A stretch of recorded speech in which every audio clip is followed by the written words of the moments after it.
Meditations. By Marcus Aurelius Antoninus. This audiobook is mixed with pure delta wave 3 Hz frequency binaural beats for sleep and memory enhancement. The bass frequency is tuned to the miracle tone 528 Hz frequency for maximum absorption and healing. This audiobook should be listened to with headphones or earbuds at a low volume as you wind down for bed or kick back to relax. Like and subscribe for the latest videos, and please drop a comment below to let us know which of your favorite classic books you would like to hear next. And now, let the adventure begin. Please enjoy. The first book. Chapter 1. Of my grandfather Verus I have learned to be gentle and meek, and to refrain from all anger and passion. From the fame and memory of him that begot me I have learned both shamefastness and manlike behavior. Of my mother I have learned to be religious and bountiful, and to forbear, not only to do, but to intend any evil, to content myself with a spare diet, and to fly all such excess as is incidental to great wealth. Of my great-grandfather, both to frequent public schools and auditories, and to get me good and able teachers at home, and that I ought not to think much, if upon such occasions, I were at excessive charges. Chapter 2. Of him that brought me up, not to be fondly addicted to either of the two great factions of the coursers in the circus, called Procine and Vanity, nor in the amphitheatre partially to favor any of the gladiators, or fencers, as either the Parmularii, or the Secutours. Moreover, to endure labor, nor to need many things, when I have anything to do it myself rather than by others, not to meddle with many businesses, and not easily to admit of any slander. Chapter 3. Of Dionysus, not to busy myself about vain things, and not easily to believe those things, which are commonly spoken, by such as take upon them to work wonders, and by sorcerers, or prestidigitators, and impostors, concerning the power of charms, and their driving out of demons, or evil spirits, and the like. Not to keep quails for the game, nor to be mad after such things. Not to be offended with other men's liberty of speech, and to apply myself unto philosophy. Him also I must thank, that ever I heard first Bacchius, then Tandasus, and Martianus, and that I did write dialogues in my youth, and that I took liking to the philosophers' little couch and skins, and such other things, which by the Grecian discipline are proper to those who profess philosophy. Chapter 4. To Rusticus I am beholding, that I first entered into the conceit that my life wanted some redress and cure. And then, that I did not fall into the ambition of ordinary sophists, either to write tracts concerning the common theorems, or to exhort men unto virtue and the study of philosophy by public orations, as also that I never by way of ostentation did affect to show myself an active able man, for any kind of bodily exercises. And that I gave over the study of rhetoric and poetry, and of elegant neat language. That I did not use to walk about the house in my long robe, nor to do any such things.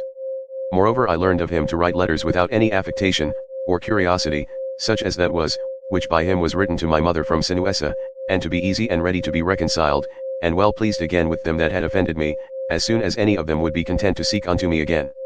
To read with diligence, not to rest satisfied with the light and superficial knowledge, nor quickly to assent to things commonly spoken of, whom also I must thank that ever I lighted upon Epictetus his Hypomemata, or moral commentaries and common factions, which also he gave me of his own. Chapter 5. From Apollonius, true liberty and unvariable steadfastness, and not to regard anything at all, though never so little, but right and reason, and always, whether in the sharpest pains, or after the loss of a child, or in long diseases, to be still the same man, who also was a present and visible example unto me, that it was possible for the same man to be both vehement and remiss, a man not subject to be vexed, and offended with the incapacity of his scholars and auditors in his lectures and expositions, and a true pattern of a man who of all his good gifts and faculties, least esteemed in himself, that his excellent skill and ability to teach and persuade others the common theorems and maxims of the Stoic philosophy. Of him also I learned how to receive favors and kindnesses, as commonly they are accounted from friends, so that I might not become obnoxious unto them, for them, nor more yielding upon occasion, than in right I ought, and yet so that I should not pass them neither, as an unsensible and unthankful man. Chapter 6. Of Sixtus, mildness, and the pattern of a family governed with paternal affection, and a purpose to live according to nature, to be grave without affectation, to observe carefully the several dispositions of my friends, not to be offended with idiots, nor unseasonably to set upon those that are carried with the vulgar opinions, with the theorems, and tenets of philosophers, his conversation being an example how a man might accommodate himself to all men and companies, so that though his company were sweeter and more pleasing than any flatterer's cogging and fawning, yet was it at the same time most respected and reverenced, who also had a proper happiness and faculty, rationally and methodically to find out, and set in order all necessary determinations and instructions for a man's life. A man without ever the least appearance of anger, or any other passion, able at the same time most exactly to observe the Stoic apatheia or unpassionateness, and yet to be most tender-hearted, ever of good credit, and yet almost without any noise, or rumor, very learned, and yet making little show. Chapter 7. From Alexander the Grammarian, to be unreprovable myself, and not reproachfully to reprehend any man for a barbarism, or a solecism, or any false pronunciation, but dexterously by way of answer, or testimony, or confirmation of the same matter, taking no notice of the word, to utter it as it should have been spoken, or by some other such close and indirect admonition, handsomely and civilly to tell him of it. Chapter 8. Affronto, to how much envy and fraud and hypocrisy the state of a tyrannous king is subject unto, and how they who are commonly called nobly born, are in some sort incapable, or void of natural affection. Chapter 9. Of Alexander the Platonic, not often nor without great necessity to say, or to write to any man in a letter, I am not at leisure, nor in this manner still to put off those duties, which we owe to our friends and acquaintances, to every one in his kind, under pretence of urgent affairs. Chapter 10. Of Catullus, not to contemn any friend's expostulation, though unjust, but to strive to reduce him to his former disposition, freely and heartily to speak well of all my masters upon any occasion, as it is reported of Domitius and Athenodidus, and to love my children with true affection. Chapter 11. From my brother Severus, to be kind and loving to all them of my house and family, by whom also I came to the knowledge of Thrasea and Helvidius, and Cato, and Dio, and Brutus. He it was also that did put me in the first conceit and desire of an equal commonwealth, administered by justice and equality, and of a kingdom wherein should be regarded nothing more than the good and welfare of the subjects. Of him also, to observe a constant tenor, not interrupted, with any other cares and distractions, in the study and esteem of philosophy, to be bountiful and liberal in the largest measure, always to hope the best, and to be confident that my friends love me. In whom I moreover observed open dealing towards those whom he reproved at any time, and that his friends might without all doubt or much observation know what he would, or would not, so open and plain was he. Chapter 12. From Claudius Maximus, in all things to endeavor to have power of myself, and in nothing to be carried about, to be cheerful and courageous in all sudden chances and accidents, as in sicknesses, to love mildness and moderation and gravity, and to do my business, whatsoever it be, thoroughly, and without querulousness. Whatsoever he said, all men believed him that as he spake, so he thought, and whatsoever he did, that he did it with a good intent. His manner was, never to wonder at anything, never to be in haste, and yet never slow, nor to be perplexed, or dejected, or at any time unseemly, or excessively to laugh, nor to be angry, or suspicious, but ever ready to do good, and to forgive, and to speak truth, and all this, as one that seemed rather of himself to have been straight and right, than ever to have been rectified or redressed, neither was there any man that ever thought himself undervalued by him, or that could find in his heart, to think himself a better man than he. He would also be very pleasant and gracious. Chapter 13. In my father, I observed his meekness, his constancy without wavering in those things, which after a due examination and deliberation, he had determined. How free from all vanity he carried himself in matter of honor and dignity, as they are esteemed his laboriousness and assiduity, his readiness to hear any man, that had aught to say tending to any common good, how generally and impartially he would give every man his due, his skill and knowledge when rigor or extremity, or when remissness or moderation was in season, how he did abstain from all unchanged love of youths, his moderate condescending to other men's occasions as an ordinary man, neither absolutely requiring of his friends, that they should wait upon him at his ordinary meals, nor that they should of necessity accompany him in his journeys, and that whensoever any business upon some necessary occasions was to be put off and omitted before it could be ended, he was ever found when he went about it again, the same man that he was before. His accurate examination of things in consultations, and patient hearing of others. He would not hastily give over the search of the matter, as one easy to be satisfied with sudden notions and apprehensions. His care to preserve his friends, how neither at any time he would carry himself towards them with disdainful neglect, and grow weary of them, nor yet at any time be madly fond of them. His contented mind in all things, his cheerful countenance, his care to foresee things afar off, and to take order for the least, without any noise or clamour. Moreover, how all acclamations and flattery were repressed by him, how carefully he observed all things necessary to the government, and kept an account of the common expenses, and how patiently he did abide that he was reprehended by some for this his strict and rigid kind of dealing. How he was neither a superstitious worshipper of the gods, nor an ambitious pleaser of men, or studious of popular applause, but sober in all things, and everywhere observant of that which was fitting, no affecter of novelties, in those things which conduced to his ease and convenience, plenty whereof his fortune did afford him, without pride and bragging, yet with all freedom and liberty, so that as he did freely enjoy them without any anxiety or affectation when they were present, so when absent, he found no want of them. Moreover, that he was never commended by any man, as either a learned acute man, or an obsequious officious man, or a fine orator, but as a ripe mature man, a perfect sound man, one that could not endure to be flattered, able to govern both himself and others. Moreover, how much he did honor all true philosophers, without upbraiding those that were not so, his sociableness, his gracious and delightful conversation, but never unto satiety, his care of his body within bounds and measure, not as one that desired to live long, or over studious of neatness and elegance, and yet not as one that did not regard it, so that through his own care and providence, he seldom needed any inward physic, or outward applications, but especially how ingeniously he would yield to any that had obtained any peculiar faculty, as either eloquence, or the knowledge of the laws, or of ancient customs, or the like, and how he concurred with them, in his best care and endeavor that every one of them might in his kind, for that wherein he excelled, be regarded and esteemed, and although he did all things carefully after the ancient customs of his forefathers, yet even of this was he not desirous that men should take notice, that he did imitate ancient customs.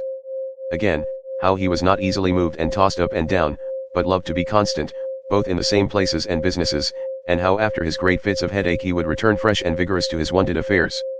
Again, that secrets he neither had many, nor often, and such only as concerned public matters, his discretion and moderation, in exhibiting of the public sights and shows for the pleasure and pastime of the people, in public buildings, congeries, and the like. In all these things, having a respect unto men only as men, and to the equity of the things themselves, and not unto the glory that might follow. Never want to use the baths at unseasonable hours, no builder, never curious, or solicitous, either about his meat, or about the workmanship, or color of his clothes, or about anything that belonged to external beauty.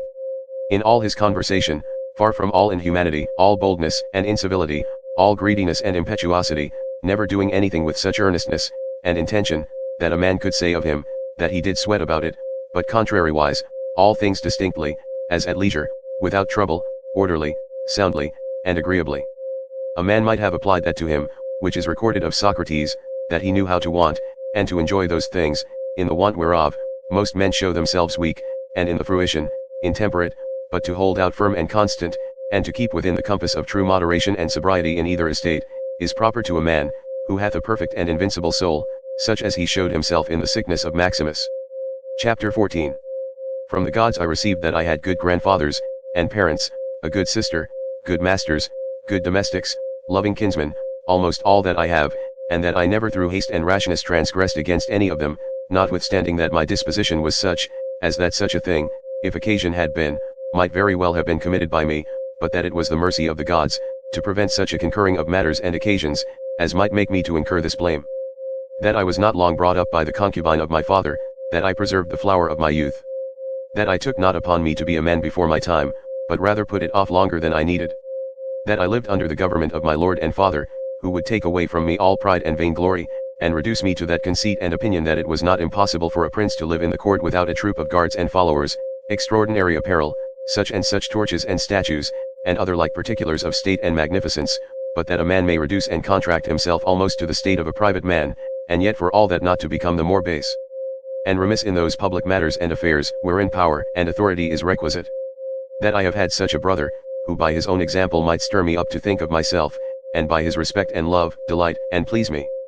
That I have got ingenuous children, and that they were not born distorted, nor with any other natural deformity. That I was no great proficient in the study of rhetoric and poetry, and of other faculties, which perchance I might have dwelt upon, if I had found myself to go on in them with success. That I did by times prefer those, by whom I was brought up, to such places and dignities, which they seemed unto me most to desire, and that I did not put them off with hope and expectation, that, since that they were yet but young, I would do the same hereafter. That I ever knew Apollonius and Rusticus, and Maximus. That I have had occasion often and effectually to consider and meditate with myself, concerning that life which is according to nature, what the nature and manner of it is, so that as for the gods and such suggestions, helps and inspirations, as might be expected from them, nothing did hinder, but that I might have begun long before to live according to nature, or that even now that I was not yet partaker and in present possession of that life, that I myself, in that I did not observe those inward motions, and suggestions, yet and almost plain and apparent instructions and admonitions of the gods, was the only cause of it. That my body in such a life, hath been able to hold out so long. That I never had to do with Benedicta and Theodotus, yet and afterwards when I fell into some fits of love, I was soon cured.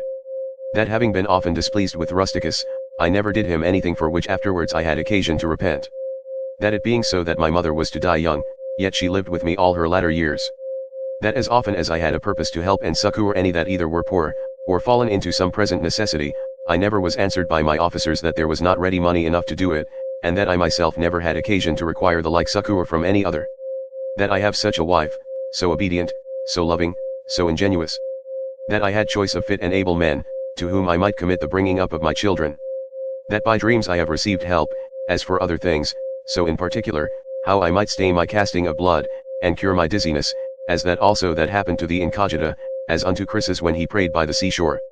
And when I did first apply myself to philosophy, that I did not fall into the hands of some sophists, or spent my time either in reading the manifold volumes of ordinary philosophers, nor in practicing myself in the solution of arguments and fallacies, nor dwelt upon the studies of the meteors, and other natural curiosities. All these things without the assistance of the gods, and fortune, could not have been. Chapter 15. In the country of the Quadi at Granua, these betimes in the morning say to thyself, this day I shall have to do with an idle curious man, with an unthankful man, a railer, a crafty, false, or an envious man, an unsociable uncharitable man. All these ill qualities have happened unto them, through ignorance of that which is truly good and truly bad.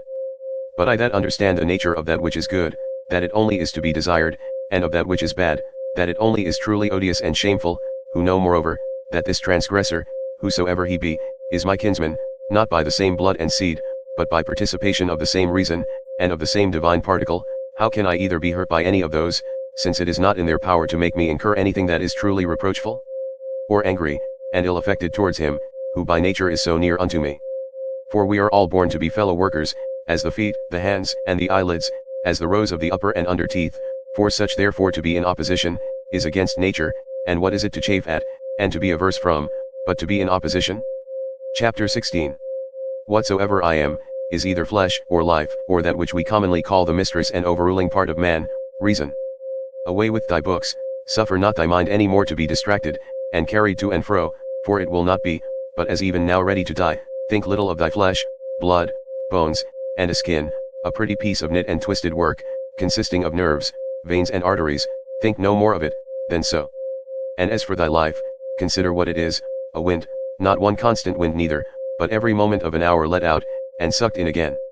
The third, is thy ruling part, and here consider, thou art an old man, suffer not that excellent part to be brought in subjection, and to become slavish, suffer it not to be drawn up and down with unreasonable and unsociable lusts and motions, as it were with wires and nerves, suffer it not any more, either to repine at anything now present, or to fear and fly anything to come, which the destiny hath appointed thee. Chapter 17. Whatsoever proceeds from the gods immediately, that any man will grant totally depends from their divine providence. As for those things that are commonly said to happen by fortune, even those must be conceived to have dependence from nature, or from that first and general connection, and concatenation of all those things, which more apparently by the divine providence are administered and brought to pass.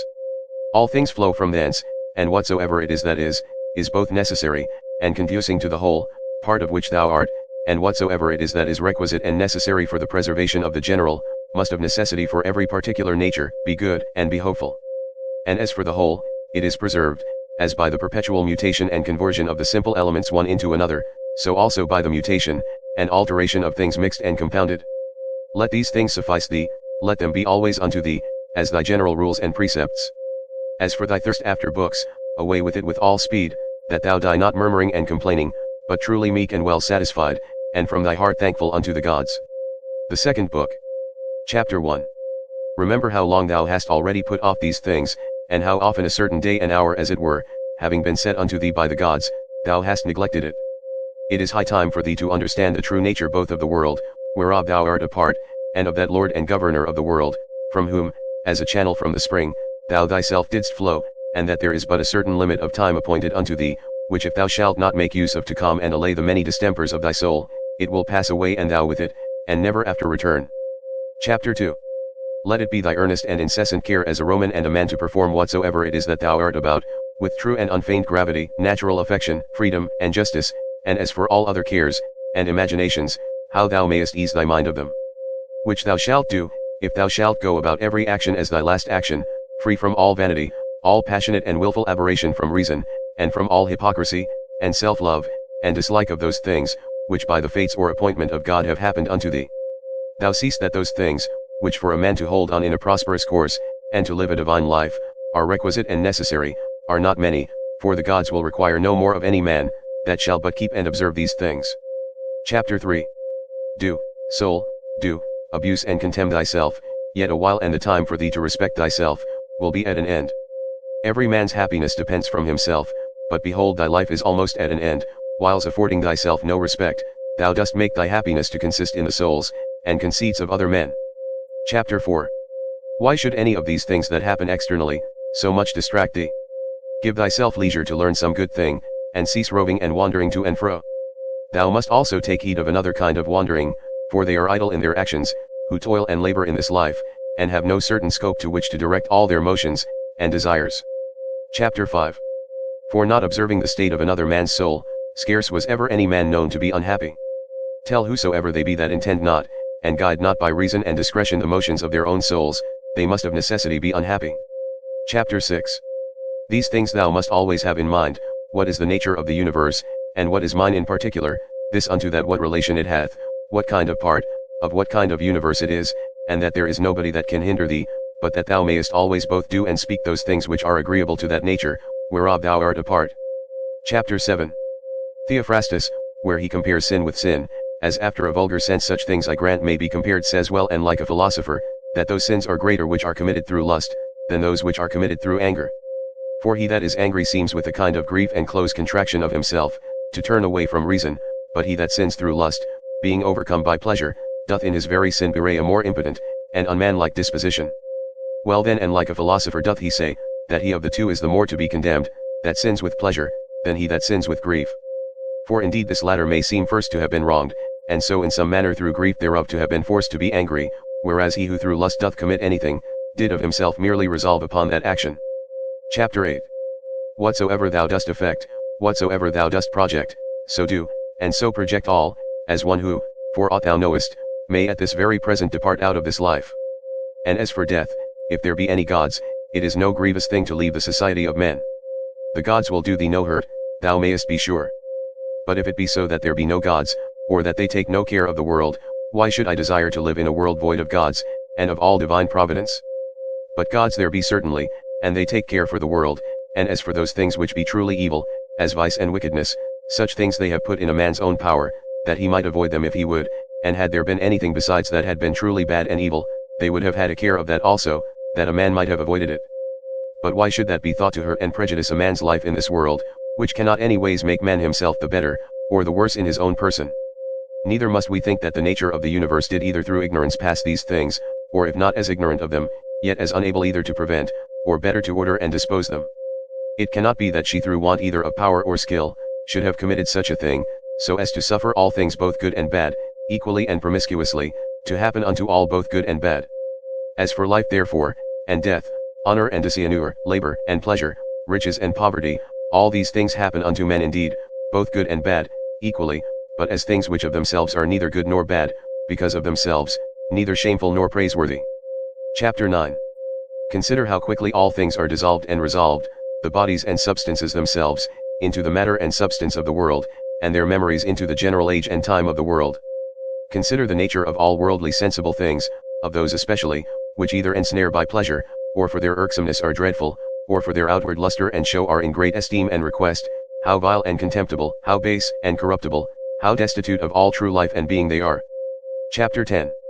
It is the part of a man endowed with a good understanding faculty, to consider what they themselves are in very deed, from whose bare conceits and voices, honor and credit do proceed, as also what it is to die, and how if a man shall consider this by itself alone, to die, and separate from it in his mind all those things which with it usually represent themselves unto us, he can conceive of it no otherwise, than as of a work of nature, and he that fears any work of nature, is a very child.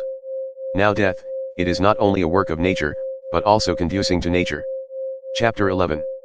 Consider with thyself how man, and by what part of his, is joined unto God, and how that part of man is affected, when it is said to be diffused. There is nothing more wretched than that soul, which in a kind of circuit compasseth all things, searching, as he saith, even the very depths of the earth, and by all signs and conjectures prying into the very thoughts of other men's souls, and yet of this, is not sensible, that it is sufficient for a man to apply himself wholly, and to confine all his thoughts and cares to the tendance of that spirit which is within him, and truly and really to serve him. His service doth consist in this, that a man keep himself pure from all violent passion and evil affection, from all rashness and vanity, and from all manner of discontent, either in regard of the gods or men. For indeed whatsoever proceeds from the gods, deserves respect for their worth and excellency, and whatsoever proceeds from men, as they are our kinsmen, should by us be entertained, with love, always, sometimes, as proceeding from their ignorance, of that which is truly good and bad, a blindness no less, than that by which we are not able to discern between white and black, with a kind of pity and compassion also. Chapter 12. If thou shouldst live 3,000, or as many as 10,000 of years, yet remember this, that man can part with no life properly, save with that little part of life, which he now lives, and that which he lives, is no other, than that which at every instant he parts with. That then which is longest of duration, and that which is shortest, come both to one effect. For although in regard of that which is already past there may be some inequality, yet that time which is now present and in being, is equal unto all men. And that being it which we part with whensoever we die, it doth manifestly appear, that it can be but a moment of time, that we then part with. For as for that which is either past or to come, a man cannot be said properly to part with it. For how should a man part with that which he hath not? These two things therefore thou must remember. First, that all things in the world from all eternity, by a perpetual revolution of the same times and things ever continued and renewed, are of one kind and nature, so that whether for 100 or 200 years only, or for an infinite space of time, a man see those things which are still the same, it can be no matter of great moment. And secondly, that life which any the longest liver, or the shortest liver parts with, is for length and duration the very same, for that only which is present, is that, which either of them can lose, as being that only which they have, for that which he hath not, no man can truly be said to lose. Chapter 13. Remember that all is but opinion and conceit, for those things are plain and apparent, which were spoken unto Monimus the Cynic, and as plain and apparent is the use that may be made of those things, if that which is true and serious in them, be received as well as that which is sweet and pleasing. Chapter 14. A man's soul doth wrong and disrespect itself first and especially, when as much as in itself lies it becomes an aposteme, and as it were an excrescency of the world, for to be grieved and displeased with anything that happens in the world, is direct apostasy from the nature of the universe, part of which, all particular natures of the world, are. Secondly, when she either is averse from any man, or led by contrary desires or affections, tending to his hurt and prejudice, such as are the souls of them that are angry. Thirdly, when she is overcome by any pleasure or pain. Fourthly, when she doth dissemble, and covertly and falsely either doth or saith anything. Fifthly, when she doth either affect or endeavor anything to no certain end, but rashly and without due ratiocination and consideration, how consequent or inconsequent it is to the common end. For even the least things ought not to be done, without relation unto the end, and the end of the reasonable creatures is, to follow and obey him, who is the reason as it were, and the law of this great city, and ancient commonwealth. Chapter 15. The time of a man's life is as a point, the substance of it ever flowing, the sense obscure, and the whole composition of the body tending to corruption. His soul is restless, fortune uncertain, and fame doubtful, to be brief, as a stream so are all things belonging to the body, as a dream, or as a smoke, so are all that belong unto the soul. Our life is a warfare, and a mere pilgrimage. Fame after life is no better than oblivion. What is it then that will adhere and follow? Only one thing, philosophy. And philosophy doth consist in this, for a man to preserve that spirit which is within him, from all manner of contumelies and injuries, and above all pains or pleasures, never to do anything either rashly, or faintly, or hypocritically, wholly to depend from himself and his own proper actions, all things that happen unto him to embrace contentedly, as coming from him from whom he himself also came, and above all things, with all meekness and a calm cheerfulness, to expect death, as being nothing else but the resolution of those elements, of which every creature is composed. And if the elements themselves suffer nothing by this their perpetual conversion of one into another, that dissolution, and alteration, which is so common unto all, why should it be feared by any? Is not this according to nature? But nothing that is according to nature can be evil. The Third Book.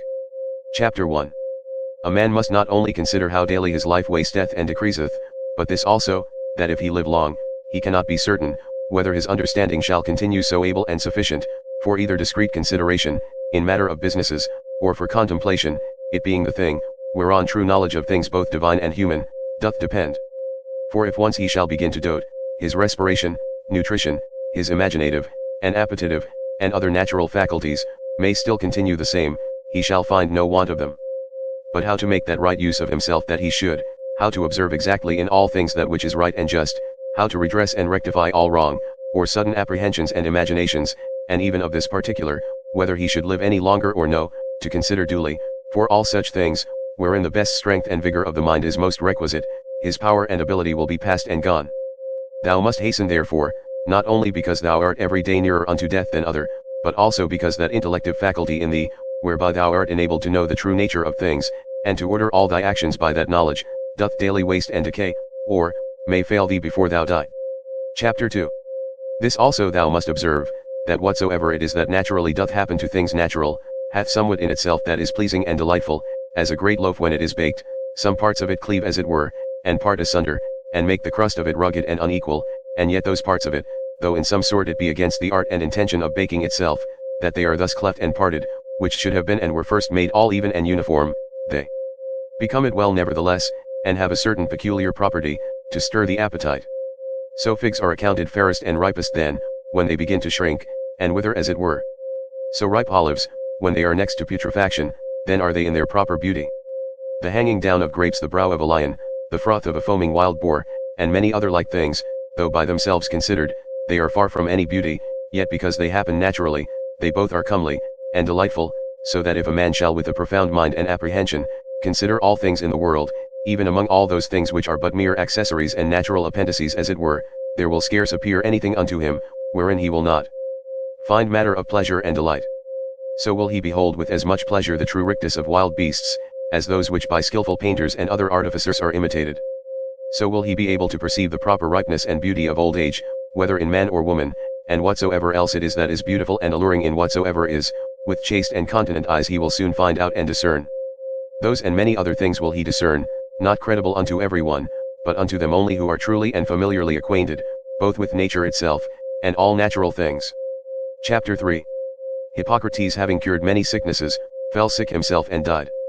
The Chaldeans and astrologians, having foretold the deaths of divers, were afterwards themselves surprised by the fates. Alexander and Pompeius, and Caius Caesar, having destroyed so many towns, and cut off in the field so many thousands both of horse and foot, yet they themselves at last were fain to part with their own lives. Heraclitus, having written so many natural tracts concerning the last and general conflagration of the world, died afterwards all filled with water within, and all bed with dirt and dung without. Lice killed Democritus, and Socrates, another sort of vermin, wicked ungodly men. How then stands the case? Thou hast taken ship, thou hast sailed, thou art come to land, go out, if to another life, there also shalt thou find gods, who are everywhere. If all life and sense shall cease, then shalt thou cease also to be subject to either pains or pleasures, and to serve and tend this vile cottage, so much the viler, by how much that which ministers unto it doth excel, the one being a rational substance, and a spirit, the other nothing but earth and blood. Chapter 4. Spend not the remnant of thy days in thoughts and fancies concerning other men, when it is not in relation to some common good, when by it thou art hindered from some other better work. That is, spend not thy time in thinking, what such a man doth, and to what end, what he saith, and what he thinks, and what he is about, and such other things or curiosities, which make a man to rove and wander from the care and observation of that part of himself, which is rational, and overruling.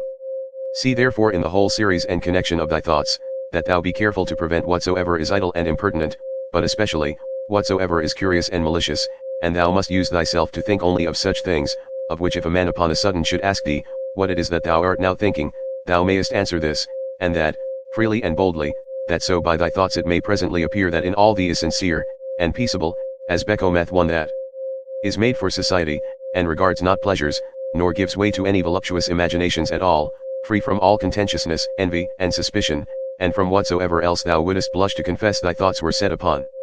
He that is such, is he surely that doth not put off to lay hold on that which is best indeed, a very priest and minister of the gods, well acquainted and in good correspondence with him, especially that is seated and placed within himself, as in a temple and sacrary, to whom also he keeps and preserves himself unspotted by pleasure, undaunted by pain, free from any manner of wrong, or contumely, by himself offered unto himself, not capable of any evil from others, a wrestler of the best sort, and for the highest prize, that he may not be cast down by any passion or affection of his own, deeply dyed and drenched in righteousness, embracing and accepting with his whole heart whatsoever either happeneth or is allotted unto him. One who not often, nor without some great necessity tending to some public good, mindeth what any other, either speaks, or doth, or purposeth, for those things only that are in his own power, or that are truly his own, are the objects of his employments, and his thoughts are ever taken up with those things, which of the whole universe are by the fates or providence destined at and appropriated unto himself. Those things that are his own, and in his own power, he himself takes order, for that they be good, and as for those that happen unto him, he believes them to be so. For that lot and portion which is assigned to every one, as it is unavoidable and necessary, so is it always profitable. He remembers besides that whatsoever partakes of reason, is akin unto him, and that to care for all men generally, is agreeing to the nature of a man, but as for honor and praise, that they ought not generally to be admitted and accepted of from all, but from such only, who live according to nature. As for them that do not, what manner of men they be at home, or abroad, day or night, how conditioned themselves with what manner of conditions, or with men of what conditions they moil and pass away the time together, he knoweth, and remembers right well, he therefore regards not such praise and approbation, as proceeding from them, who cannot like and approve themselves. Chapter 5. Do nothing against thy will, nor contrary to the community, nor without due examination, nor with reluctancy. Affect not to set out thy thoughts with curious neat language. Be neither a great talker, nor a great undertaker. Moreover, let thy God that is in thee to rule over thee, find by thee, that he hath to do with a man, an aged man, a sociable man, a Roman, a prince, one that hath ordered his life, as one that expecteth, as it were, nothing but the sound of the trumpet, sounding a retreat to depart out of this life with all expedition. One who for his word or actions neither needs an oath, nor any man to be a witness. Chapter 6. To be cheerful, and to stand in no need, either of other men's help or attendance, or of that rest and tranquillity, which thou must be beholding to others for. Rather like one that is straight of himself, or hath ever been straight, than one that hath been rectified. Chapter 7. If thou shalt find anything in this mortal life better than righteousness, than truth, temperance, fortitude, and in general better than a mind contented both with those things which according to right and reason she doth, and in those, which without her will and knowledge happen unto thee by the providence, if I say, thou canst find out anything better than this, apply thyself unto it with thy whole heart, and that which is best wheresoever thou dost find it, enjoy freely. But if nothing thou shalt find worthy to be preferred to that spirit which is within thee, if nothing better than to subject unto thee thine own lusts and desires, and not to give way to any fancies or imaginations before thou hast duly considered of them, nothing better than to withdraw thyself, to use Socrates' his words, from all sensuality, and submit thyself unto the gods, and to have care of all men in general, if thou shalt find that all other things in comparison of this, are but vile, and of little moment, then give not way to any other thing, which being once though but affected and inclined unto, it will no more be in thy power without all distraction as thou oughtest to prefer and to pursue after that good, which is thine own and thy proper good. For it is not lawful, that anything that is of another and inferior kind and nature, be it what it will, as either popular applause, or honor, or riches, or pleasures, should be suffered to confront and contest as it were, with that which is rational, and operatively good. For all these things, if once though but for a while, they begin to please, they presently prevail, and pervert a man's mind, or turn a man from the right way. Do thou therefore I say absolutely and freely make choice of that which is best, and stick unto it. Now, that they say is best, which is most profitable. If they mean profitable to man as he is a rational man, stand thou to it, and maintain it, but if they mean profitable, as he is a creature, only reject it, and from this thy tenet and conclusion keep off carefully all plausible shows and colors of external appearance, that thou mayest be able to discern things rightly. Chapter 8. Never esteem of anything as profitable, which shall ever constrain thee either to break thy faith, or to lose thy modesty, to hate any man, to suspect, to curse, to dissemble, to lust after anything, that requireth the secret of walls or veils. But he that preferreth before all things his rational part and spirit, and the sacred mysteries of virtue which issueth from it, he shall never lament and exclaim, never sigh, he shall never want either solitude or company, and which is chiefest of all, he shall live without either desire or fear. And as for life, whether for a long or short time he shall enjoy his soul thus compassed about with the body, he is altogether indifferent. For if even now he were to depart, he is as ready for it, as for any other action, which may be performed with modesty and decency. For all his life long, this is his only care, that his mind may always be occupied in such intentions and objects, as are proper to a rational sociable creature. Chapter 9. In the mind that is once truly disciplined and purged, thou canst not find anything, either foul or impure, or as it were festered, nothing that is either servile, or affected, no partial tie, no malicious averseness, nothing obnoxious, nothing concealed. The life of such an one, death can never surprise as imperfect, as of an actor, that should die before he had ended, or the play itself were at an end, a man might speak. Chapter 10.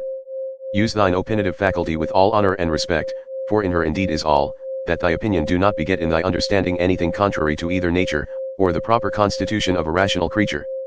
The end and object of a rational constitution is, to do nothing rashly, to be kindly affected towards men, and in all things willingly to submit unto the gods. Casting therefore all other things aside, keep thyself to these few, and remember withal that no man properly can be said to live more than that which is now present, which is but a moment of time. Whatsoever is besides either is already past, or uncertain.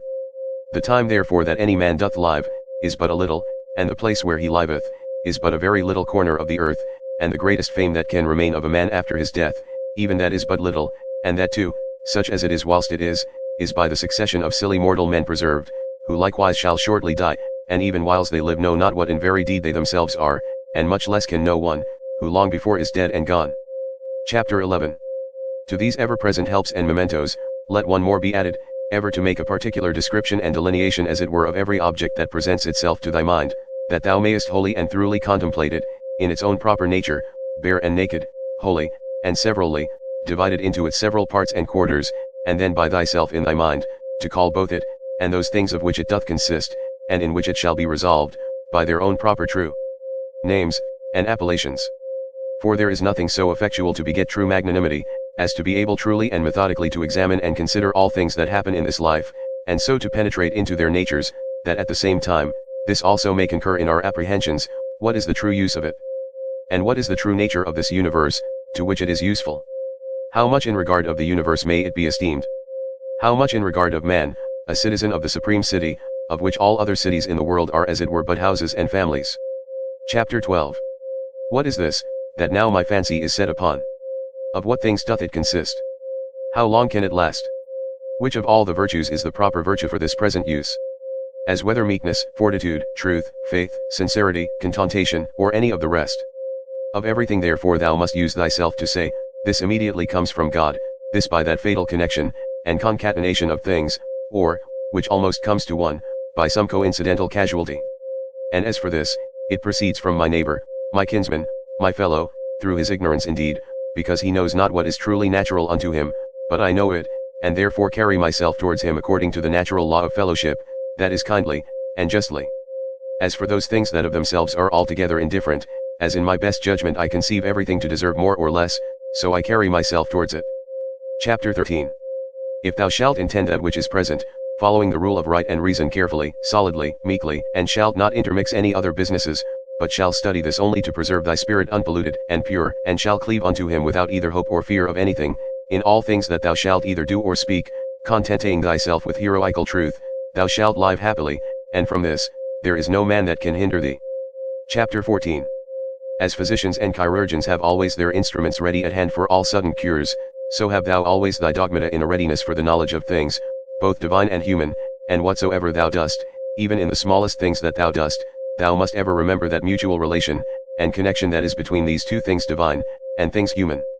For without relation unto God, thou shalt never speed in any worldly actions, nor on the other side in any divine, without some respect had to things human. Chapter 15. Be not deceived, for thou shalt never live to read thy moral commentaries, nor the acts of the famous Romans and Grecians, nor those excerpta from several books, all which thou hadst provided and laid up for thyself against thine old age. Hasten therefore to an end, and giving over all vain hopes, help thyself in time if thou carest for thyself, as thou oughtest to do. Chapter 16. To steal, to sow, to buy, to be at rest, to see what is to be done, which is not seen by the eyes, but by another kind of sight. What these words mean, and how many ways to be understood, they do not understand. The body, the soul, the understanding. As the senses naturally belong to the body, and the desires and affections to the soul, so do the dogmata to the understanding. Chapter 17. To be capable of fancies and imaginations, is common to man and beast. To be violently drawn and moved by the lusts and desires of the soul, is proper to wild beasts and monsters, such as Phalaris and Nero were. To follow reason for ordinary duties and actions is common to them also, who believe not that there be any gods, and for their advantage would make no conscience to betray their own country, and who when once the doors be shut upon them, dare do anything. If therefore all things else be common to these likewise, it follows, that for a man to like and embrace all things that happen and are destined unto him, and not to trouble and molest that spirit which is seated in the temple of his own breast, with a multitude of vain fancies and imaginations, but to keep him propitious and to obey him as a god, never either speaking anything contrary to truth, or doing anything contrary to justice, is the only true property of a good man. And such a one, though no man should believe that he liveth as he doth, either sincerely and conscientiously, or cheerful and contentedly, yet is he neither with any man at all angry for it, nor diverted by it from the way that leadeth to the end of his life, through which a man must pass pure, ever ready to depart, and willing of himself without any compulsion to fit and accommodate himself to his proper lot and portion. The Fourth Book. Chapter 1. That inward mistress part of man, if it be in its own true natural temper, is towards all worldly chances and events ever so disposed and affected, that it will easily turn and apply itself to that which may be, and is within its own power to compass, when that cannot be which at first it intended. For it never doth absolutely addict and apply itself to any one object, but whatsoever it is that it doth now intend and prosecute, it doth prosecute it with exception and reservation, so that whatsoever it is that falls out contrary to its first intentions, even that afterwards it makes its proper object. Even as the fire when it prevails upon those things that are in his way, by which things indeed a little fire would have been quenched, but a great fire doth soon turn to its own nature, and so consume whatsoever comes in his way, yet by those very things it is made greater and greater. Chapter 2. Let nothing be done rashly, and at random, but all things according to the most exact and perfect rules of art. Chapter 3.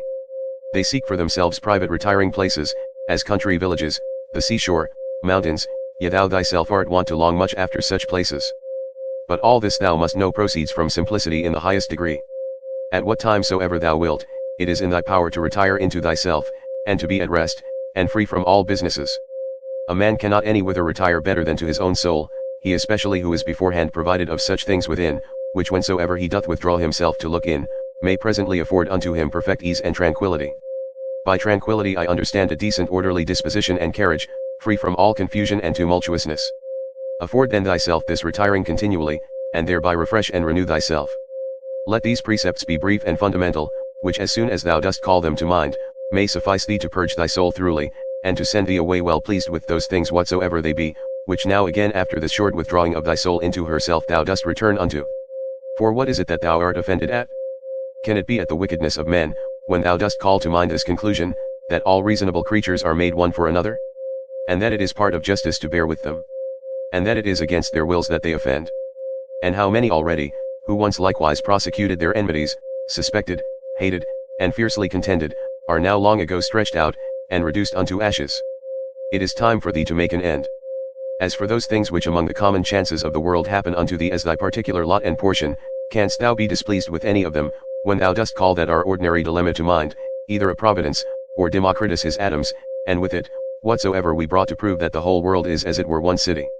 And as for thy body, what canst thou fear, if thou dost consider that thy mind and understanding, when once it hath recollected itself, and knows its own power, hath in this life and breath, whether it run smoothly and gently, or whether harshly and rudely, no interest at all, but is altogether indifferent, and whatsoever else thou hast heard and assented unto concerning either pain or pleasure? But the care of thine honor and reputation will perchance distract thee? How can that be, if thou dost look back, and consider both how quickly all things that are forgotten, and what an immense chaos of eternity was before, and will follow after all things, and the vanity of praise, and the inconstancy and variableness of human judgments and opinions, and the narrowness of the place, wherein it is limited and circumscribed? For the whole earth is but as one point, and of it, this inhabited part of it, is but a very little part, and of this part, how many in number, and what manner of men are they, that will commend thee? What remains then, but that thou often put in practice this kind of retiring of thyself, to this little part of thyself, and above all things, keep thyself from distraction, and intend not anything vehemently, but be free and consider all things, as a man whose proper object is virtue, as a man whose true nature is to be kind and sociable, as a citizen, as a mortal creature. Among other things, which to consider, and look into thou must use to withdraw thyself, let those two be among the most obvious and at hand. 1. That the things or objects themselves reach not unto the soul, but stand without still and quiet, and that it is from the opinion only which is within, that all the tumult and all the trouble doth proceed. The next, that all these things, which now thou seest, shall within a very little while be changed, and be no more, and ever call to mind, how many changes and alterations in the world thou thyself hast already been an eyewitness of in thy time. This world is mere change, and this life, opinion. Chapter 4. If to understand and to be reasonable be common unto all men, then is that reason, for which we are termed reasonable, common unto all.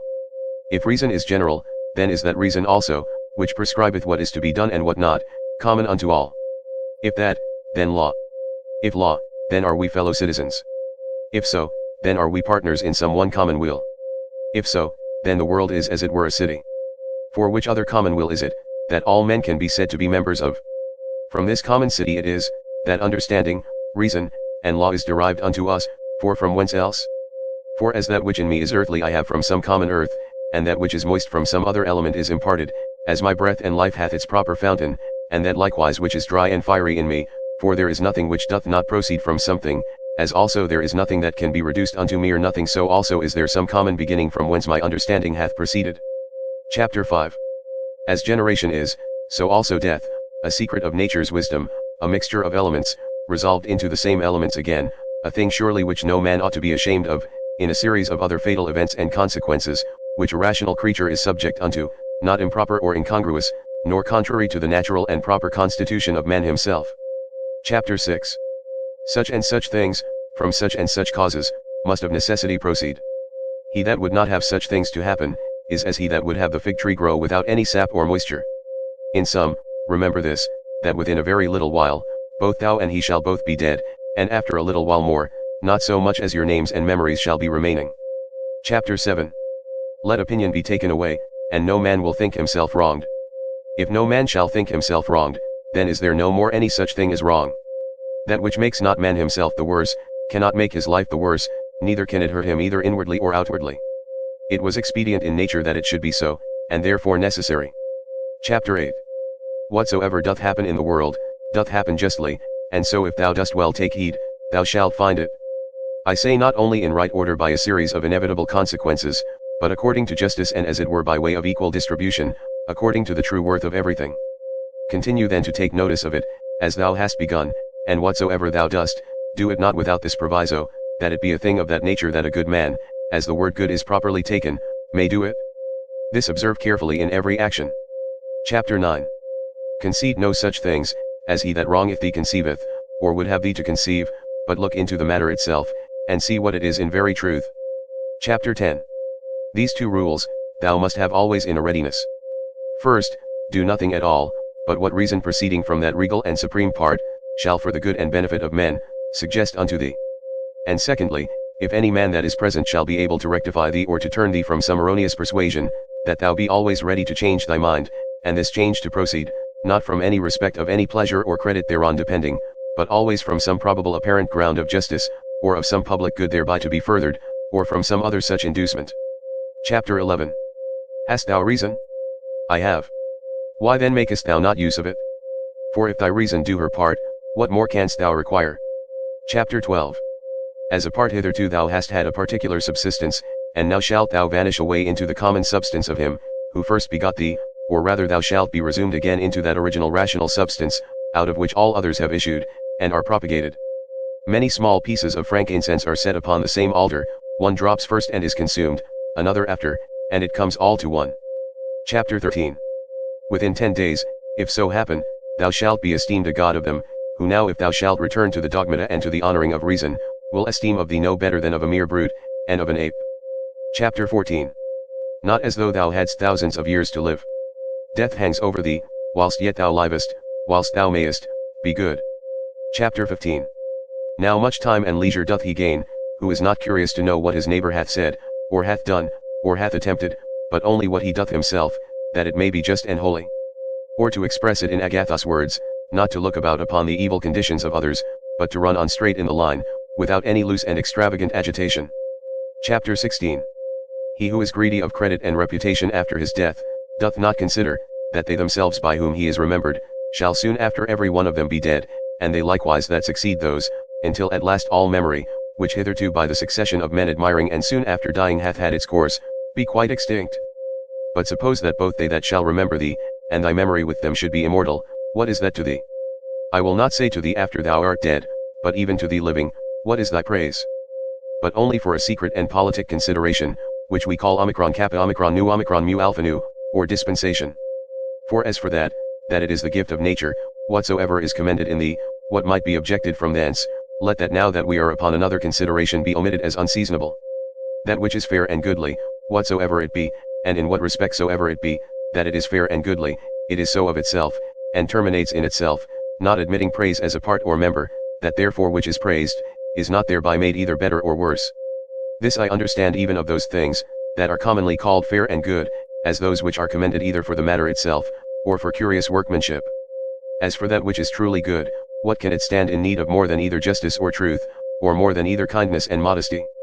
Which of all those, either becomes good or fair, because commended, or disp raised suffers any damage? Doth the emerald become worse in itself, or more vile if it be not commended? Doth gold, or ivory, or purple? Is there anything that doth though never so common, as a knife, a flower, or a tree? Chapter 17. If so be that the souls remain after death, say they that will not believe it, how is the air from all eternity able to contain them? How is the earth, say I, ever from that time able to contain the bodies of them that are buried? For as here the change and resolution of dead bodies into another kind of subsistence, whatsoever it be makes place for other dead bodies, so the souls after death transferred into the air, after they have conversed there a while, are either by way of transmutation, or transfusion, or conflagration, received again into that original rational substance, from which all others do proceed, and so give way to those souls, who before coupled and associated unto bodies, now begin to subsist single. This, upon a supposition that the souls after death do for a while subsist single, may be answered. And here, besides the number of bodies, so buried and contained by the earth, we may further consider the number of several beasts, eaten by us men, and by other creatures. For notwithstanding that such a multitude of them is daily consumed, and as it were buried in the bodies of the eaters, yet is the same place and body able to contain them, by reason of their conversion, partly into blood, partly into air and fire. What in these things is the speculation of truth? To divide things into that which is passive and material, and that which is active and formal. Chapter 18. Not to wander out of the way, but upon every motion and desire, to perform that which is just, and ever to be careful to attain to the true natural apprehension of every fancy, that presents itself. Chapter 19. Whatsoever is expedient unto thee, O world, is expedient unto me, nothing can either be unseasonable unto me, or out of date, which unto thee is seasonable. Whatsoever thy seasons bear, shall ever by me be esteemed as happy fruit, and increase. O nature! From thee are all things, in thee all things subsist, and to thee all tend. Could he say of Athens, thou lovely city of sea crops, and shalt not thou say of the world, thou lovely city of God? Chapter 20. They will say commonly, meddle not with many things, if thou wilt live cheerfully. Certainly there is nothing better, than for a man to confine himself to necessary actions, to such and so many only, as reason in a creature that knows itself born for society, will command and enjoin. This will not only procure that cheerfulness, which from the goodness, but that also, which from the paucity of actions doth usually proceed. For since it is so, that most of those things, which we either speak or do, are unnecessary, if a man shall cut them off, it must needs follow that he shall thereby gain much leisure, and save much trouble, and therefore at every action a man must privately by way of admonition suggest unto himself, what? May not this that now I go about, be of the number of unnecessary actions? Neither must he use himself to cut off actions only, but thoughts and imaginations also, that are unnecessary, for so will unnecessary consequent actions the better be prevented and cut off. Chapter 21. Try also how a good man's life, of one, who is well pleased with those things whatsoever, which among the common changes and chances of this world fall to his own lot and share, and can live well contented and fully satisfied in the justice of his own proper present action, and in the goodness of his disposition for the future, will agree with thee. Thou hast had experience of that other kind of life, make now trial of this also. Trouble not thyself any more henceforth, reduce thyself unto perfect simplicity. Doth any man offend? It is against himself that he doth offend, why should it trouble thee? Hath anything happened unto thee? It is well, whatsoever it be, it is that which of all the common chances of the world from the very beginning in the series of all other things that have, or shall happen, was destined at, and appointed unto thee. To comprehend all in a few words, our life is short, we must endeavor to gain the present time with best discretion and justice. Use recreation with sobriety. Chapter 22. Either this world is a kappa sigma mu omicron, or comely peace, because all disposed and governed by certain order, or if it be a mixture, though confused, yet still it is a comely peace. For is it possible that in thee there should be any beauty at all, and that in the whole world there should be nothing but disorder and confusion? And all things in it too, by natural different properties one from another differenced and distinguished, and yet all through diffused, and by natural sympathy, one to another united, as they are? Chapter 23. A black or malign disposition, an effeminate disposition, an hard inexorable disposition, a wild inhuman disposition, a sheepish disposition, a childish disposition, a blockish, a false, a scurril, a fraudulent, a tyrannical, what then? If he be a stranger in the world, that knows not the things that are in it, why not be a stranger as well, that wonders at the things that are done in it? Chapter 24. He is a true fugitive, that flies from reason, by which men are sociable. He blind, who cannot see with the eyes of his understanding. He poor, that stands in need of another, and hath not in himself all things needful for this life. He an apostem of the world, who by being discontented with those things that happen unto him in the world, doth as it were apostatus, and separate himself from common nature's rational administration. For the same nature it is that brings this unto thee, whatsoever it be, that first brought thee into the world. He raises sedition in the city, who by irrational actions withdraws his own soul from that one and common soul of all rational creatures. Chapter 25. There is, who without so much as a coat, and there is, who without so much as a book, doth put philosophy in practice. I am half naked, neither have I bread to eat, and yet I depart not from reason, saith one. But I say, I want the food of good teaching and instructions, and yet I depart not from reason. Chapter 26. What art and profession soever thou hast learned, endeavor to effect it, and comfort thyself in it, and pass the remainder of thy life as one who from his whole heart commits himself and whatsoever belongs unto him, unto the gods, and as for men, carry not thyself either tyrannically or servilely towards any. Chapter 27. Consider in my mind, for example's sake, the times of Vespasian, thou shalt see but the same things, some marrying, some bringing up children, some sick, some dying, some fighting, some feasting, some merchandising, some tilling, some flattering, some boasting, some suspecting, some undermining, some wishing to die, some fretting and murmuring at their present estate, some wooing, some hoarding, some seeking after magistracies, and some after kingdoms. And is not that their age quite over, and ended? Again, consider now the times of Trajan. There likewise thou seest the very self-same things, and that age also is now over and ended. In the like manner consider other periods, both of times and of whole nations, and see how many men, after they had with all their might and main intended and prosecuted some one worldly thing or other, did soon after drop away, and were resolved into the elements. But especially thou must call to mind them, whom thou thyself in thy lifetime hast known much distracted about vain things, and in the meantime neglecting to do that, and closely and inseparably, as fully satisfied with it, to adhere unto it, which their own proper constitution did require. And here thou must remember, that thy carriage in every business must be according to the worth and due proportion of it, for so shalt thou not easily be tired out and vexed, if thou shalt not dwell upon small matters longer than is fitting. Chapter 28. Those words which once were common and ordinary, are now become obscure and obsolete, and so the names of men once commonly known and famous, are now become in a manner obscure and obsolete names. Camillus, Cesso, Volscius, Leonidas, not long after, Scipio, Cato, then Augustus, then Adrianus, then Antoninus Pius, all these in a short time will be out of date, and, as things of another world as it were, become fabulous. And this I say of them, who once shined as the wonders of their ages, for as for the rest, no sooner are they expired, than with them all their fame and memory. And what is it then that shall always be remembered? All is vanity. What is it that we must bestow our care and diligence upon?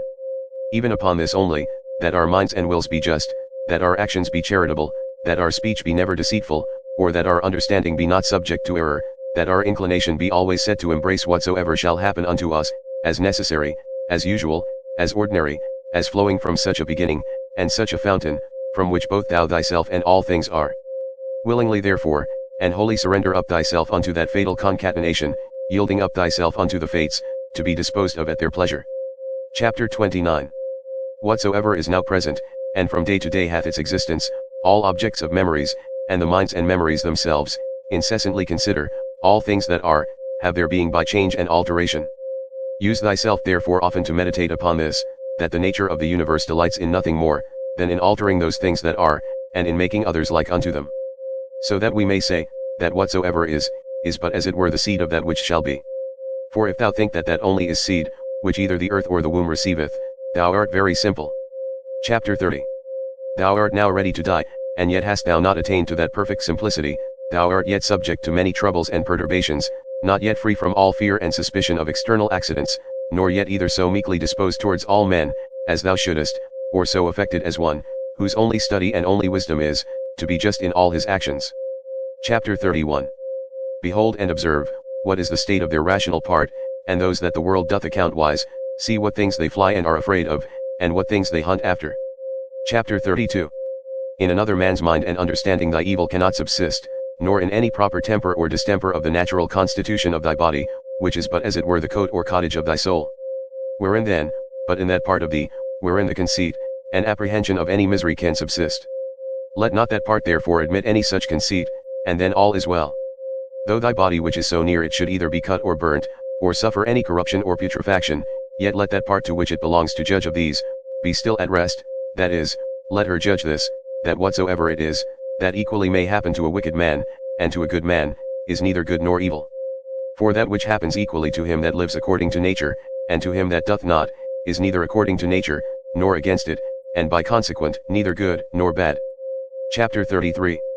Ever consider and think upon the world as being but one living substance, and having but one soul, and how all things in the world, are terminated into one sensitive power, and are done by one general motion as it were, and deliberation of that one soul, and how all things that are, concur in the cause of one another's being, and by what manner of connection and concatenation all things happen. Chapter 34. What art thou, that better and divine part accepted, but as Epictetus said well, a wretched soul, appointed to carry a carcass up and down. Chapter 35. To suffer change can be no hurt, as no benefit it is, by change to attain to being. The age and time of the world is as it were a flood and swift current, consisting of the things that are brought to pass in the world. For as soon as anything hath appeared, and is passed away, another succeeds, and that also will presently out of sight. Chapter 36. Whatsoever doth happen in the world, is, in the course of nature, as usual and ordinary as a rose in the spring, and fruit in summer. Of the same nature is sickness and death, slander, and lying in wait, and whatsoever else ordinarily doth unto fools use to be occasion either of joy or sorrow. That, whatsoever it is, that comes after, doth always very naturally, and as it were familiarly, follow upon that which was before. For thou must consider the things of the world, not as a loose independent number, consisting merely of necessary events, but as a discrete connection of things orderly and harmoniously disposed. There is then to be seen in the things of the world, not a bare succession, but an admirable correspondence and affinity. Chapter 37. Let that of Heraclitus never be out of thy mind, that the death of earth is water, and the death of water is air, and the death of air is fire, and so on the contrary. Remember him also who was ignorant whither the way did lead, and how that reason being the thing by which all things in the world are administered, and which men are continually and most inwardly conversant with, yet is the thing, which ordinarily they are most in opposition with, and how those things which daily happen among them, cease not daily to be strange unto them, and that we should not either speak, or do anything as men in their sleep, by opinion, and bare imagination, for then we think we speak and do, and that we must not be as children, who follow their father's example, for best reason alleging their bare kappa alpha theta tau iota pi alpha rho epsilon iota lambda phi alpha mu epsilon nu, or, as by successive tradition from our forefathers we have received it. Chapter 38. Even as if any of the gods should tell thee, thou shalt certainly die tomorrow, or next day, thou wouldst not, except thou wert extremely base and pusillanimous, take it for a great benefit, rather to die the next day after, than tomorrow, for alas, what is the difference? So, for the same reason, think it no great matter to die rather many years after, than the very next day. Chapter 39. Let it be thy perpetual meditation, how many physicians who once looked so grim, and so theatrically shrunk their brows upon their patients, are dead and gone themselves. How many astrologers, after that in great ostentation they had foretold the death of some others, how many philosophers after so many elaborate tracts and volumes concerning either mortality or immortality, how many brave captains and commanders, after the death and slaughter of so many, how many kings and tyrants, after they had with such horror and insolency abused their power upon men's lives, as though themselves had been immortal, how many, that I may so speak, whole cities both men and towns, Hellas, Pompeii, Herculaneum, and others innumerable are dead and gone. Run them over also, whom thou thyself, one after another, hast known in thy time to drop away. Such and such a one took care of such and such a one's burial, and soon after was buried himself. So one, so another, and all things in a short time. For herein lieth all indeed, ever to look upon all worldly things, as things for their continuance, that are but for a day, and for their worth, most vile and contemptible, as for example, what is man? That which but the other day when he was conceived was vile snivel, and within few days shall be either an embalmed carcass, or mere ashes. Thus must thou according to truth and nature, thoroughly consider how man's life is but for a very moment of time, and so depart meek and contented, even as if a ripe olive falling should praise the ground that bare her, and give thanks to the tree that begot her. Chapter 40. Thou must be like a promontory of the sea, against which though the waves beat continually, yet it both itself stands, and about it are those swelling waves stilled and quieted. Chapter 41. O, wretched I, to whom this mischance is happened. Nay, happy I, to whom this thing being happened, I can continue without grief, neither wounded by that which is present, nor in fear of that which is to come. For as for this, it might have happened unto any man, but any man having such a thing befallen him, could not have continued without grief. Why then should that rather be an unhappiness, than this a happiness? But however, canst thou, O man, term that unhappiness, which is no mischance to the nature of man, canst thou think that a mischance to the nature of man, which is not contrary to the end and will of his nature? What then hast thou learned is the will of man's nature? Doth that then which hath happened unto thee, hinder thee from being just? Or magnanimous? Or temperate? Or wise? Or circumspect? Or true? Or modest? Or free? Or from anything else of all those things in the present enjoying and possession whereof the nature of man, as then enjoying all that is proper unto her, is fully satisfied. Now to conclude, upon all occasion of sorrow remember henceforth to make use of this dogma, that whatsoever it is that hath happened unto thee, is in very deed no such thing of itself, as a misfortune, but that to bear it generously, is certainly great happiness. Chapter 42. It is but an ordinary coarse one, yet it is a good effectual remedy against the fear of death, for a man to consider in his mind the examples of such, who greedily and covetously, as it were, did for a long time enjoy their lives. What have they got more, than they whose deaths have been untimely? Are not they themselves dead at the last? As Cadicians, Fabius, Julianus Lepidus, or any other who in their lifetime having buried many, were at the last buried themselves. The whole space of any man's life, is but little, and as little as it is, with what troubles, with what manner of dispositions, and in the society of how wretched a body must it be passed. Let it be therefore unto thee altogether as a matter of indifferency. For if thou shalt look backward, behold, what an infinite chaos of time doth present itself unto thee, and as infinite a chaos, if thou shalt look forward. In that which is so infinite, what difference can there be between that which liveth but 3 days, and that which liveth 3 ages? Chapter 43. Let thy course ever be the most compendious way. The most compendious, is that which is according to nature, that is, in all both words and deeds, ever to follow that which is most sound and perfect. For such a resolution will free a man from all trouble, strife, dissembling, and ostentation. The fifth book. Chapter 1. In the morning when thou findest thyself unwilling to rise, consider with thyself presently, it is to go about a man's work that I am stirred up. Am I then yet unwilling to go about that, for which I myself was born and brought forth into this world? Or was I made for this, to lay me down, and make much of myself in a warm bed? Oh, but this is pleasing. And was it then for this that thou wert born, that thou mightest enjoy pleasure? Was it not in very truth for this, that thou mightest always be busy and in action? Seest thou not how all things in the world besides, how every tree and plant, how sparrows and ants, spiders and bees, how all in their kind are intent as it were orderly to perform whatsoever, towards the preservation of this orderly universe, naturally doth become and belong unto thin. And wilt not thou do that, which belongs unto a man to do? Wilt not thou run to do that, which thy nature doth require? But thou must have some rest. Yes, thou must. Nature hath of that also, as well as of eating and drinking, allowed thee a certain stint.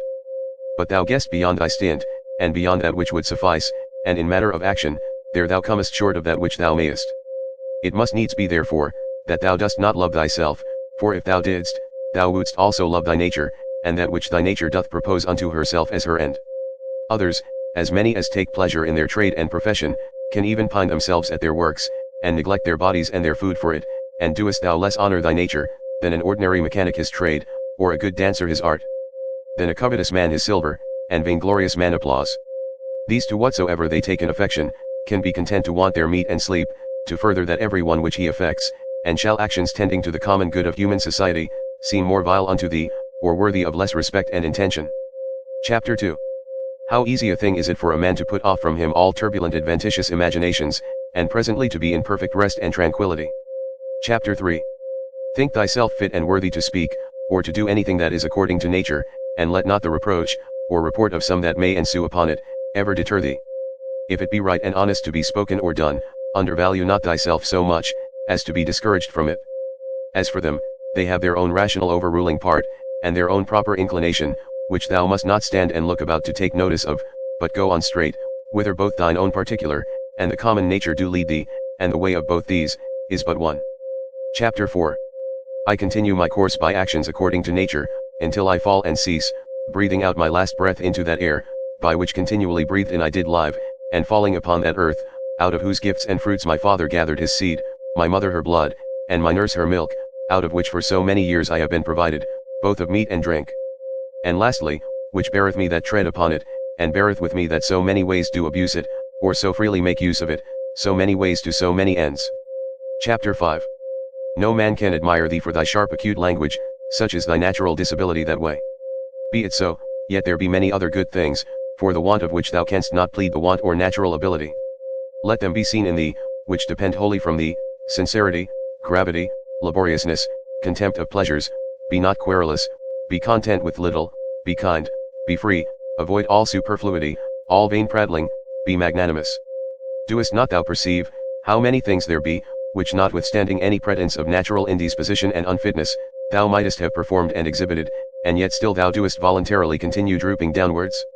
Or wilt thou say that it is through defect of thy natural constitution, that thou art constrained to murmur, to be base and wretched, to flatter, now to accuse, and now to please, and pacify thy body, to be vainglorious, to be so giddy-headed and unsettled in thy thoughts?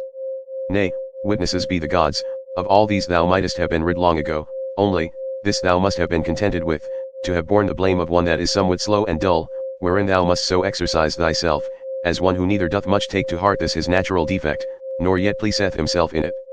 Chapter 6. Such there be, who when they have done a good turn to any, are ready to set them on the score for it, and to require retaliation. Others there be, who though they stand not upon retaliation, to require any, yet they think with themselves nevertheless, that such a one is their debtor, and they know as their word is what they have done. Others again there be, who when they have done any such thing, do not so much as know what they have done, but are like unto the vine, which beareth her grapes, and when once she hath borne her own proper fruit, is contented and seeks for no further recompense. As a horse after a race, and a hunting dog when he hath hunted, and a bee when she hath made her honey, look not for applause and commendation, so neither doth that man that rightly doth understand his own nature when he hath done a good turn, but from one doth proceed to do another, even as the vine after she hath once borne fruit in her own proper season, is ready for another time. Thou therefore must be one of them, who what they do, barely do it without any further thought, and are in a manner insensible of what they do. Nay but, will some reply perchance, this very thing a rational man is bound unto, to understand what it is, that he doth. For it is the property, say they, of one that is naturally sociable, to be sensible, that he doth operate sociably, nay, and to desire, that the party himself that is sociably dealt with, should be sensible of it too. I answer, that which thou sayest is true indeed, but the true meaning of that which is said, thou dost not understand. And therefore art thou one of those first, whom I mentioned. For they also are led by a probable appearance of reason. But if thou dost desire to understand truly what it is that is said, fear not that thou shalt therefore give over any sociable action. Chapter 7. The form of the Athenians' prayer did run thus: O rain, rain, good Jupiter, upon all the grounds and fields that belong to the Athenians. Either we should not pray at all, or thus absolutely and freely, and not every one for himself in particular alone. Chapter 8. As we say commonly, the physician hath prescribed unto this man, riding, unto another, cold baths, unto a third, to go barefoot, so it is alike to say, the nature of the universe hath prescribed unto this man sickness, or blindness, or some loss, or damage, or some such thing.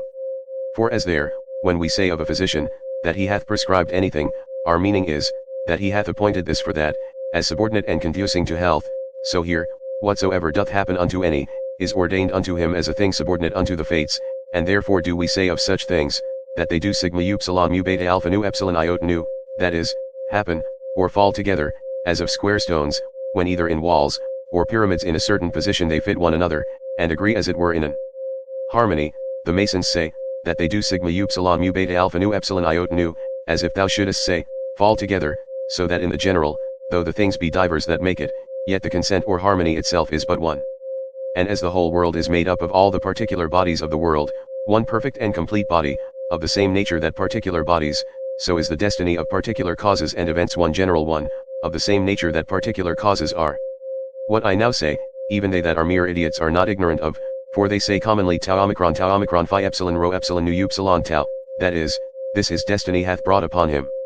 This therefore is by the fates properly and particularly brought upon this, as that unto this in particular is by the physician prescribed. These therefore let us accept of in like manner, as we do those that are prescribed unto us our physicians. For them also in themselves shall we find to contain many harsh things, but we nevertheless, in hope of health, and recovery, accept of them. Let the fulfilling and accomplishment of those things which the common nature hath determined, be unto thee as thy health. Accept then, and be pleased with whatsoever doth happen, though otherwise harsh and unpleasing, as tending to that end, to the health and welfare of the universe, and to Jove's happiness and prosperity. For this whatsoever it be, should not have been produced, had it not conduced to the good of the universe. For neither doth any ordinary particular nature bring anything to pass, that is not to whatsoever is within the sphere of its own proper administration and government agreeable and subordinate. For these two considerations then thou must be well pleased with anything that doth happen unto thee. First, because that for thee properly it was brought to pass, and unto thee it was prescribed, and that from the very beginning by the series and connection of the first causes, it hath ever had a reference unto thee. And secondly, because the good success and perfect welfare, and indeed the very continuance of him, that is the administrator of the whole, doth in a manner depend on it. For the whole, because whole, therefore entire, and perfect, is maimed, and mutilated, if thou shalt cut off anything at all, whereby the coherence, and contiguity as of parts, so of causes, is maintained and preserved. Of which certain it is, that thou doest, as much as lieth in thee, cut off, and in some sort violently take somewhat away, as often as thou art displeased with anything that happeneth. Chapter 9. Be not discontented, be not disheartened, be not out of hope, if often it succeed not so well with thee punctually and precisely to do all things according to the right dogmata, but being once cast off, return unto them again, and as for those many and more frequent occurrences, either of worldly distractions, or human infirmities, which as a man thou canst not but in some measure be subject unto, be not thou discontented with them, but however, love and affect that only which thou dost return unto, a philosopher's life, and proper occupation after the most exact manner.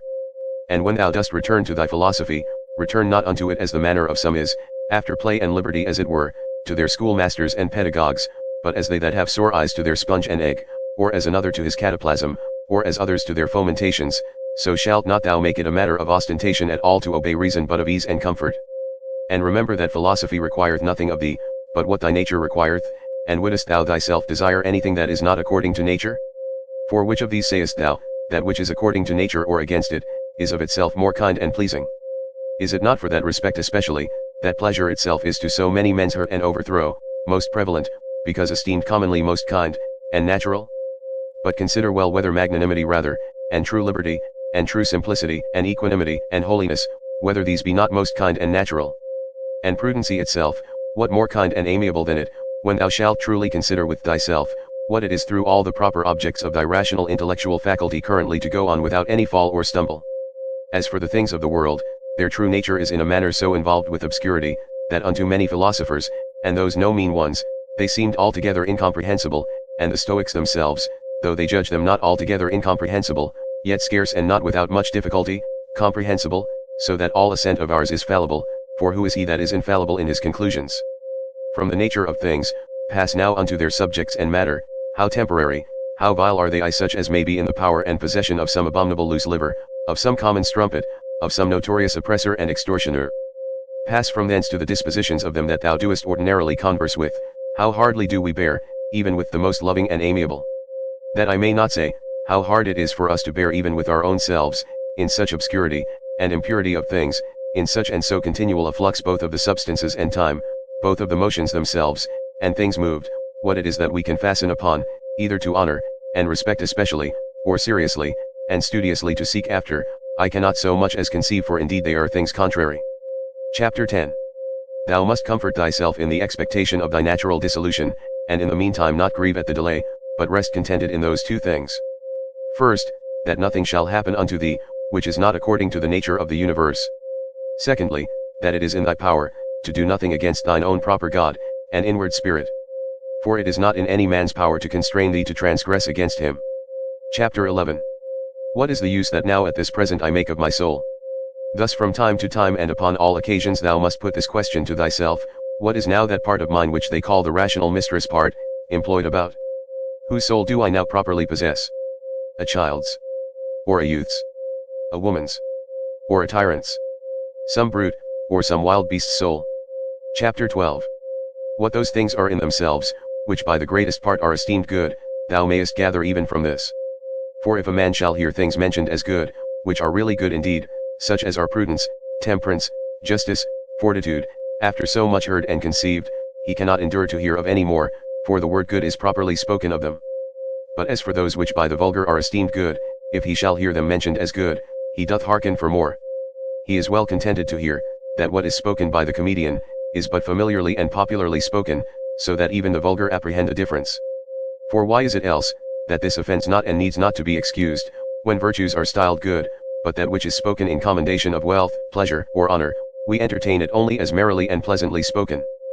Proceed therefore, and inquire further, whether it may not be that those things also which being mentioned upon the stage were merrily, and with great applause of the multitude, scoffed at with this jest, that they that possessed them had not in all the world of their own, such was their affluence and plenty, so much as a place where to avoid their excrements.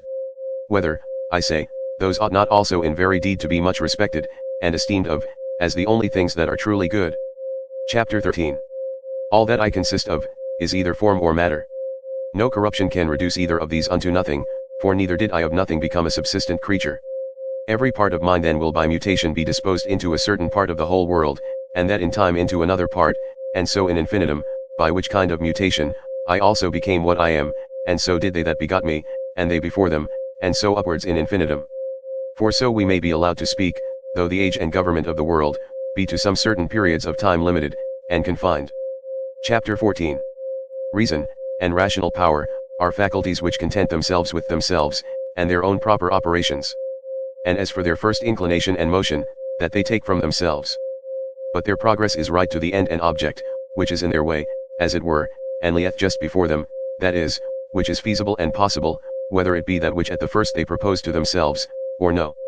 For which reason also such actions are termed kappa alpha tau omicron rho theta sigma epsilon iota, to intimate the directness of the way, by which they are achieved. Nothing must be thought to belong to a man, which doth not belong unto him as he is a man. These, the event of purposes, are not things required in a man. The nature of man doth not profess any such things. The final ends and consummations of actions are nothing at all to a man's nature. The end therefore of a man, or the summum bonum whereby that end is fulfilled, cannot consist in the consummation of actions purposed and intended. Again, concerning these outward worldly things, were it so that any of them did properly belong unto man, then would it not belong unto man, to condemn them and to stand in opposition with them. Neither would he be praiseworthy that can live without them, or he good, if these were good indeed, who of his own accord doth deprive himself of any of them. But we see contrariwise, that the more a man doth withdraw himself from these wherein external pomp and greatness doth consist, or any other like these, or the better he doth bear with the loss of these, the better he is accounted. Chapter 15. Such as thy thoughts and ordinary cogitations are, such will thy mind be in time. For the soul doth as it were receive its tincture from the fancies, and imaginations. Dye it therefore and thoroughly soak it with the assiduity of these cogitations. As for example, wheresoever thou mayest live, there it is in thy power to live well and happy. But thou mayest live at the court, there then also mayest thou live well and happy. Again, that which everything is made for, he is also made unto that, and cannot but naturally incline unto it. That which anything doth naturally incline unto, therein is his end. Wherein the end of everything doth consist, therein also doth his good and benefit consist. Society therefore is the proper good of a rational creature. For that we are made for society, it hath long since been demonstrated. Or can any man make any question of this, that whatsoever is naturally worse and inferior, is ordinarily subordinated to that which is better? And that those things that are best, are made one for another? And those things that have souls, are better than those that have none? And of those that have, those best that have rational souls? Chapter 16. To desire things impossible is the part of a madman. But it is a thing impossible, that wicked man should not commit some such things. Neither doth anything happen to any man, which in the ordinary course of nature as natural unto him doth not happen. Again, the same things happen unto others also. And truly, if either he that is ignorant that such a thing hath happened unto him, or he that is ambitious to be commended for his magnanimity, can be patient, and is not grieved, is it not a grievous thing, that either ignorance, or a vain desire to please and to be commended, should be more powerful and effectual than true prudence? As for the things themselves, they touch not the soul, neither can they have any access unto it, neither can they of themselves any ways either affect it, or move it. For she herself alone can affect and move herself, and according as the dogmata and opinions are, which she doth vouchsafe herself, so are those things which, as accessories, have any coexistence with her. Chapter 17. After one consideration, man is nearest unto us, as we are bound to do them good, and to bear with them. But as he may oppose any of our true proper actions, so man is unto me but as a thing indifferent, even as the sun, or the wind, or some wild beast. By some of these it may be, that some operation or other of mine, may be hindered, however, of my mind and resolution itself, there can be no let or impediment, by reason of that ordinary constant both exception, or reservation wherewith it inclineth, and ready conversion of objects, from that which may not be, to that which may be, which in the prosecution of its inclinations, as occasion serves, it doth observe. For by these the mind doth turn and convert any impediment whatsoever, to be her aim and purpose. So that what before was the impediment, is now the principal object of her working, and that which before was in her way, is now her readiest way. Chapter 18. Honor that which is chiefest and most powerful in the world, and that is it, which makes use of all things, and governs all things.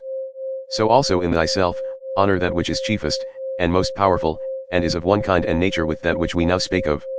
For it is the very same, which being in thee, turneth all other things to its own use, and by whom also thy life is governed. Chapter 19.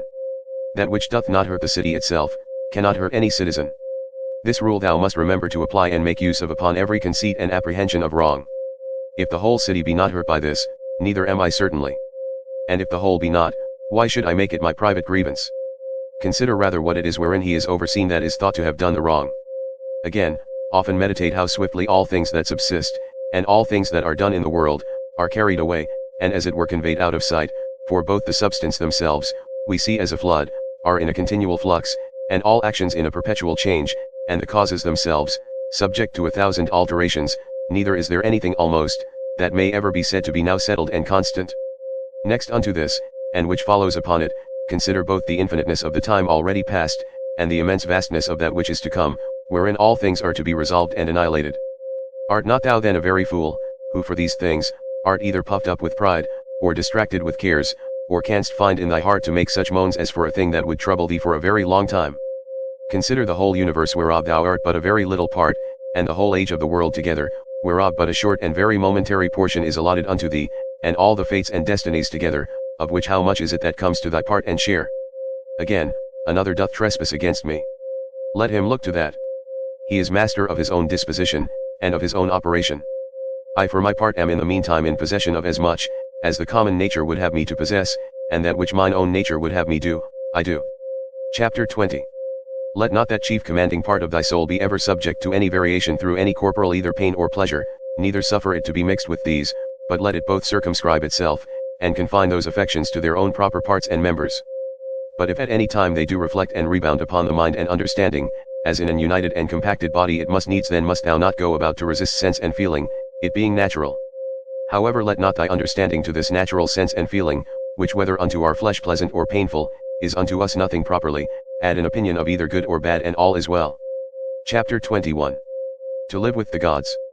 He liveth with the gods, who at all times affords unto them the spectacle of a soul, both contented and well pleased with whatsoever is afforded, or allotted unto her, and performing whatsoever is pleasing to that spirit, whom, being part of himself, Jove hath appointed to every man as his overseer and governor. Chapter 22. Be not angry neither with him whose breath, neither with him whose armholes, are offensive. What can he do? Such is his breath naturally, and such are his armholes, and from such an effect, and such a smell must of necessity proceed. Oh, but the man, sayest thou, hath understanding in him, and might of himself know, that he by standing near, cannot choose but offend. And thou also, God bless thee, hast understanding.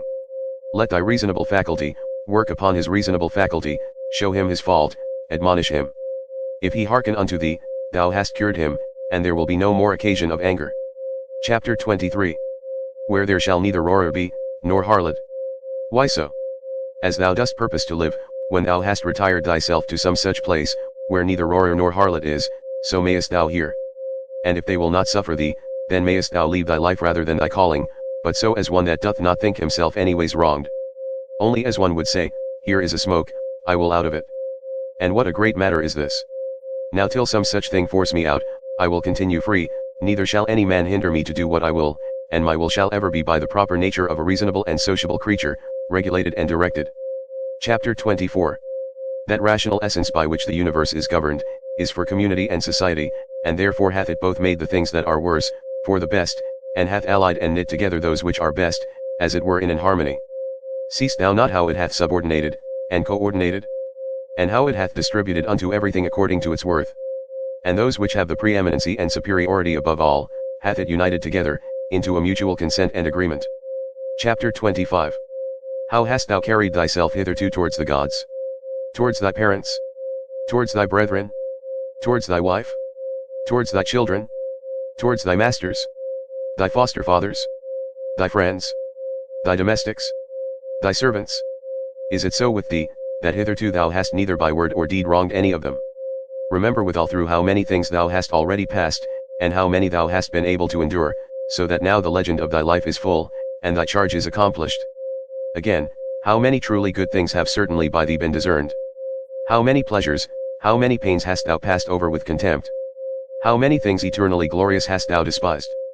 Towards how many perverse unreasonable men hast thou carried thyself kindly, and discreetly. Chapter 26. Why should imprudent unlearned souls trouble that which is both learned, and prudent? And which is that is so? She that understandeth the beginning and the end, and hath the true knowledge of that rational essence, that passeth through all things subsisting, and through all ages being ever the same, disposing and dispensing as it were this universe by certain periods of time. Chapter 27. Within a very little while, thou wilt be either ashes, or a solitum, and a name perchance, and perchance, not so much as a name. And what is that but an empty sound, and a rebounding echo? Those things which in this life are dearest unto us, and of most account, they are in themselves but vain, putrid, contemptible. The most weighty and serious, if rightly esteemed, but as puppies, biting one another, or untaught children, now laughing and then crying. As for faith, and modesty, and justice, and truth, they long since, as one of the poets hath it, have abandoned this spacious earth, and retired themselves unto heaven. What is it then that doth keep thee here, if things sensible be so mutable and unsettled?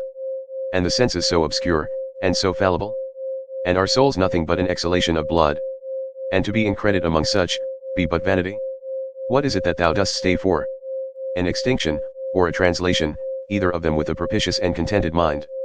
But still that time come, what will content thee? What else, but to worship and praise the gods, and to do good unto men? To bear with them, and to forbear to do them any wrong. And for all external things belonging either to this thy wretched body, or life, to remember that they are neither thine, nor in thy power. Chapter 28. Thou mayest always speed, if thou wilt but make choice of the right way, if in the course both of thine opinions and actions, thou wilt observe a true method. These two things be common to the souls, as of God, so of men, and of every reasonable creature, first that in their own proper work they cannot be hindered by anything, and secondly, that their happiness doth consist in a disposition to, and in the practice of righteousness, and that in these their desire is terminated. Chapter 29. If this neither be my wicked act, nor an act anyways depending from any wickedness of mine, and that by it the public is not hurt, what doth it concern me? And wherein can the public be hurt? For thou must not altogether be carried by conceit and common opinion, as for help thou must afford that unto them after thy best ability, and as occasion shall require, though they sustain damage, but in these middle or worldly things, but however do not thou conceive that they are truly hurt thereby, for that is not right. But as that old foster father in the comedy, being now to take his leave doth with a great deal of ceremony, require his foster child's rhombus, or rattle top, remembering nevertheless that it is but a rhombus, so here also do thou likewise. For indeed what is all this pleading and public bawling for at the courts? O man, hast thou forgotten what those things are? Yet but they are things that others much care for, and highly esteem of. Wilt thou therefore be a fool too? Once I was, let that suffice. Chapter 30. Let death surprise me when it will, and where it will, I may be epsilon mu omicron iota rho omicron, or a happy man, nevertheless. For he is a happy man, who in his lifetime dealeth unto himself a happy lot and portion. A happy lot and portion is, good inclinations of the soul, good desires, good actions. The Sixth Book. Chapter 1. The matter itself, of which the universe doth consist, is of itself very tractable and pliable. That rational essence that doth govern it, hath in itself no cause to do evil. It hath no evil in itself, neither can it do anything that is evil, neither can anything be hurt by it. And all things are done and determined according to its will and prescript. Chapter 2. Be it all one unto thee, whether half frozen or well warm, whether only slumbering, or after a full sleep, whether discommended or commended thou do thy duty, or whether dying or doing somewhat else, for that also to die, must among the rest be reckoned as one of the duties and actions of our lives. Chapter 3. Look in, let not either the proper quality, or the true worth of anything pass thee, before thou hast fully apprehended it. Chapter 4. All substances come soon to their change, and either they shall be resolved by way of exhalation, if so be that all things shall be reunited into one substance, or as others maintain, they shall be scattered and dispersed. As for that rational essence by which all things are governed, as it best understandeth itself, both its own disposition, and what it doth, and what matter it hath to do with and accordingly doth all things, so we that do not, no wonder, if we wonder at many things, the reasons whereof we cannot comprehend. Chapter 5. The best kind of revenge is, not to become like unto them. Chapter 6. Let this be thy only joy, and thy only comfort, from one sociable kind action without intermission to pass unto another, God being ever in thy mind. Chapter 7. The rational commanding part, as it alone can stir up and turn itself, so it maketh both itself to be, and everything that happeneth, to appear unto itself, as it will itself. Chapter 8. According to the nature of the universe all things particular are determined, not according to any other nature, either about compassing and containing, or within, dispersed and contained, or without, depending. Either this universe is a mere confused mass, and an intricate context of things, which shall in time be scattered and dispersed again, or it is an union consisting of order, and administered by providence. If the first, why should I desire to continue any longer in this fortuite confusion and commixtion? Or why should I take care for anything else, but that as soon as may be I may be earth again? And why should I trouble myself any more whilst I seek to please the gods?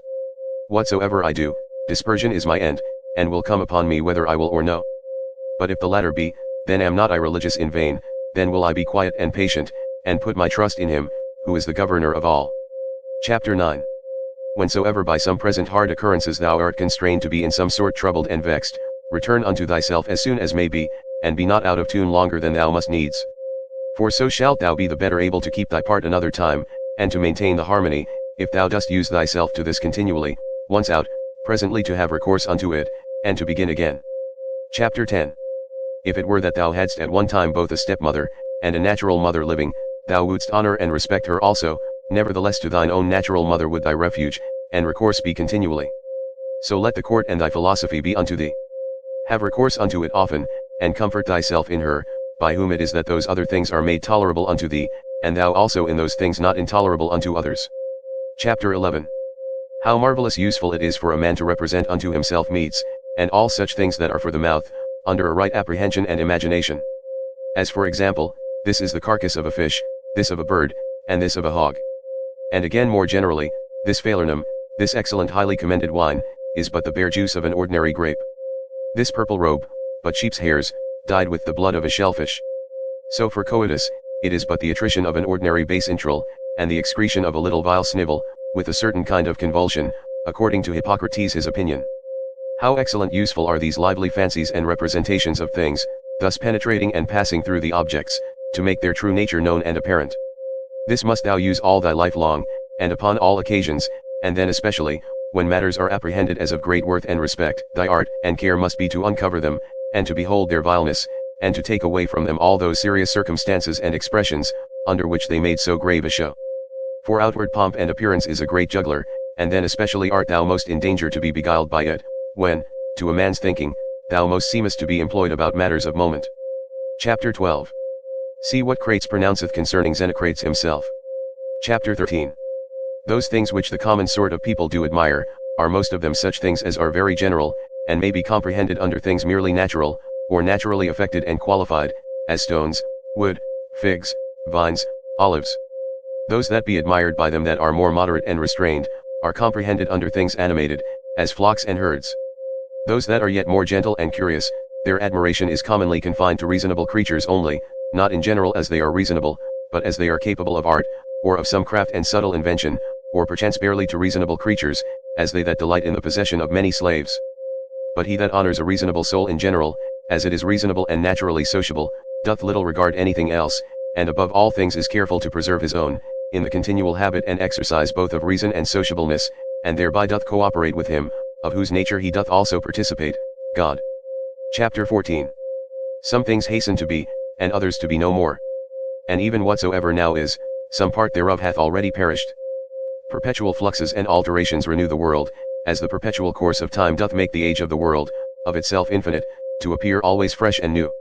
In such a flux and course of all things, what of these things that hasten so fast away should any man regard, since among all there is not any that a man may fasten and fix upon? As if a man would settle his affection upon some ordinary sparrow living by him, who is no sooner seen, than out of sight. For we must not think otherwise of our lives, than as a mere exhalation of blood, or of an ordinary respiration of air.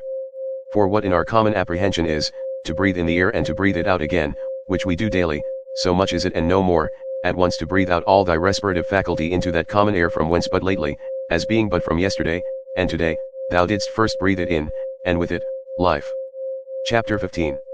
Not vegetative spiration, it is not surely, which plants have, that in this life should be so dear unto us, nor sensitive respiration, the proper life of beasts, both tame and wild, nor this our imaginative faculty, nor that we are subject to be led and carried up and down by the strength of our sensual appetites, or that we can gather, and live together, or that we can feed, for that in effect is no better, than that we can void the excrements of our food. What is it then that should be dear unto us? To hear a clattering noise? If not that, then neither to be applauded by the tongues of men. For the praises of many tongues, is in effect no better than the clattering of so many tongues.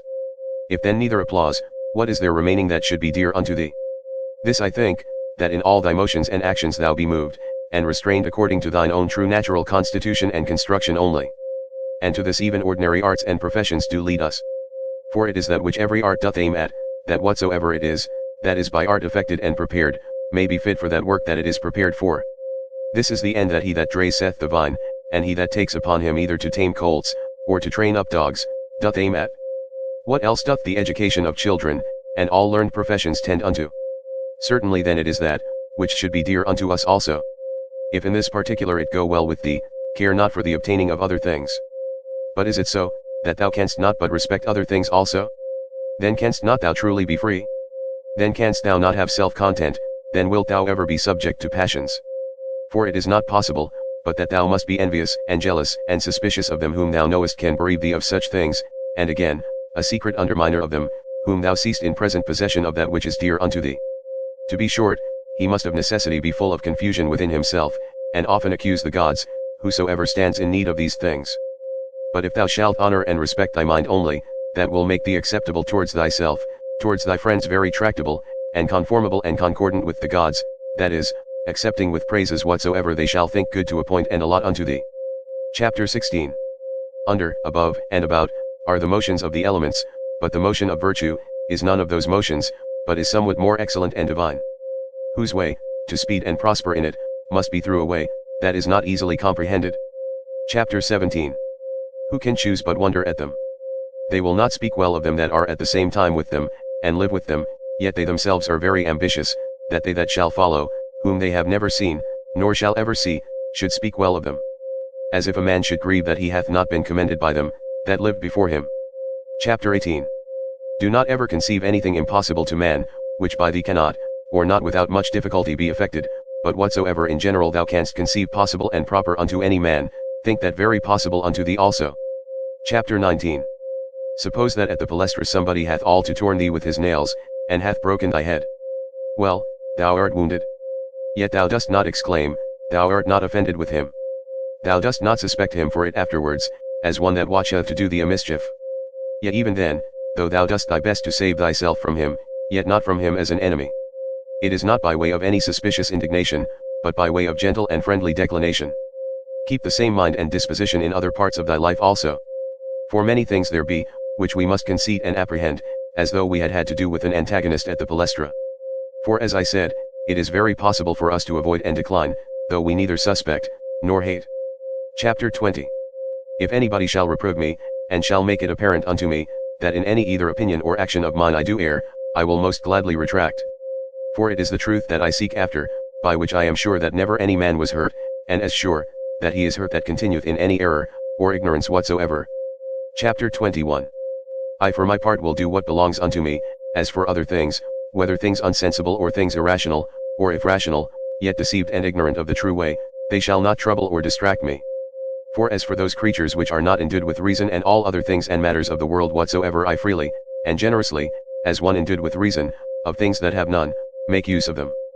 And as for men, towards them as naturally partakers of the same reason, my care is to carry myself sociably. But whatsoever it is that thou art about, remember to call upon the gods. And as for the time how long thou shalt live to do these things, let it be altogether indifferent unto thee, for even 3 such hours are sufficient. Chapter 22. Alexander of Macedon, and he that dressed his mules, when once dead both came to one. For either they were both resumed into those original rational essences from whence all things in the world are propagated, or both after one fashion were scattered into atoms. XXII consider how many different things, whether they concern our bodies, or our souls, in a moment of time come to pass in every one of us, and so thou wilt not wonder if many more things or rather all things that are done, can at one time subsist, and coexist in that both one and general, which we call the world. Chapter 24. If any should put this question unto thee, how this word Antoninus is written, wouldst thou not presently fix thine intention upon it, and utter out in order every letter of it? And if any shall begin to gainsay thee, and quarrel with thee about it, wilt thou quarrel with him again, or rather go on meekly as thou hast begun, until thou hast numbered out every letter? Here then likewise remember, that every duty that belongs unto a man doth consist of some certain letters or numbers as it were, to which without any noise or tumult keeping thyself thou must orderly proceed to thy proposed end, forbearing to quarrel with him that would quarrel and fall out with thee. Chapter 25. Is it not a cruel thing to forbid men to affect those things, which they conceive to agree best with their own natures, and to tend most to their own proper good and behoof? But thou after a sort deniest them this liberty, as often as thou art angry with them for their sins. For surely they are led unto those sins whatsoever they be, as to their proper good and commodity. But it is not so, thou wilt object perchance. Thou therefore teach them better, and make it appear unto them, but be not thou angry with them. Chapter 26. Death is a cessation from the impression of the senses, the tyranny of the passions, the errors of the mind, and the servitude of the body. Chapter 27. If in this kind of life thy body be able to hold out, it is a shame that thy soul should faint first, and give over. Take heed, lest of a philosopher thou become a mere Caesar in time, and receive a new tincture from the court. For it may happen if thou dost not take heed. Keep thyself therefore, truly simple, good, sincere, grave, free from all ostentation, a lover of that which is just, religious, kind, tender-hearted, strong and vigorous to undergo anything that becomes thee. Endeavor to continue such, as philosophy, hadst thou wholly and constantly applied thyself unto it, would have made, and secured thee.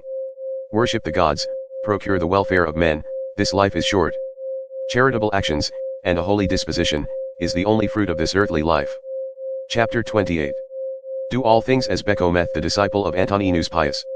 Remember his resolute constancy in things that were done by him according to reason, his equability in all things, his sanctity, the cheerfulness of his countenance, his sweetness, and how free he was from all vainglory, how careful to come to the true and exact knowledge of matters in hand, and how he would by no means give over till he did fully, and plainly understand the whole state of the business, and how patiently, and without any contestation he would bear with them, that did unjustly condemn him, how he would never be over hasty in anything, nor give ear to slanders and false accusations, but examine and observe with best diligence the several actions and dispositions of men.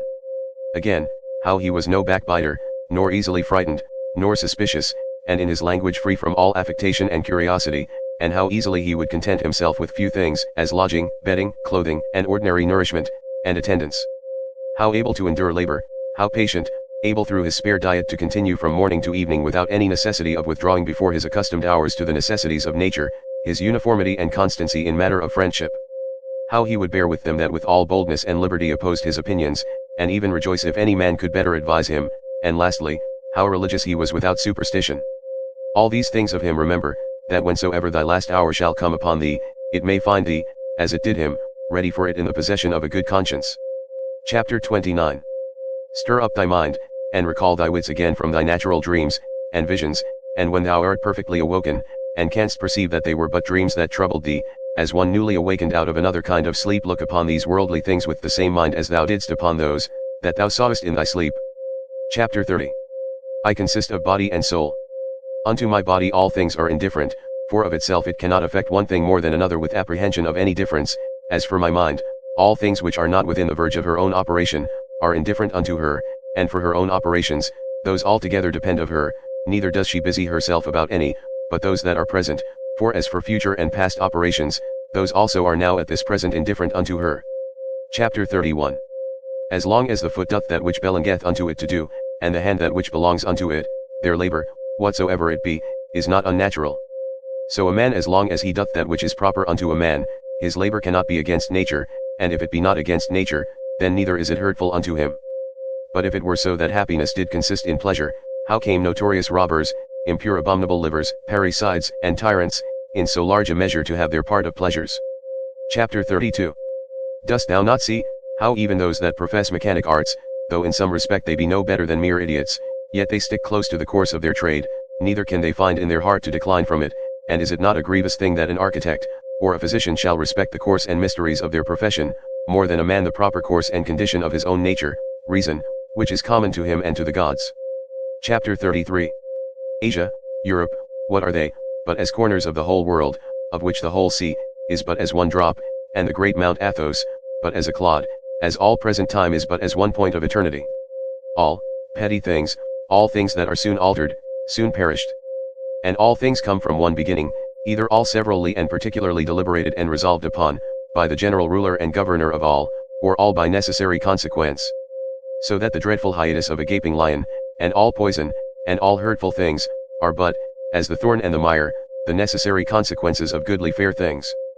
Think not of these therefore, as things contrary to those which thou dost much honor, and respect, but consider in thy mind the true fountain of all. Chapter 34. He that seeth the things that are now, hath seen all that either was ever, or ever shall be, for all things are of one kind, and all like one unto another. Meditate often upon the connection of all things in the world, and upon the mutual relation that they have one unto another. For all things are after a sort folded and involved one within another, and by these means all agree well together. For one thing is consequent unto another, by local motion, by natural conspiration and agreement, and by substantial union, or, reduction of all substances into one. Chapter 35. Fit and accommodate thyself to that estate and to those occurrences, which by the destinies have been annexed unto thee, and love those men whom thy fate it is to live with, but love them truly. An instrument, a tool, an utensil, whatsoever it be, if it be fit for the purpose it was made for, it is as it should be, though he perchance that made and fitted it, be out of sight and gone. But in things natural, that power which hath framed and fitted them, is and abideth within them still, for which reason she ought also the more to be respected, and we are the more obliged, if we may live and pass our time according to her purpose and intention, to think that all is well with us, and according to our own minds. After this manner also, and in this respect it is, that he that is all in all doth enjoy his happiness. Chapter 36. What things soever are not within the proper power and jurisdiction of thine own will either to compass or avoid, if thou shalt propose unto thyself any of those things as either good, or evil, it must needs be that according as thou shalt either fall into that which thou dost think evil, or miss of that which thou dost think good, so wilt thou be ready both to complain of the gods, and to hate those men, who either shall be so indeed, or shall by thee be suspected as the cause either of thy missing of the one, or falling into the other. And indeed we must needs commit many evils, if we incline to any of these things, more or less, with an opinion of any difference. But if we mind and fancy those things only, as good and bad, which wholly depend of our own wills, there is no more occasion why we should either murmur against the gods, or be at enmity with any man. Chapter 37. We all work to one effect, some willingly, and with the rational apprehension of what we do, others without any such knowledge. As I think Heraclitus in a place speaketh of them that sleep, that even they do work in their kind, and do confer to the general operations of the world. One man therefore doth cooperate after one sort, and another after another sort, but even he that doth murmur, and to his power doth resist and hinder, even he as much as any doth cooperate. For of such also did the world stand in need. Now do thou consider among which of these thou wilt rank thyself. For as for him who is the administrator of all, he will make good use of thee whether thou wilt or no, and make thee, as a part and member of the whole, so to cooperate with him, that whatsoever thou doest, shall turn to the furtherance of his own counsels, and resolutions. But be not thou for shame such a part of the whole, as that vile and ridiculous verse, which Chrysippus in a place doth mention, is a part of the comedy. Chapter 38. Doth either the sun take upon him to do that which belongs to the rain? Or his son Aesculapius that, which unto the earth doth properly belong? How is it with every one of the stars in particular? Though they all differ one from another, and have their several charges and functions by themselves, do they not all nevertheless concur and co-operate to one end? Chapter 39. If so be that the gods have deliberated in particular of those things that should happen unto me, I must stand to their deliberation, as discreet and wise. For that a god should be an imprudent god, is a thing hard even to conceive, and why should they resolve to do me hurt? For what profit either unto them or the universe, which they specially take care for, could arise from it? But if so be that they have not deliberated of me in particular, certainly they have of the whole in general, and those things which in consequence and coherence of this general deliberation happen unto me in particular, I am bound to embrace and accept of.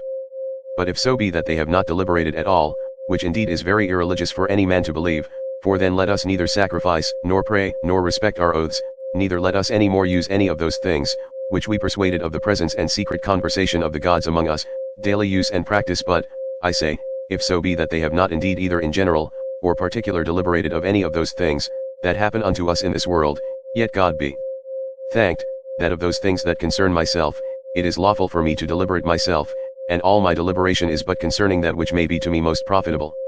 Now that unto every one is most profitable, which is according to his own constitution and nature. And my nature is, to be rational in all my actions and as a good, and natural member of a city and commonwealth, towards my fellow members ever to be sociably and kindly disposed and affected. My city and country as I am Antoninus, is Rome, as a man, the whole world. Those things therefore that are expedient and profitable to those cities, are the only things that are good and expedient for me. Chapter 40. Whatsoever in any kind doth happen to any one, is expedient to the whole. And thus much to content us might suffice, that it is expedient for the whole in general. But yet this also shalt thou generally perceive, if thou dost diligently take heed, that whatsoever doth happen to any one man or men. And now I am content that the word expedient should more generally be understood of those things which we otherwise call middle things, or things indifferent, as health, wealth, and the like. Chapter 41. As the ordinary shows of the theatre and of other such places, when thou art presented with them, affect thee, as the same things still seen, and in the same fashion, make the sight ingrateful and tedious, so must all the things that we see all our life long affect us. For all things, above and below, are still the same, and from the same causes. When then will there be an end? Chapter 42. Let the several deaths of men of all sorts, and of all sorts of professions, and of all sort of nations, be a perpetual object of thy thoughts. So that thou mayst even come down to Philistio, Phoebus, and Origanian. Pass now to other generations. Thither shall we after many changes, where so many brave orators are, where so many grave philosophers, Heraclitus, Pythagoras, Socrates. Where so many heroes of the old times, and then so many brave captains of the latter times, and so many kings.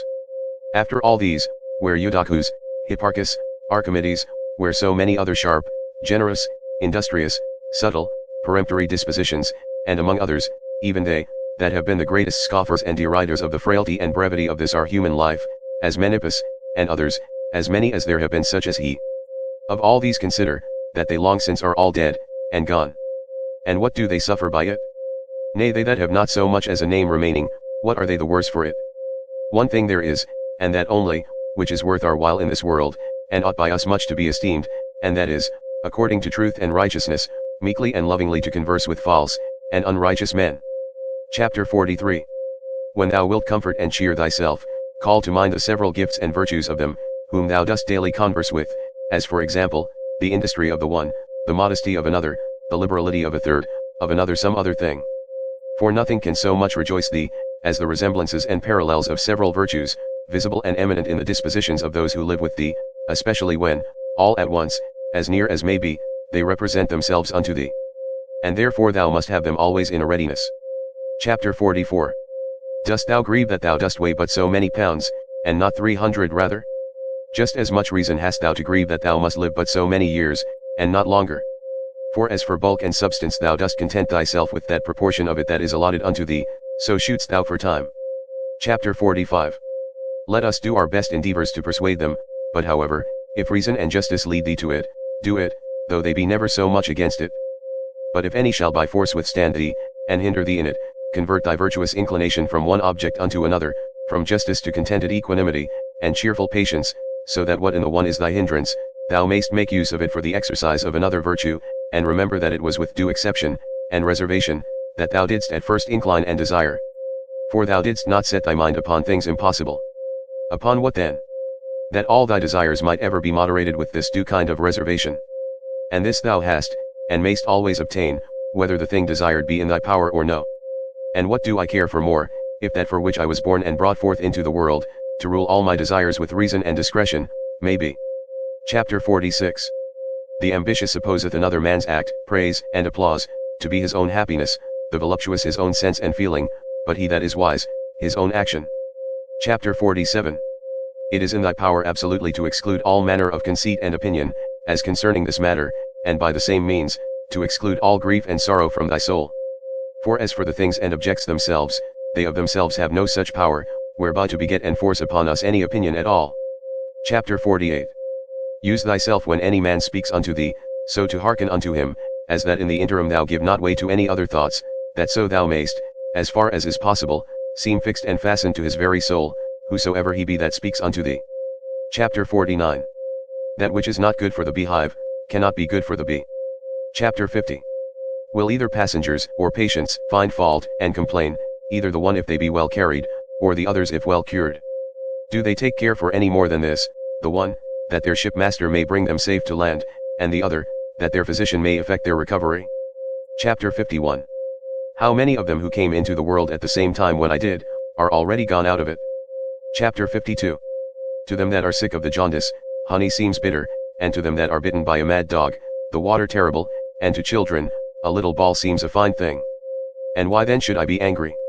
Or do I think that error and false opinion is less powerful to make men transgress, than either choler, being immoderate and excessive, to cause the jaundice, or poison, to cause rage. Chapter 53. No man can hinder thee to live as thy nature doth require. Nothing can happen unto thee, but what the common good of nature doth require. Chapter 54. What manner of men they be whom they seek to please, and what to get, and by what actions, how soon time will cover and bury all things, and how many it hath already buried. The seventh book. Chapter 1. What is wickedness? It is that which many time and often thou hast already seen and known in the world. And so oft as anything doth happen that might otherwise trouble thee, let this memento presently come to thy mind, that it is that which thou hast already often seen and known. Generally, above and below, thou shalt find but the same things. The very same things whereof ancient stories, middle-age stories, and fresh stories are full, whereof towns are full, and houses full. There is nothing that is new. All things that are both usual and of little continuance. Chapter 2. What fear is there that thy dogmata, or philosophical resolutions and conclusions, should become dead in thee, and lose their proper power and efficacy to make thee live happy, as long as those proper and correlative fancies, and representations of things on which they mutually depend, which continually to stir up and revive is in thy power, are still kept fresh and alive? It is in my power concerning this thing that is happened, whatsoever it be, to conceit that which is right and true. If it be, why then am I troubled? Those things that are without my understanding, are nothing to it at all, and that is it only, which doth properly concern me. Be always in this mind, and thou wilt be right. Chapter 3. That which most men would think themselves most happy for, and would prefer before all things, if the gods would grant it unto them after their deaths, thou mayst whilst thou livest grant unto thyself, to live again. See the things of the world again, as thou hast already seen them. For what is it else to live again? Public shows and solemnities with much pomp and vanity, stage plays, flocks and herds, conflicts and contentions, a bone thrown to a company of hungry curs, a bait for greedy fishes, the painfulness, and continual burden-bearing of wretched ants, the running to and fro of terrified mice, little puppets drawn up and down with wires and nerves, these be the objects of the world. Among all these thou must stand steadfast, meekly affected, and free from all manner of indignation, with this right ratiocination and apprehension, that as the worth is of those things which a man doth affect, so is in very deed every man's worth more or less. Chapter 4.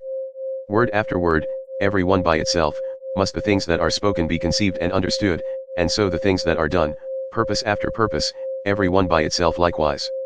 And as in matter of purposes and actions, we must presently see what is the proper use and relation of every one, so of words must we be as ready, to consider of every one what is the true meaning, and signification of it according to truth and nature, however it be taken in common use. Chapter 5. Is my reason, and understanding sufficient for this, or no?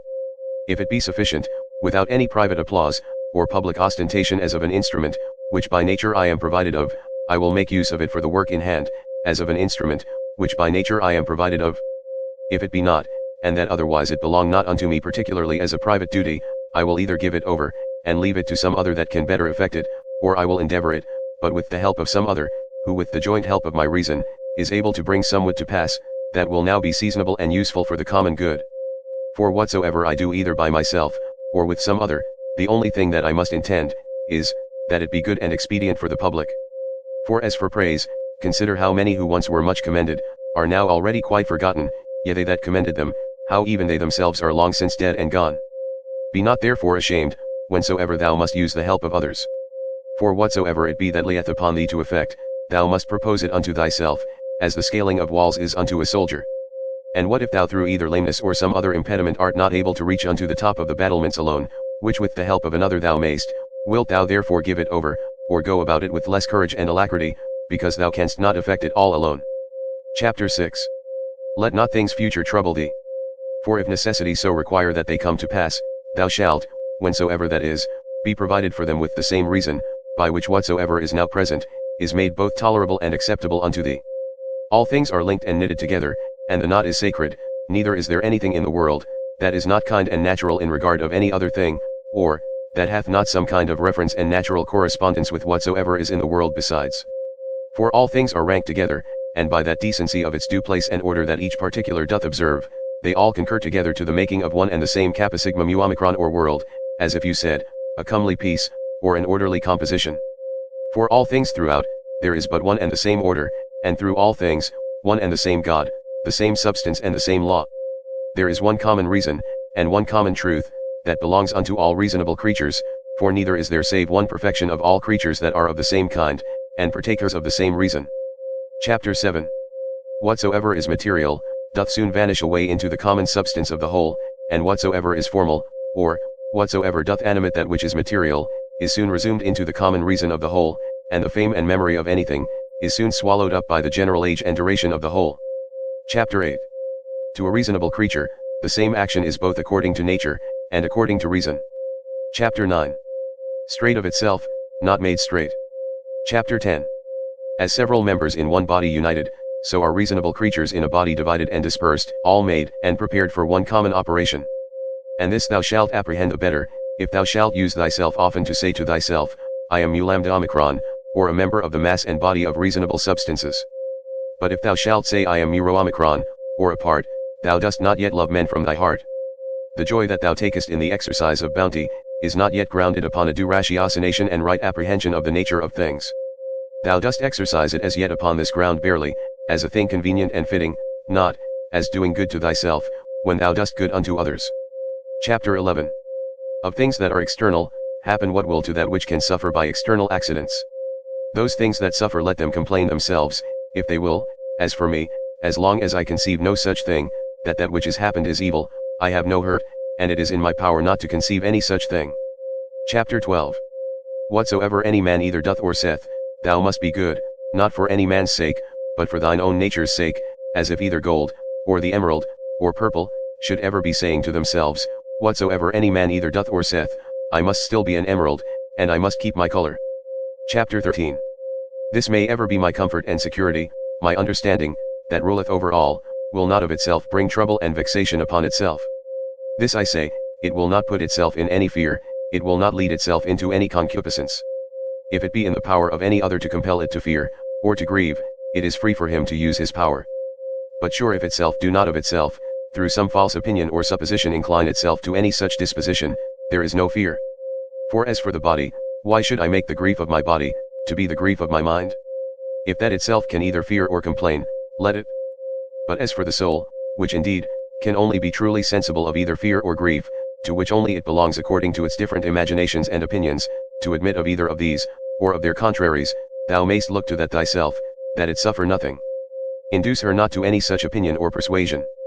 The understanding is of itself sufficient unto itself, and needs not, if itself doth not bring itself to need, any other thing besides itself, and by consequent as it needs nothing, so neither can it be troubled or hindered by anything, if itself doth not trouble and hinder itself. Chapter 14. What is epsilon delta alpha iota mu omicron nu alpha, or happiness, but gamma alpha theta delta alpha mu omega nu, or, a good daemon, or spirit? What then dost thou do here, O opinion? By the gods I adjure thee, that thou get thee gone, as thou earnest, for I need thee not. Thou earnest indeed unto me according to thy ancient wonted manner. It is that all men have ever been subject unto. That thou camest therefore I am not angry with thee, only begone, now that I have found thee what thou art. Chapter 15. Is any man so foolish as to fear change, to which all things that once were not owe their being? And what is it, that is more pleasing and more familiar to the nature of the universe? How couldst thou thyself use thy ordinary hot baths, should not the wood that heat them first be changed? How couldst thou receive any nourishment from those things that thou hast eaten, if they should not be changed? Can anything else almost, that is useful and profitable, be brought to pass without change? How then dost not thou perceive, that for thee also, by death, to come to change, is a thing of the very same nature, and as necessary for the nature of the universe? Chapter 16. Through the substance of the universe, as through a torrent pass all particular bodies, being all of the same nature, and all joint workers with the universe itself, as in one of our bodies so many members among themselves. How many such as Chrysippus, how many such as Socrates, how many such as Epictetus, hath the age of the world long since swallowed up and devoured? Let this, be it either men or businesses, that thou hast occasion to think of, to the end that thy thoughts be not distracted and thy mind too earnestly set upon anything, upon every such occasion presently come to thy mind. Of all my thoughts and cares, one only thing shall be the object, that I myself do nothing which to the proper constitution of man, either in regard of the thing itself, or in regard of the manner, or of the time of doing, is contrary. The time when thou shalt have forgotten all things, is at hand. And that time also is at hand, when thou thyself shalt be forgotten by all. Whilst thou art, apply thyself to that especially which unto man as he is a mart, is most proper and agreeable, and that is, for a man even to love them that transgress against him. This shall be, if at the same time that any such thing doth happen, thou call to mind, that they are thy kinsmen, that it is through ignorance and against their wills that they sin, and that within a very short while after, both thou and he shall be no more. But above all things, that he hath not done thee any hurt, for that by him thy mind and understanding is not made worse or more vile than it was before. Chapter 17. The nature of the universe, of the common substance of all things as it were of so much wax hath now perchance formed a horse, and then, destroying that figure, hath new tempered and fashioned the matter of it into the form and substance of a tree, then that again into the form and substance of a man, and then that again into some other. Now every one of these doth subsist but for a very little while. As for dissolution, if it be no grievous thing to the chest or trunk, to be joined together, why should it be more grievous to be put asunder? Chapter 18. An angry countenance is much against nature, and it is oftentimes the proper countenance of them that are at the point of death. But were it so, that all anger and passion were so thoroughly quenched in thee, that it were altogether impossible to kindle it any more, yet herein must not thou rest satisfied, but further endeavor by good consequence of true ratiocination, perfectly to conceive and understand, that all anger and passion is against reason. For if thou shalt not be sensible of thine innocence, if that also shall be gone from thee, the comfort of a good conscience, that thou doest all things according to reason, what shouldest thou live any longer for? All things that now thou seest, are but for a moment. That nature, by which all things in the world are administered, will soon bring change and alteration upon them, and then of their substances make other things like unto them, and then soon after others again of the matter and substance of these, that so by these means, the world may still appear fresh and new. Chapter 19. Whensoever any man doth trespass against other, presently consider with thyself what it was that he did suppose to be good, what to be evil, when he did trespass. For this when thou knowest, thou wilt pity him, thou wilt have no occasion either to wonder, or to be angry. For either thou thyself dost yet live in that error and ignorance, as that thou dost suppose either that very thing that he doth, or some other like worldly thing, to be good, and so thou art bound to pardon him if he have done that which thou in the like case wouldst have done thyself. Or if so be that thou dost not any more suppose the same things to be good or evil, that he doth, how canst thou but be gentle unto him that is in an error? Chapter 20. Fancy not to thyself things future, as though they were present, but of those that are present, take some aside, that thou takest most benefit of, and consider of them particularly, how wonderfully thou wouldst want them, if they were not present. But take heed withal, lest that whilst thou dost settle thy contentment in things present, thou grow in time so to overprize them, as that the want of them, whensoever it shall so fall out, should be a trouble and a vexation unto thee. Wind up thyself into thyself. Such is the nature of thy reasonable commanding part, as that if it exercise justice, and have by that means tranquillity within itself, it doth rest fully satisfied with itself without any other thing. Chapter 21. Wipe off all opinion, stay the force and violence of unreasonable lusts and affections, circumscribe the present time, examine whatsoever it be that is happened, either to thyself or to another, divide all present objects, either in that which is formal or material, think of the last hour. That which thy neighbor hath committed, where the guilt of it lieth, there let it rest. Examine in order whatsoever is spoken. Let thy mind penetrate both into the effects, and into the causes. Rejoice thyself with true simplicity and modesty, and that all middle things between virtue and vice are indifferent unto thee. Finally, love mankind, obey God. Chapter 22. All things, saith he, are by certain order and appointment. And what if the elements only? It will suffice to remember, that all things in general are by certain order and appointment, or if it be but few. And as concerning death, that either dispersion, or the atoms, or annihilation, or extinction, or translation will ensue. And as concerning pain, that which is intolerable is soon ended by death, and that which holds long must needs be tolerable, and that the mind in the meantime, which is all in all, may by way of interclusion, or interception, by stopping all manner of commerce and sympathy with the body, still retain its own tranquillity. Thy understanding is not made worse by it. As for those parts that suffer, let them, if they can, declare their grief themselves. As for praise and commendation, view their mind and understanding, what estate they are in, what kind of things they fly, and what things they seek after, and that as in the seaside, whatsoever was before to be seen, is by the continual succession of new heaps of sand cast up one upon another, soon hid and covered, so in this life, all former things by those which immediately succeed. Chapter 23. Out of Plato. He then whose mind is endowed with true magnanimity, who hath accustomed himself to the contemplation both of all times, and of all things in general, can this mortal life, thinkest thou, seem any great matter unto him? It is not possible, answered he. Then neither will such a one account death a grievous thing? By no means. Chapter 24. Out of Antis thence. It is a princely thing to do well, and to be ill spoken of. It is a shameful thing that the face should be subject unto the mind, to be put into what shape it will, and to be dressed by it as it will, and that the mind should not bestow so much care upon herself, as to fashion herself, and to dress herself as best becometh her. Chapter 25. Out of several poets and comics. It will but little avail thee, to turn thine anger and indignation upon the things themselves that have fallen across unto thee. For as for them, they are not sensible of it, and see. Thou shalt but make thyself a laughing stock, both unto the gods and men, and see. Our life is reaped like a ripe ear of corn, one is yet standing and another is down, and see. But if so be that I and my children be neglected by the gods, there is some reason even for that, and see. As long as right and equity is of my side, and see. Not to lament with them, not to tremble, and see. Chapter 26. Out of Plato. My answer, full of justice and equity, should be this: thy speech is not right, O man. If thou supposest that he that is of any worth at all, should apprehend either life or death, as a matter of great hazard and danger, and should not make this rather his only care, to examine his own actions, whether just or unjust, whether actions of a good, or of a wicked man, and see. For thus in very truth stands the case, O ye men of Athens. What place or station soever a man either hath chosen to himself, judging it best for himself, or is by lawful authority put and settled in, therein do I think, all appearance of danger notwithstanding, that he should continue, as one who feareth neither death, nor anything else, so much as he feareth to commit anything that is vicious and shameful, and see. But, O noble sir, consider I pray, whether true generosity and true happiness, do not consist in somewhat else rather, than in the preservation either of our, or other men's lives.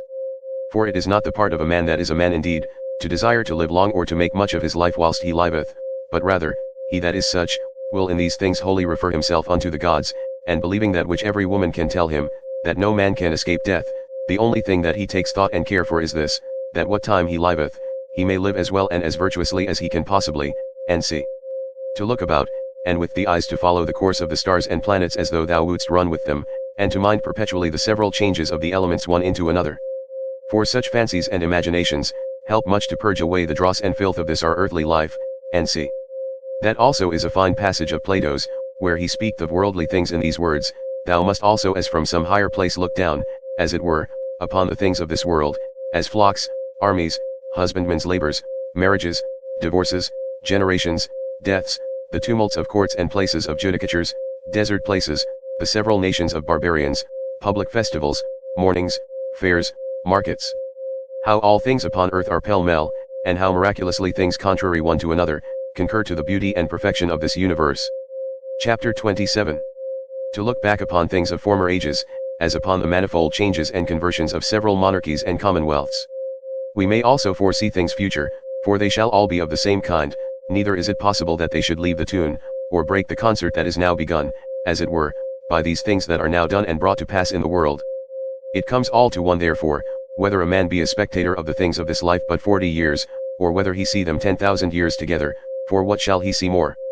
And as for those parts that came from the earth, they shall return unto the earth again, and those that came from heaven, they also shall return unto those heavenly places.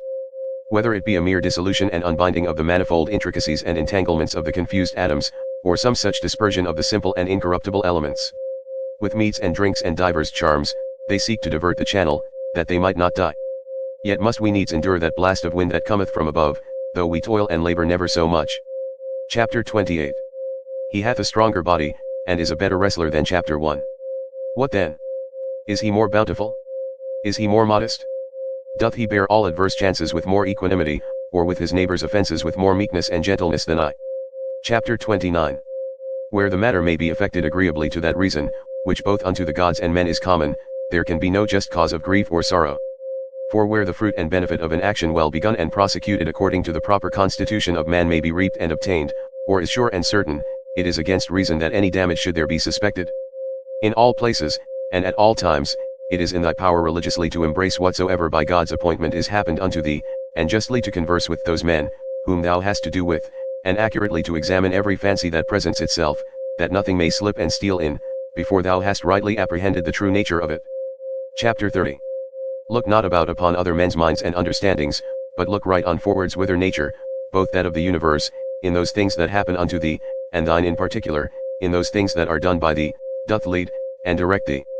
Now every one is bound to do that, which is consequent and agreeable to that end which by his true natural constitution he was ordained unto. As for all other things, they are ordained for the use of reasonable creatures, as in all things we see that that which is worse and inferior, is made for that which is better. Reasonable creatures, they are ordained one for another. That therefore which is chief in every man's constitution, is, that he intend the common good. The second is, that he yield not to any lusts and motions of the flesh. For it is the part and privilege of the reasonable and intellective faculty, that she can so bound herself, as that neither the sensitive, nor the appetitive faculties, may not anyways prevail upon her. For both these are brutish. And therefore over both she challengeth mastery, and cannot anyways endure, if in her right temper, to be subject unto either. And this indeed most justly. For by nature she was ordained to command all in the body. The third thing proper to man by his constitution, is, to avoid all rashness and precipitancy, and not to be subject to error. To these things then, let the mind apply herself and go straight on, without any distraction about other things, and she hath her end, and by consequent her happiness. Chapter 31. As one who had lived, and were now to die by right, whatsoever is yet remaining, bestow that wholly as a gracious overplus upon a virtuous life. Love and affect that only, whatsoever it be that happeneth, and is by the fates appointed unto thee. For what can be more reasonable? And as anything doth happen unto thee by way of cross, or calamity, call to mind presently and set before thine eyes, the examples of some other men, to whom the self same thing did once happen likewise. Well, what did they? They grieved, they wondered, they complained. And where are they now?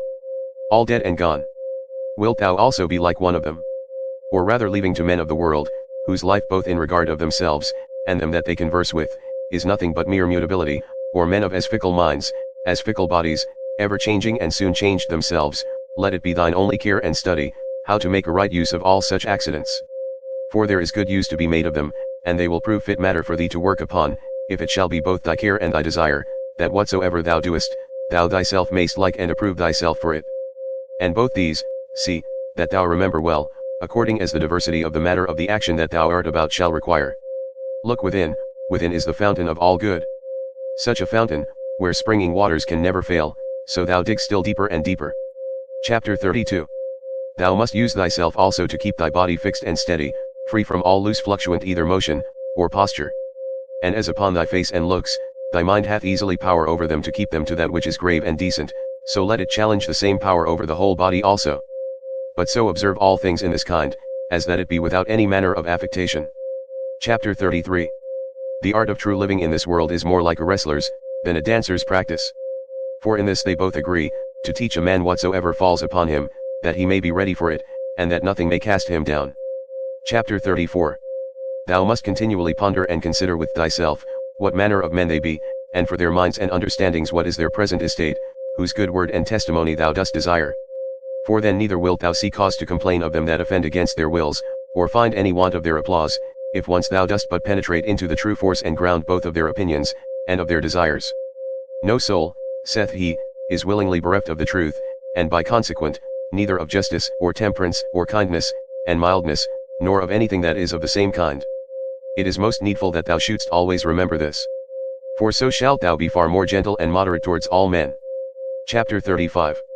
What pain soever thou art in, let this presently come to thy mind, that it is not a thing whereof thou needest to be ashamed, neither is it a thing whereby thy understanding, that hath the government of all, can be made worse.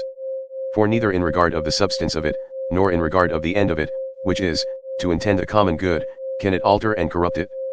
This also of Epicurus mayst thou in most pains find some help of, that it is neither intolerable, nor eternal, so thou keep thyself to the true bounds and limits of reason and give not way to opinion.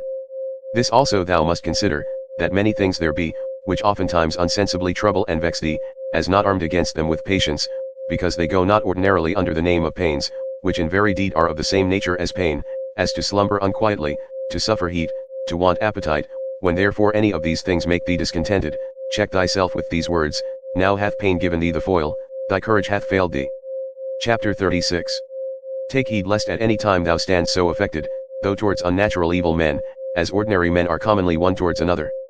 Chapter 37. How know we whether Socrates were so eminent indeed, and of so extraordinary a disposition? For that he died more gloriously, that he disputed with the sophists more subtlety, that he watched in the frost more assiduously, that being commanded to fetch innocent Salomonius, he refused to do it more generously, all this will not serve.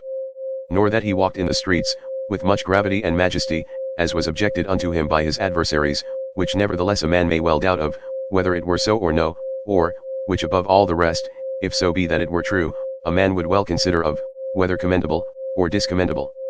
The thing therefore that we must inquire into, is this, what manner of soul Socrates had, whether his disposition was such, as that all that he stood upon, and sought after in this world, was barely this, that he might ever carry himself justly towards men, and holily towards the gods. Neither vexing himself to no purpose at the wickedness of others, nor yet ever condescending to any man's evil fact, or evil intentions, through either fear, or engagement of friendship. Whether of those things that happened unto him by God's appointment, he neither did wonder at any when it did happen, or thought it intolerable in the trial of it. And lastly, whether he never did suffer his mind to sympathize with the senses, and affections of the body. For we must not think that nature hath so mixed and tempered it with the body, as that she hath not power to circumscribe herself, and by herself to intend her own ends and occasions. Chapter 38. For it is a thing very possible, that a man should be a very divine man, and yet be altogether unknown. This thou must ever be mindful of, as of this also, that a man's true happiness doth consist in very few things. And that although thou dost despair, that thou shalt ever be a good either logician, or naturalist, yet thou art never the further off by it from being either liberal, or modest, or charitable, or obedient unto God. Chapter 39. Free from all compulsion in all cheerfulness and alacrity thou mayst run out thy time, though men should exclaim against thee never so much, and the wild beasts should pull in sunder the poor members of thy pampered mass of flesh. For what in either of these or the like cases should hinder the mind to retain her own rest and tranquillity, consisting both in the right judgment of those things that happen unto her, and in the ready use of all present matters and occasions. So that her judgment may say, to that which is befallen her by way of cross, this thou art in very deed, and according to thy true nature, notwithstanding that in the judgment of opinion thou dost appear otherwise, and her discretion to the present object, thou art that, which I sought for. For whatsoever it be, that is now present, shall ever be embraced by me as a fit and seasonable object, both for my reasonable faculty, and for my sociable, or charitable inclination to work upon. And that which is principal in this matter, is that it may be referred either unto the praise of God, or to the good of men. For either unto God or man, whatsoever it is that doth happen in the world hath in the ordinary course of nature its proper reference, neither is there anything, that in regard of nature is either new, or reluctant, and intractable, but all things both usual and easy. Chapter 40. Then hath a man attained to the estate of perfection in his life and conversation, when he so spends every day, as if it were his last day, never hot and vehement in his affections, nor yet so cold and stupid as one that had no sense, and free from all manner of dissimulation. Chapter 41.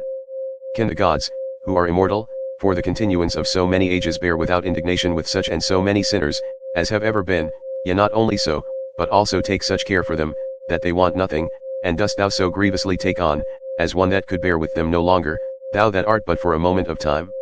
Yea thou that art one of those sinners thyself? A very ridiculous thing it is, that any man should dispense with vice and wickedness in himself, which is in his power to restrain, and should go about to suppress it in others, which is altogether impossible. Chapter 42. What object soever, our reasonable and sociable faculty doth meet with, that affords nothing either for the satisfaction of reason, or for the practice of charity, she worthily doth think unworthy of herself. Chapter 43.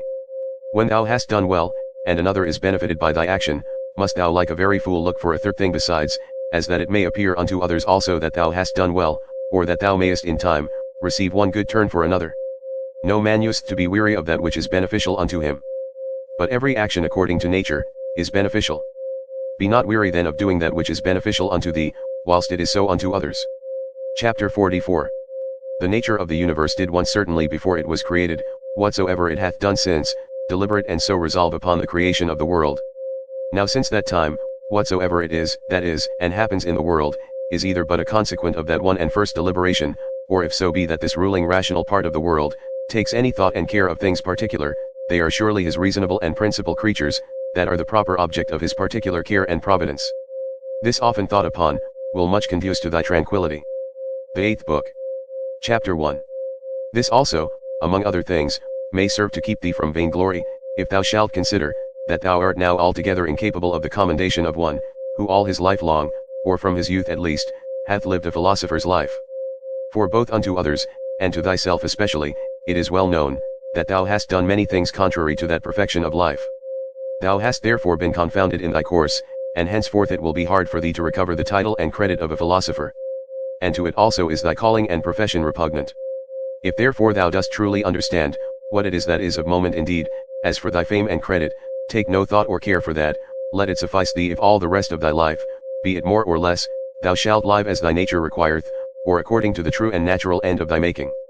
Take pains therefore to know what it is that thy nature requireth, and let nothing else distract thee. Thou hast already had sufficient experience, that of those many things that hitherto thou hast erred and wandered about, thou couldst not find happiness in any of them. Not in syllogisms, and logical subtleties, not in wealth, not in honor and reputation, not in pleasure. In none of all these. Wherein then is it to be found? In the practice of those things, which the nature of man, as he is a man, doth require. How then shall he do those things? If his dogmata, or moral tenets and opinions, from which all motions and actions do proceed, be right and true.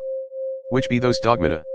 Those that concern that which is good or evil, as that there is nothing truly good and beneficial unto man, but that which makes him just, temperate, courageous, liberal, and that there is nothing truly evil and hurtful unto man, but that which causeth the contrary effects.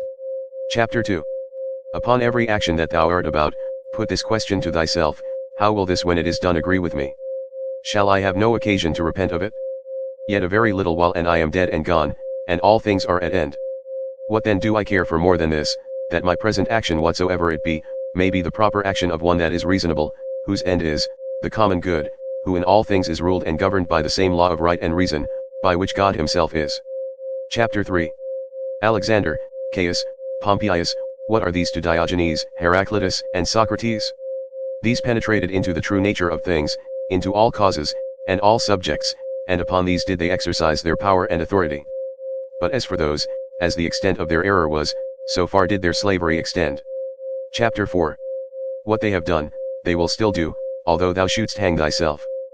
First, let it not trouble thee. For all things both good and evil, come to pass according to the nature and general condition of the universe, and within a very little while, all things will be at an end, no man will be remembered, as now of Africanus, for example, and Augustus it is already come to pass. Then secondly, fix thy mind upon the thing itself, look into it, and remembering thyself, that thou art bound nevertheless to be a good man, and what it is that thy nature requireth of thee as thou art a man, be not diverted from what thou art about, and speak that which seemeth unto thee most just, only speak it kindly, modestly, and without hypocrisy. Chapter 5. That which the nature of the universe doth busy herself about, is, that which is here, to transfer it thither, to change it, and thence again to take it away, and to carry it to another place. So that thou needest not fear any new thing. For all things are usual and ordinary, and all things are disposed by equality. Chapter 6. Every particular nature hath content, when in its own proper course it speeds. A reasonable nature doth then speed, when first in matter of fancies and imaginations, it gives no consent to that which is either false uncertain. Secondly, when in all its motions and resolutions it takes its level at the common good only, and that it desireth nothing, and flieth from nothing, but what is in its own power to compass or avoid. And lastly, when it willingly and gladly embraceth, whatsoever is dealt and appointed unto it by the common nature. For it is part of it, even as the nature of any one leaf, is part of the common nature of all plants and trees. But that the nature of a leaf, is part of a nature both unreasonable and unsensible, and which in its proper end may be hindered, or, which is servile and slavish, whereas the nature of man is part of a common nature which cannot be hindered, and which is both reasonable and just. From whence also it is, that according to the worth of everything, she doth make such equal distribution of all things, as of duration, substance, form, operation, and of events and accidents. But herein consider not whether thou shalt find this equality in everything absolutely and by itself, but whether in all the particulars of some one thing taken together, and compared with all the particulars of some other thing, and them together likewise. Chapter 7. Thou hast no time nor opportunity to read. What then? Hast thou not time and opportunity to exercise thyself, not to wrong thyself, to strive against all carnal pleasures and pains, and to get the upper hand of them, to contemn honor and vainglory, and not only, not to be angry with them, whom towards thee thou doest find unsensible and unthankful, but also to have a care of them still, and of their welfare? Chapter 8. Forbear henceforth to complain of the trouble of a courtly life, either in public before others, or in private by thyself. Chapter 9. Repentance is an inward and self-reprehension for the neglect or omission of somewhat that was profitable. Now whatsoever is good, is also profitable, and it is the part of an honest virtuous man to set by it, and to make reckoning of it accordingly. But never did any honest virtuous man repent of the neglect or omission of any carnal pleasure, no carnal pleasure then is either good or profitable. Chapter 10. This, what is it in itself, and by itself, according to its proper constitution? What is the substance of it? What is the matter, or proper use? What is the form or efficient cause? What is it for in this world, and how long will it abide? Thus must thou examine all things, that present themselves unto thee. Chapter 11. When thou art hard to be stirred up and awaked out of thy sleep, admonish thyself and call to mind, that, to perform actions tending to the common good is that which thine own proper constitution, and that which the nature of man do require. But to sleep, is common to unreasonable creatures also. And what more proper and natural, yet what more kind and pleasing, than that which is according to nature? Chapter 12. As every fancy and imagination presents itself unto thee, consider, if it be possible, the true nature, and the proper qualities of it, and reason with thyself about it. Chapter 13. At thy first encounter with any one, say presently to thyself, this man, what are his opinions concerning that which is good or evil? As concerning pain, pleasure, and the causes of both, concerning honor and dishonor, concerning life and death? Thus and thus. Now if it be no wonder that a man should have such and such opinions, how can it be a wonder that he should do such and such things? I will remember then, that he cannot but do as he doth, holding those opinions that he doth. Remember, that as it is a shame for any man to wonder that a fig tree should bear figs, so also to wonder that the world should bear anything, whatsoever it is which in the ordinary course of nature it may bear. To a physician also and to a pilot it is a shame either for the one to wonder, that such and such a one should have an ague, or for the other, that the winds should prove contrary. Chapter 14. Remember, that to change thy mind upon occasion, and to follow him that is able to rectify thee, is equally ingenious, as to find out at the first, what is right and just, without help. For of thee nothing is required, DHEA, is beyond the extent of thine own deliberation and judgment, merit, and of thine own understanding. Chapter 15. If it were thine act and in thine own power, wouldest thou do it? If it were not, whom dost tin accuse? The atoms, or the gods? For to do either, the part of a madman. Thou must therefore blame nobody, but if it be in thy power, redress what is amiss, if it be not, to what end is it to complain? For nothing should be done but to some certain end. Chapter 16. Whatsoever dieth and falleth, however and wheresoever it die and fall, it cannot fall out of the world, here it have its abode and change, here also shall it have its dissolution into its proper elements. The same are the world's elements, and the elements of which thou dost consist. And they when they are changed, they murmur not, why shouldest thou? Chapter 17. Whatsoever is, was made for something, as a horse, a vine. Why wonderest thou? The sun itself will say of itself, I was made for something, and so hath every god its proper function. What then were then made for? To disport and delight thyself? See how even common sense and reason cannot brook it? Chapter 18. Nature hath its end as well in the end and final consummation of anything that is, as in the beginning and continuation of it. Chapter 19. As one that tosseth up a ball. And what is a ball the better, if the motion of it be upwards, or the worse if it be downwards, or if it chance to fall upon the ground? So for the bubble, if it continue, what it the better? And if it dissolve, what is it the worse, and so is it of a candle too? And so must thou reason with thyself, both in matter of fame, and in matter of death. For as for the body itself, the subject of death, wouldest thou know the vileness of it? Turn it about that thou mayest behold it the worst sides upwards as well, as in its more ordinary pleasant shape, how doth it look, when it is old and withered? When sick and pained? When in the act of lust, and fornication? And as for fame, this life is short. Both he that praiseth, and he that is praised, he that remembers, and he that is remembered, will soon be dust and ashes. Besides, it is but in one corner of this part of the world that thou art praised, and yet in this corner, thou hast not the joint praises of all men, no nor scarce of any one constantly. And yet the whole earth itself, what is it but as one point, in regard of the whole world? Chapter 20. That which must be the subject of thy consideration, is either the matter itself, or the dogma, or the operation, or the true sense and signification. Chapter 21. Most justly have these things happened unto thee, why dost not thou amend? Oh, but thou hadst rather become good tomorrow, than to be so today. Chapter 22. Shall I do it? I will, so the end of my action be to do good unto men. Doth anything by way of cross or adversity happen unto me? I accept it, with reference unto the gods, and their providence, the fountain of all things, from which whatsoever comes to pass, doth hang and depend. Chapter 23. By one action judge of the rest, this bathing which usually takes up so much of our time, what is it? Oil, sweat, filth, or the sores of the body, an excrementitious viscosity, the excrements of oil and other ointments used about the body, and mixed with the sores of the body, all base and loathsome. And such almost is every part of our life, and every worldly object. Chapter 24. Lucilla buried Verus, then was Lucilla herself buried by others. So Secunda Maximus, then Secunda herself.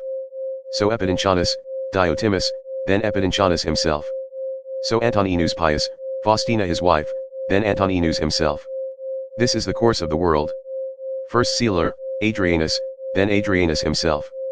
And those austere ones, those that foretold other men's deaths, those that were so proud and stately, where are they now? Those austere ones I mean, such as were Carax, and Demetrius the Platonic, and Eudaemon, and others like unto those. They were all but for one day, all dead and gone long since. Some of them no sooner dead, than forgotten. Others soon turned into fables. Of others, even that which was fabulous, is now long since forgotten. This thereafter thou must remember, that whatsoever thou art compounded of, shall soon be dispersed, and that thy life and breath, or thy soul, shall either be no more or shall translated, sp. and appointed to some certain place and station. Chapter 25. The true joy of a man, is to do that which properly belongs unto a man. That which is most proper unto a man, is, first, to be kindly affected towards them that are of the same kind and nature as he is himself, to contemn all sensual motions and appetites, to discern rightly all plausible fancies and imaginations, to contemplate the nature of the universe, both it, and things that are done in it. In which kind of contemplation three several relations are to be observed: the first, to the apparent secondary cause. The second to the first original cause, God, from whom originally proceeds whatsoever doth happen in the world. The third and last, to them that we live and converse with, what use may be made of it, to their use and benefit. Chapter 26. If pain be an evil, either it is in regard of the body, and that cannot be, because the body of itself is altogether insensible, or in regard of the soul, but it is in the power of the soul, to preserve her own peace and tranquility, and not to suppose that pain is evil. For all judgment and deliberation, all prosecution, or aversation is from within, whither the sense of evil, except it be let in by opinion, cannot penetrate. Chapter 27. Wipe off all idle fancies, and say unto thyself incessantly, now if I will, it is in my power to keep out of this my soul all wickedness, all lust and concupiscences, all trouble and confusion. But on the contrary, to behold and consider all things according to their true nature, and to carry myself towards everything according to its true worth. Remember then this thy power that nature hath given thee. Chapter 28. Whether thou speak in the Senate or whether thou speak to any particular, let thy speech in always grave and modest. But thou must not openly and vulgarly observe that sound and exact form of speaking, concerning that which is truly good and truly civil, the vanity of the world, and of worldly men, which otherwise truth and reason doth prescribe. Chapter 29. Augustus his court, his wife, his daughter, his nephews, his sons-in-law, his sister, Agrippa, his kinsmen, his domestics, his friends, Arius, Maecenas, his slayers of beasts for sacrifice and divination, there thou hast the death of a whole court together. Proceed now on to the rest that have been since that of Augustus. Hath death dwelt with them otherwise, though so many and so stately whilst they lived, than it doth use to deal with any one particular man? Consider now the death of a whole kindred and family, as of that of the Pompeys, as that also that used to be written upon some monuments, he was the last of his own kindred. Oh, what care did his predecessors take, that they might leave a successor, yet behold at last one or other must of necessity be the last. Here again therefore consider the death of a whole kindred. Chapter 30. Contract thy whole life to the measure and proportion of one single action. And if in every particular action thou dost perform what is fitting to the utmost of thy power, let it suffice thee. And who can hinder thee, but that thou mayest perform what is fitting? But there may be some outward let and impediment. Not any, that can hinder thee, but that whatsoever thou dost, thou may do it, justly, temperately, and with the praise of God. Yea, but there may be somewhat, whereby some operation or other of thine may be hindered. And then, with that very thing that doth hinder, thou mayest be well pleased, and so by this gentle and equanimous conversion of thy mind unto that which may be, instead of that which at first thou didst intend, in the room of that former action there succeedeth another, which agrees as well with this contraction of thy life, that we now speak of. Chapter 31. Receive temporal blessings without ostentation, when they are sent, and thou shalt be able to part with them with all readiness and facility when they are taken from thee again. Chapter 32. If ever thou sawest either a hand, or a foot, or a head lying by itself, in some place or other, as cut off from the rest of the body, such must thou conceive him to make himself, as much as in him lieth, that either is offended with anything that is happened, whatsoever it be, and as it were divides himself from it, or that commits anything against the natural law of mutual correspondence, and society among men, or, he that, commits any act of uncharitableness. Whosoever thou art such, thou art cast forth I know not whither out of the general unity, which is according to nature. Thou went born indeed apart, but now thou hast cut thyself off. However, herein is matter of joy and exultation, that thou mayst be united again. God hath not granted it unto any other part, that once separated and cut off, it might be reunited, and come together again. But, behold, that goodness how great and immense it is, which hath so much esteemed man. As at first he was so made, that he needed not, except he would himself, have divided himself from the whole, so once divided and cut off, it hath so provided and ordered it, that if he would himself, he might return, and grow together again, and be admitted into its former rank and place of a part, as he was before. Chapter 33.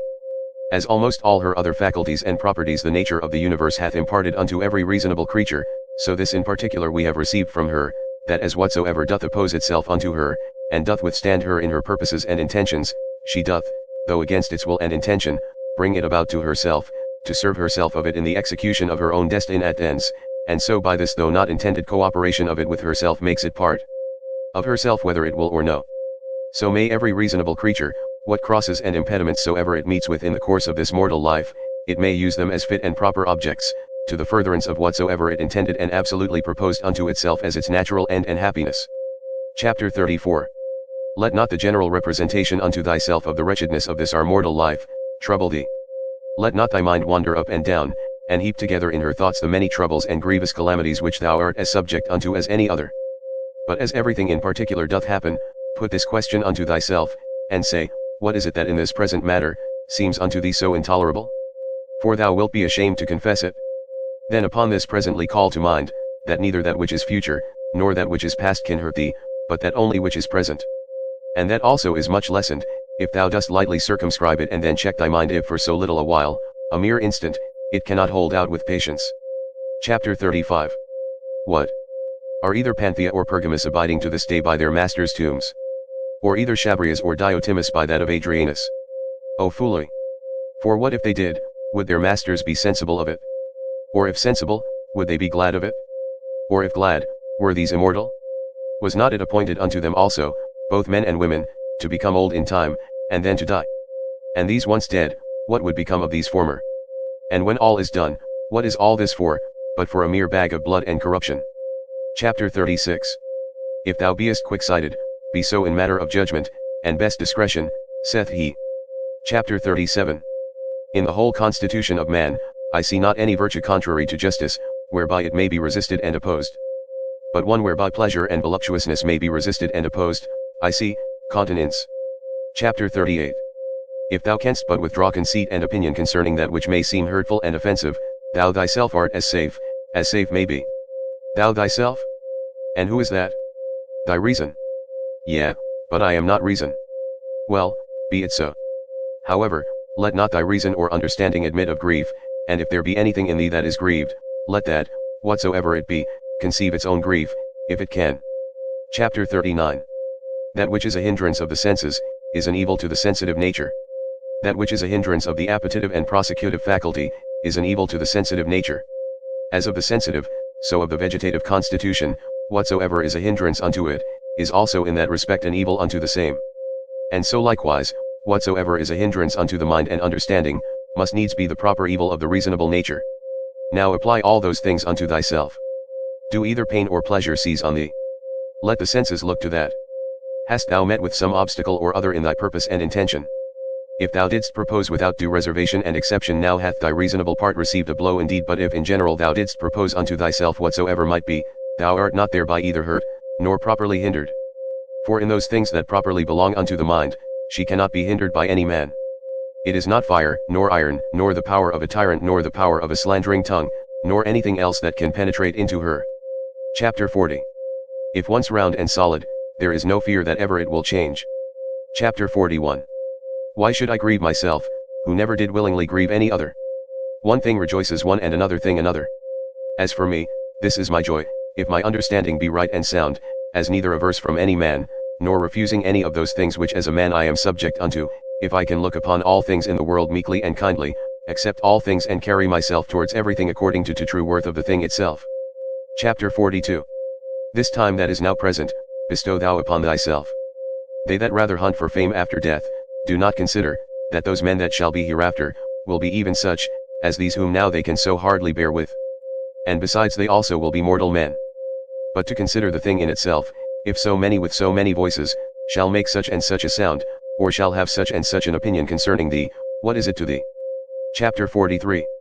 Take me and throw me where thou wilt, I am indifferent. For there also I shall have that spirit which is within me propitious, that is well pleased and fully contented both in that constant disposition, and with those particular actions, which to its own proper constitution are suitable and agreeable. Chapter 44. Is this then a thing of that worth, that for it my soul should suffer, and become worse than it was? As either basely dejected, or disordinately affected, or confounded within itself, or terrified. What can there be, that thou shouldest so much esteem? Chapter 45. Nothing can happen unto thee, which is not incidental unto thee, as thou art a man. As nothing can happen either to an ox, a vine, or to a stone, which is not incidental unto them, unto every one in his own kind. If therefore nothing can happen unto anything, which is not both usual and natural, why art thou displeased? Sure the common nature of all would not bring anything upon any, that were intolerable. If therefore it be a thing external that causes thy grief, know, that it is not that properly that doth cause it, but thine own conceit and opinion concerning the thing, which thou mayest rid thyself of, when thou wilt. But if it be somewhat that is amiss in thine own disposition, that doth grieve thee, mayest thou not rectify thy moral tenets and opinions? But if it grieve thee, that thou doest not perform that which seemeth unto thee right and just, why doest not thou choose rather to perform it than to grieve? But somewhat that is stronger than thyself doth hinder thee. Let it not grieve thee then, if it be not thy fault that the thing is not performed. Yea, but it is a thing of that nature, as that thy life is not worth the while, except it may be performed.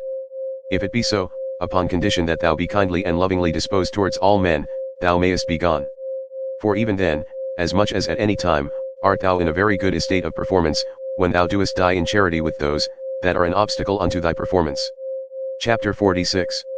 Remember that thy mind is of that nature as that it becometh altogether unconquerable, when once recollected in herself, she seeks no other content than this, that she cannot be forced, yea though it so fall out, that it be even against reason itself, that it cloth bandy. How much less when by the help of reason she is able to judge of things with discretion. And therefore let thy chief fort and place of defense be, a mind free from passions.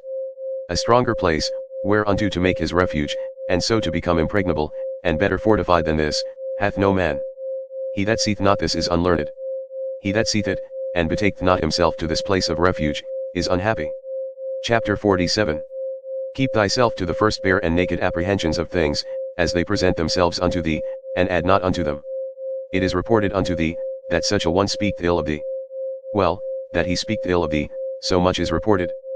But that thou art hurt thereby, is not reported, that is the addition of opinion, which thou must exclude.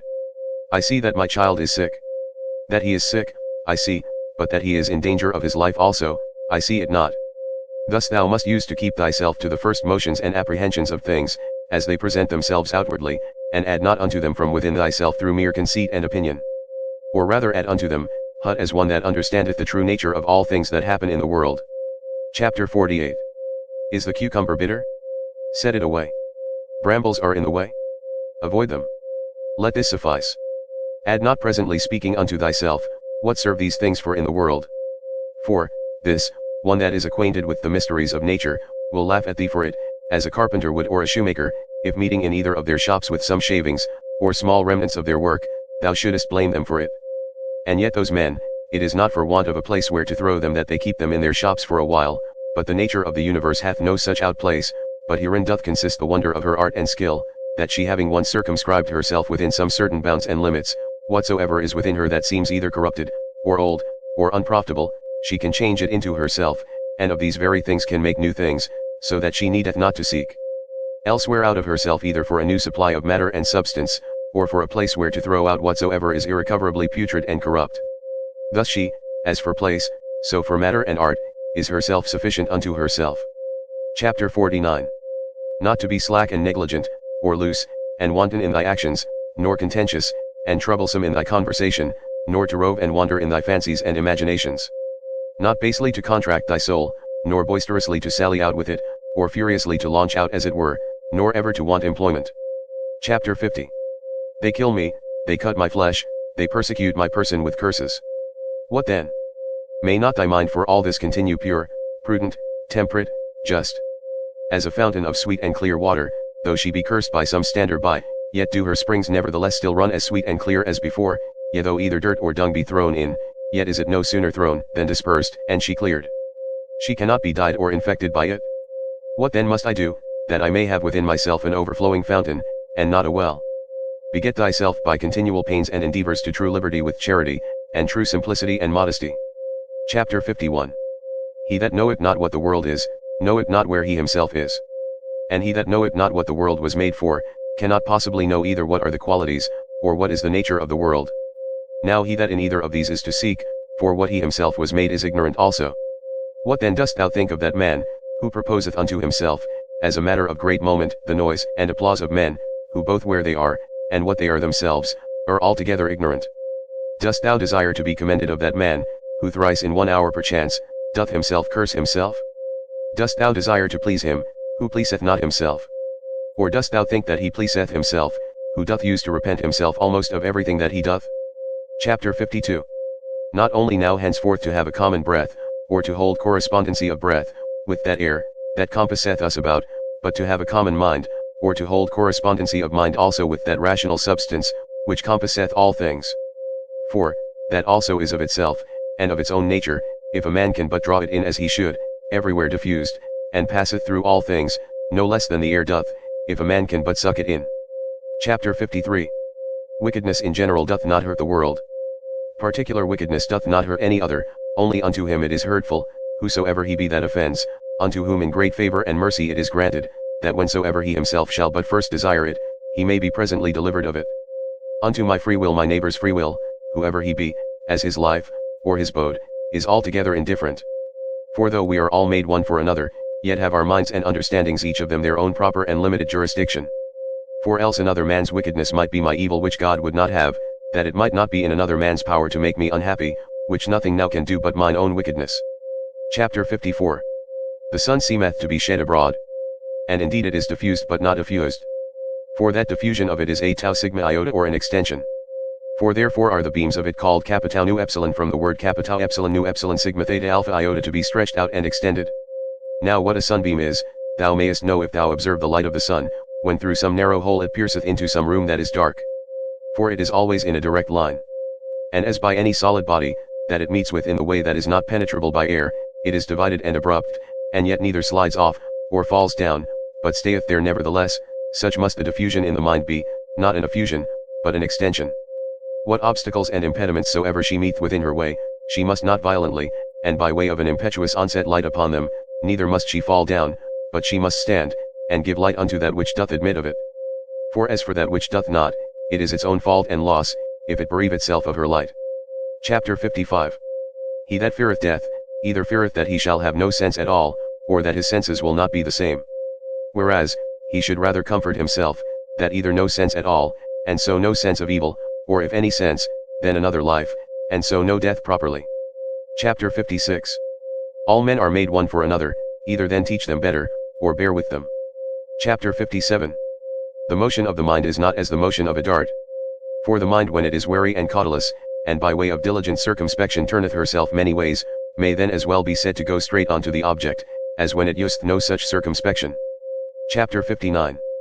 To pierce and penetrate into the estate of every one's understanding that thou hast to do with, as also to make the estate of thine own open, and penetrable to any other. The ninth book. Chapter 1.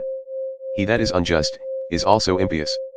For the nature of the universe, having made all reasonable creatures one for another, to the end that they should do one another good, more or less according to the several persons and occasions but in no wise hurt one another, it is manifest that he that doth transgress against this her will, is guilty of impiety towards the most ancient and venerable of all the deities. For the nature of the universe, is the nature the common parent of all, and therefore piously to be observed of all things that are, and that which now is, to whatsoever first was, and gave it its being, hath relation of blood and kindred. She is also called truth and is the first cause of all truths. He therefore that willingly and wittingly doth lie, is impious in that he doth receive, and so commit injustice, but he that against his will, in that he disagreeth from the nature of the universe, and in that striving with the nature of the world he doth in his particular, violate the general order of the world. For he doth no better than strive and war against it, who contrary to his own nature applieth himself to that which is contrary to truth. For nature had before furnished him with instincts and opportunities sufficient for the attainment of it, which he having hitherto neglected, is not now able to discern that which is false from that which is true. He also that pursues after pleasures, as that which is truly good and flies from pains, as that which is truly evil, is impious. For such a one must of necessity oftentimes accuse that common nature, as distributing many things both unto the evil, and unto the good, not according to the deserts of either, as unto the bad oftentimes pleasures, and the causes of pleasures, so unto the good, pains, and the occasions of pains. Again, he that feareth pains and crosses in this world, feareth some of those things which some time or other must needs happen in the world. And that we have already showed to be impious.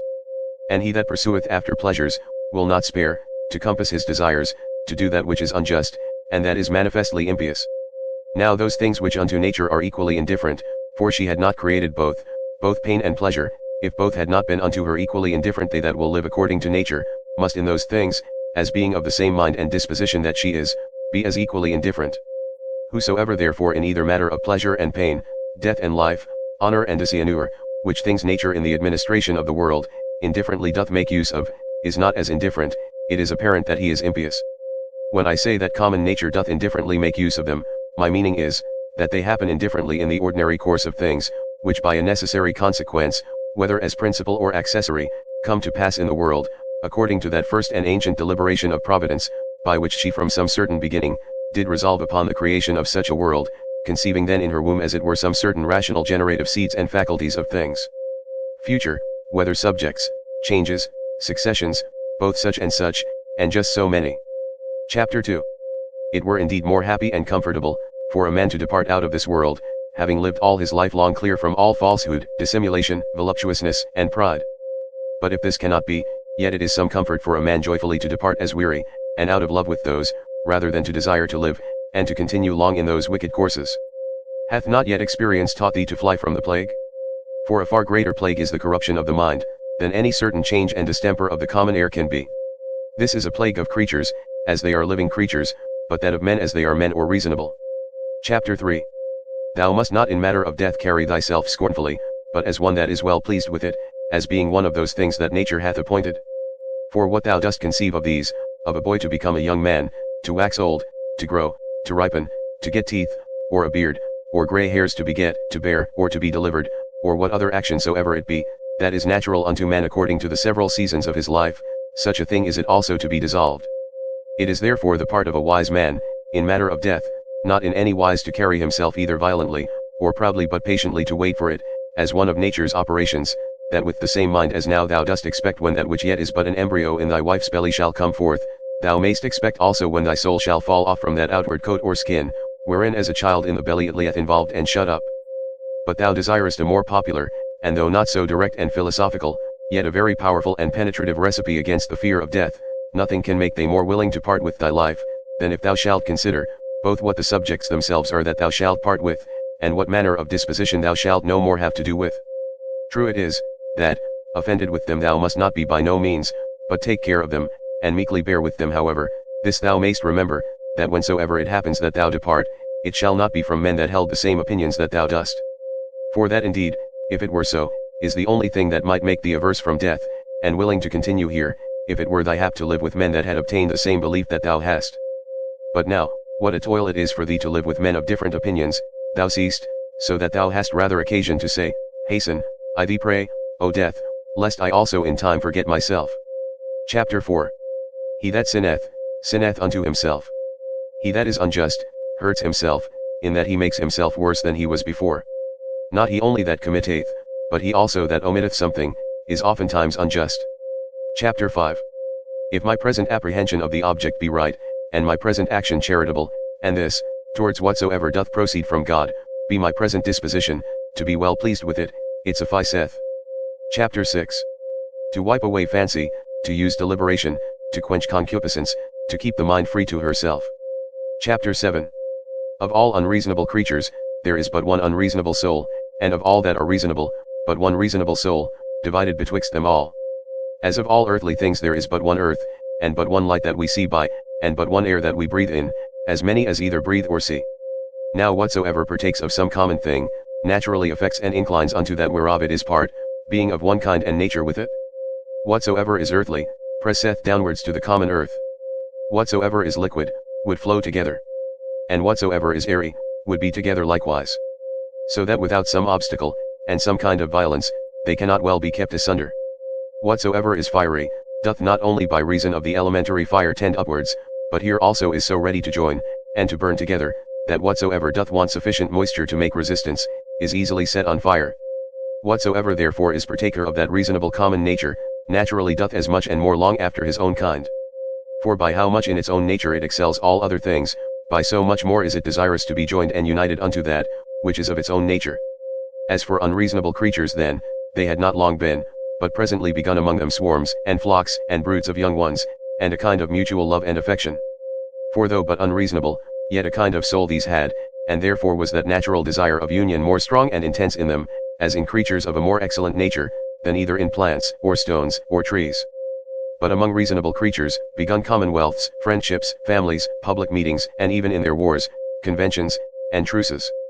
Now among them that were yet of a more excellent nature, as the stars and planets, though by their nature far distant one from another, yet even among them began some mutual correspondency and unity. So proper is it to excellency in a high degree to effect unity, as that even in things so far distant, it could operate unto a mutual sympathy. But now behold, what is now come to pass. Those creatures that are reasonable, are now the only creatures that have forgotten their natural affection and inclination of one towards another. Among them alone of all other things that are of one kind, there is not to be found a general disposition to flow together. But though they fly from nature, yet are they stopped in their course, and apprehended. Do they what they can, nature doth prevail. And so shalt thou confess, if thou dost observe it. For sooner mayst thou find a thing earthly, where no earthly thing is, than find a man that naturally can live by himself alone. Chapter 8. Man, God, the world, every one in their kind, bear some fruits. All things have their proper time to bear. Though by custom, the word itself is in a manner become proper unto the vine, and the like, yet is it so nevertheless, as we have said. As for reason, that beareth both common fruit for the use of others, and peculiar, which itself doth enjoy. Reason is of a diffusive nature, what itself is in itself, it begets in others, and so doth multiply. Chapter 9. Either teach them better if it be in thy power, or if it be not, remember that for this use, to bear with them patiently, was mildness and goodness granted unto thee. The gods themselves are good unto such, yet and in some things, as in matter of health, of wealth, of honor, are content often to further their endeavors, so good and gracious are they. And mightest thou not be so too? Or, tell me, what doth hinder thee? Chapter 10. Labor not as one to whom it is appointed to be wretched, nor as one that either would be pitied, or admired, but let this be thine only care and desire, so always and in all things to prosecute or to forbear, as the law of charity, or mutual society doth require. Chapter 11. This day I did come out of all my trouble. Nay, I have cast out all my trouble, it should rather be for that which troubled thee, whatsoever it was not without anywhere that thou shouldest come out of it, but within in thine own opinions, from whence it must be cast out, before thou canst truly and constantly be at ease. Chapter 12.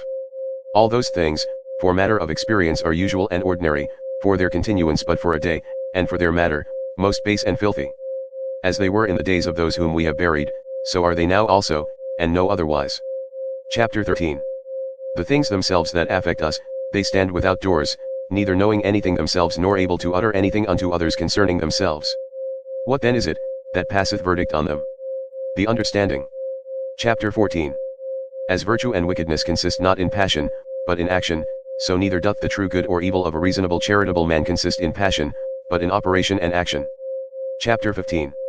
To the stone that is cast up, when it comes down it is no hurt unto it, as neither benefit, when it doth ascend. Chapter 16.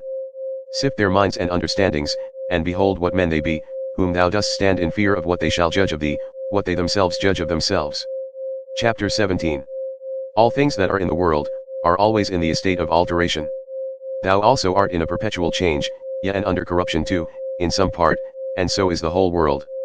Chapter 18. It is not thine, but another man's sin. Why should it trouble thee? Let him look to it, whose sin it is. Chapter 19. Of an operation and of a purpose there is an ending, or of an action and of a purpose we say commonly, that it is at an end, from opinion also there is an absolute cessation, which is as it were the death of it. In all this there is no hurt. Apply this now to a man's age, as first, a child, then a youth, then a young man, then an old man, every change from one age to another is a kind of death, and all this while here no matter of grief yet. Pass now unto that life first, that which thou livedst under thy grandfather, then under thy mother, then under thy father. And thus when through the whole course of thy life hitherto thou hast found and observed many alterations, Many changes, many kinds of endings and cessations. Put this question to thyself: what matter of grief or sorrow dost thou find in any of these? Or what doest thou suffer through any of these? If in none of these, then neither in the ending and consummation of thy whole life, which is also but a cessation and change. Chapter 20. As occasion shall require, either to thine own understanding, or to that of the universe, or to his, whom thou hast now to do with, let thy refuge be with all speed. To thine own, that it resolve upon nothing against justice. To that of the universe, that thou mayest remember, part of whom thou art. Of his, that thou mayest consider whether in the estate of ignorance, or of knowledge. And then also must thou call to mind, that he is thy kinsman. Chapter 21. As thou thyself, whoever thou art, were made for the perfection and consummation, being a member of it, of a common society, so must every action of thine tend to the perfection and consummation of a life that is truly sociable. What action soever of thine therefore that either immediately or afar off, hath not reference to the common good, that is an exorbitant and disorderly action, yet it is seditious, as one among the people who from such and such a consent and unity, should factiously divide and separate himself. Chapter 22. Children's anger, mere babbles, wretched souls bearing up dead bodies, that they may not have their fall so soon, even as it is in that common dirge song. Chapter 23.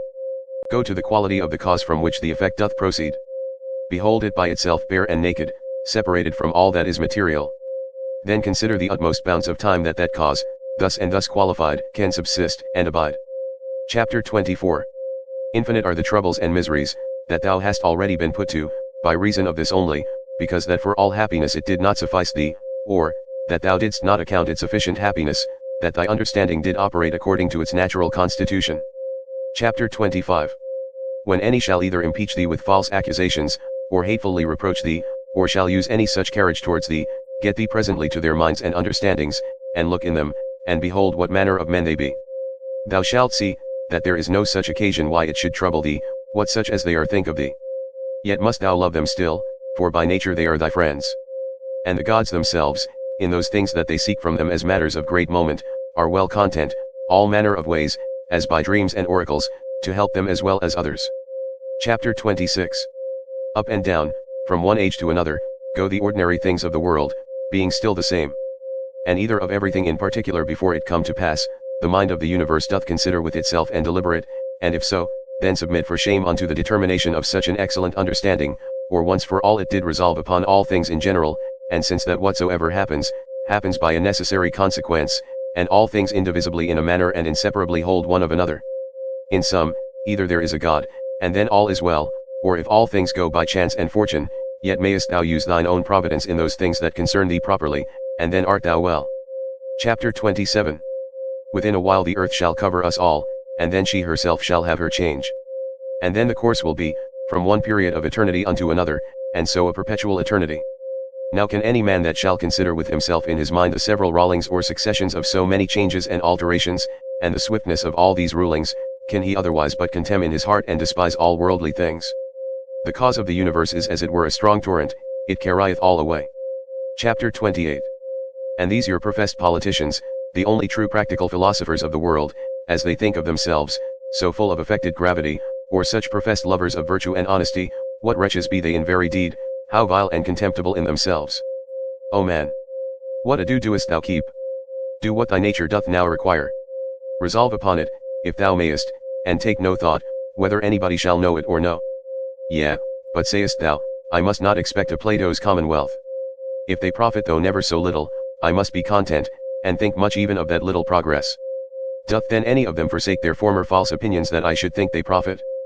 For without a change of opinions, alas! What is all that ostentation, but mere wretchedness of slavish minds, that groan privately, and yet would make a show of obedience to reason, and truth? Go to now and tell me of Alexander and Philippus, and Demetrius Phalerius. Whether they understood what the common nature requireth, and could rule themselves or no, they know best themselves. But if they kept alive, and swaggered, I, God be thanked, am not bound to imitate them.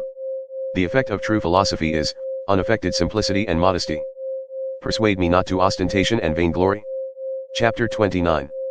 From some high place as it were to look down, and to behold here flocks, and their sacrifices, without number, and all kind of navigation, some in a rough and stormy sea, and some in a calm, the general differences, or different estates of things, some, that are now first upon being, the several and mutual relations of those things that are together, and some other things that are at their last. Their lives also, who were long ago, and theirs who shall be hereafter, and the present estate and life of those many nations of barbarians that are now in the world, thou must likewise consider in thy mind. And how many there be, who never so much as heard of thy name, how many that will soon forget it, how many who but even now did commend thee, within a very little while perchance will speak ill of thee. So that neither fame, nor honor, nor anything else that this world doth afford, is worth the while. The sum then of all, whatsoever doth happen unto thee, whereof God is the cause, to accept it contentedly, whatsoever thou doest, whereof thou thyself art the cause, to do it justly, which will be, if both in thy resolution and in thy action thou have no further end, than to do good unto others, as being that, which by thy natural constitution, as a man, thou art bound unto. Chapter 30. Many of those things that trouble and straiten thee, it is in thy power to cut off, as wholly depending from mere conceit and opinion, and then thou shalt have room enough. Chapter 31. To comprehend the whole world together in thy mind, and the whole course of this present age to represent it unto thyself, and to fix thy thoughts upon the sudden change of every particular object. How short the time is from the generation of anything, unto the dissolution of the same, but how immense and infinite both that which was before the generation, and that which after the generation of it shall be. All things that thou seest, will soon be perished, and they that see their corruptions, will soon vanish away themselves. He that dieth 100 years old, and he that dieth young, shall come all to one. Chapter 32. What are their minds and understandings, and what the things that they apply themselves unto, what do they love, and what do they hate for? Fancy to thyself the estate of their souls openly to be seen. When they think they hurt them shrewdly, whom they speak ill of, and when they think they do them a very good turn, whom they commend and extol, oh how full are they then of conceit, and opinion. Chapter 33. Loss and corruption, is in very deed nothing else but change and alteration, and that is it, which the nature of the universe doth most delight in, by which, and according to which, whatsoever is done, is well done. For that was the estate of worldly things from the beginning, and so shall it ever be. Or wouldest thou rather say, that all things in the world have gone ill from the beginning for so many ages, and shall ever go ill? And then among so many deities, could no divine power be found all this while, that could rectify the things of the world? Or is the world, to incessant woes and miseries, for ever condemned? Chapter 34. How base and putrid, every common matter is. Water, dust, and from the mixture of these bones, and all that loathsome stuff that our bodies do consist of, so subject to be infected, and corrupted. And again those other things that are so much prized and admired, as marble stones, what are they, but as it were the kernels of the earth? Gold and silver, what are they, but as the more gross faces of the earth? Thy most royal apparel, for matter, it is but as it were the hair of a silly sheep, and for color, the very blood of a shellfish. Of this nature are all other things. Thy life itself, is some such thing too, a mere exhalation of blood, and it also, apt to be changed into some other common thing. Chapter 35. Will this querulousness, this murmuring, this complaining and dissembling never be at an end? What then is it, that troubleth thee? Doth any new thing happen unto thee? What doest thou so wonder at? At the cause, or the matter? Behold, either by itself, is either of that weight and moment indeed. And besides these, there is not anything. But thy duty towards the gods also, it is time thou shouldst acquit thyself of it with more goodness and simplicity. Chapter 36.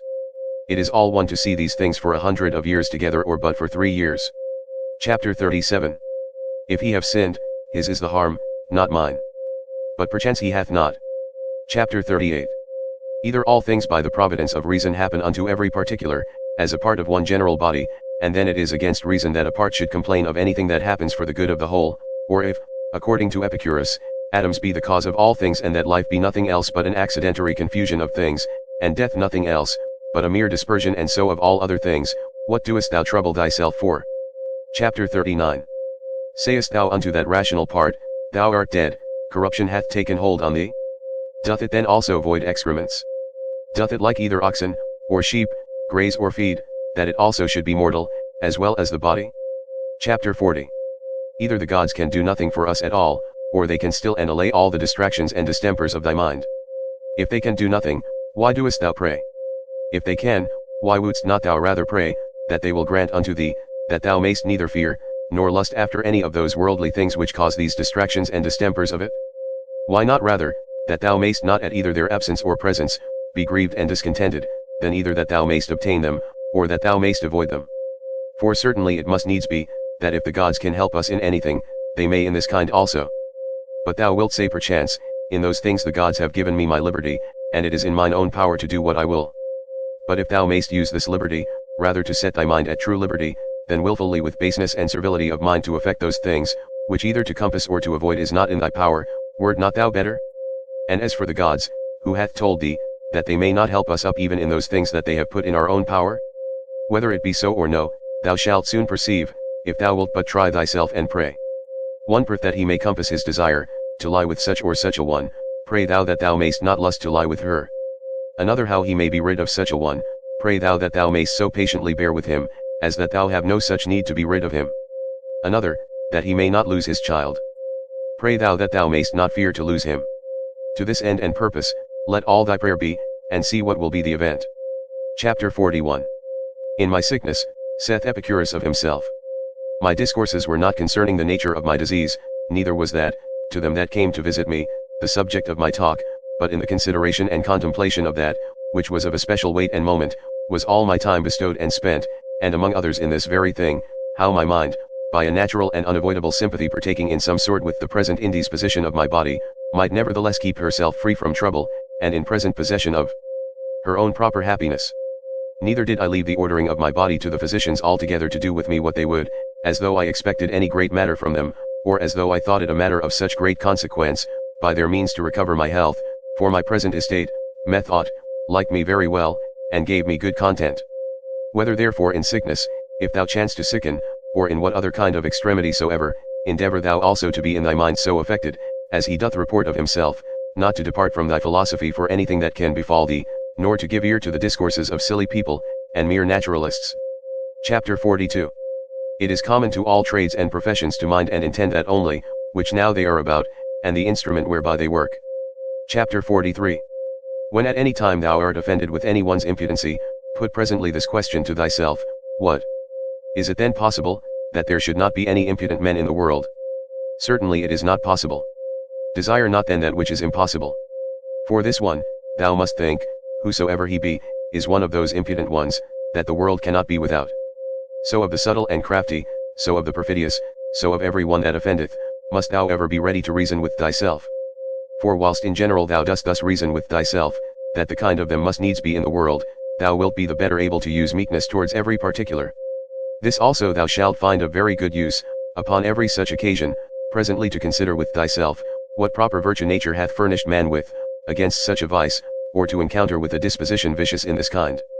As for example, against the unthankful, it hath given goodness and meekness, as an antidote, and so against another vicious in another kind some other peculiar faculty. And generally, is it not in thy power to instruct him better, that is in an error? For whosoever sinneth, doth in that decline from his purposed end, and is certainly deceived, and again, what art thou the worse for his sin? For thou shalt not find that any one of these, against whom thou art incensed, hath in very deed done anything whereby thy mind, the only true subject of thy hurt and evil, can be made worse than it was. And what a matter of either grief or wonder is this, if he that is unlearned, do the deeds of one that is unlearned? Should not thou rather blame thyself, who, when upon very good grounds of reason, thou mightst have thought it very probable, that such a thing would by such a one be committed, didst not only not foresee it, but moreover dost wonder at it, that such a thing should be?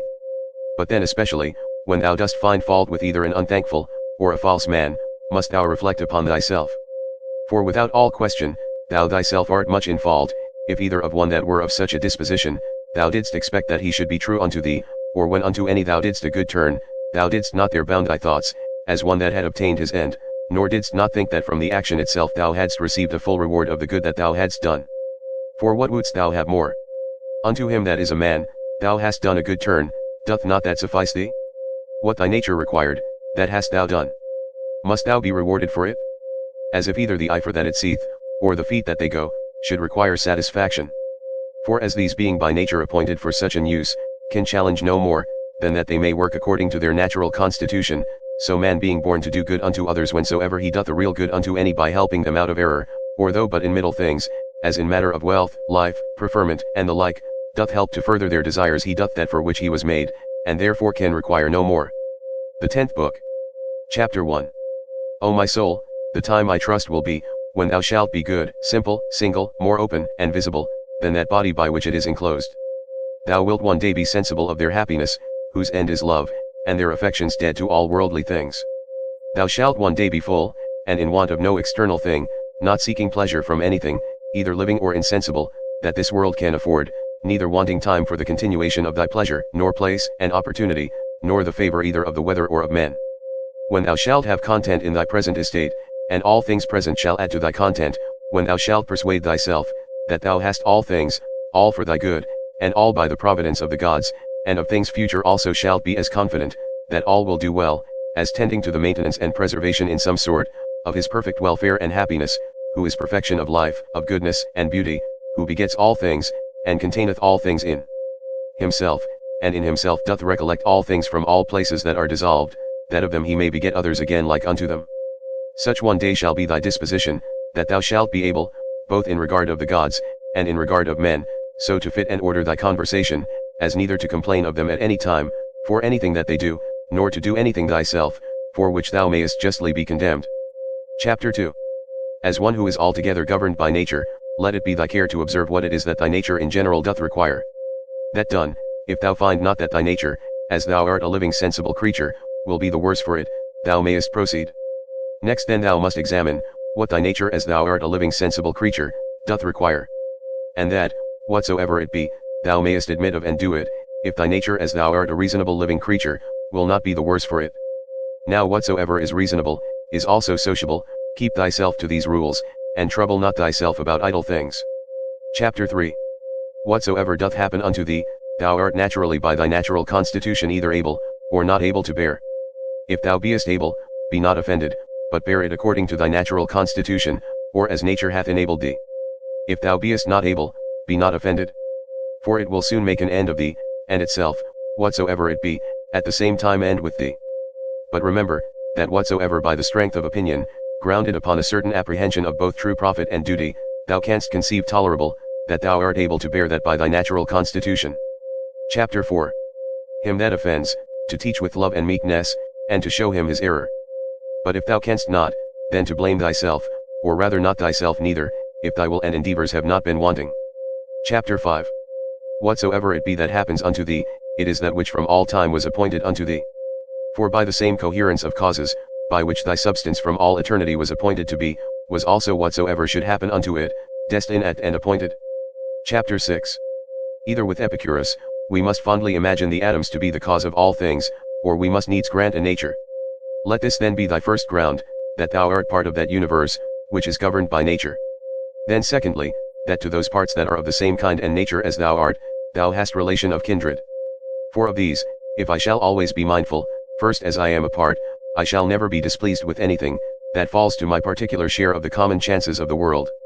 For nothing that is behoveful unto the whole, can be truly hurtful to that which is part of it.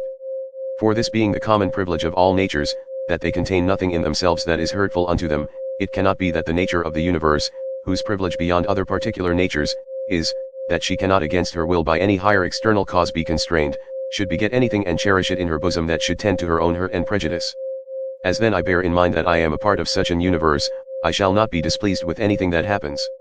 And as I have relation of kindred to those parts that are of the same kind and nature that I am, so I shall be careful to do nothing that is prejudicial to the community, but in all my deliberations shall they that are of my kind ever be, and the common good, that, which all my intentions and resolutions shall drive unto, as that which is contrary unto it, I shall by all means endeavor to prevent and avoid. These things once so fixed and concluded, as thou wouldst think him a happy citizen, whose constant study and practice were for the good and benefit of his fellow citizens, and the carriage of the city such towards him, that he were well pleased with it, so must it needs be with thee, that thou shalt live a happy life. Chapter 7. All parts of the world, all things I mean that are contained within the whole world, must of necessity at some time or other come to corruption. Alteration I should say, to speak truly and properly, but that I may be the better understood, I am content at this time to use that more common word. Now say I, if so be that this be both hurtful unto them, and yet unavoidable, would not, thinkest thou, the whole itself be in a sweet case, all the parts of it being subject to alteration, yea and by their making itself fitted for corruption, as consisting of things different and contrary? And did nature then either of herself thus project and purpose the affliction and misery of her parts, and therefore of purpose so made them, not only that haply they might, but of necessity that they should fall into evil, or did not she know what she did, when she made them? For either of these two to say, is equally absurd. But to let pass nature in general, and to reason of things particular according to their own particular natures, how absurd and ridiculous is it, First to say that all parts of the whole are, by their proper natural constitution, subject to alteration, and then when any such thing doth happen, as when one doth fall sick and dieth, to take on and wonder as though some strange thing had happened. Though this besides might move not so grievously to take on when any such thing doth happen, that whatsoever is dissolved, it is dissolved into those things, whereof it was compounded. For every dissolution is either a mere dispersion, of the elements into those elements again whereof everything did consist, or a change, of that which is more solid into earth, and of that which is pure and subtle or spiritual, into air. So that by this means nothing is lost, but all resumed again into those rational generative seeds of the universe, and this universe, either after a certain period of time to lie consumed by fire, or by continual changes to be renewed, and so forever to endure. Now that solid and spiritual that we speak of, thou must not conceive it to be that very same, which at first was, when thou wert born.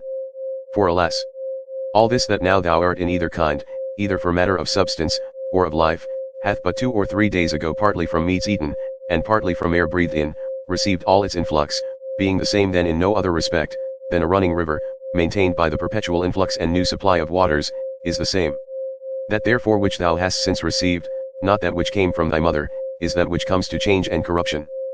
But suppose that for the general substance, and more solid part of it, should still cleave unto thee never so close, yet what is that to the proper qualities and affections of it, by which persons are distinguished, which certainly are quite different.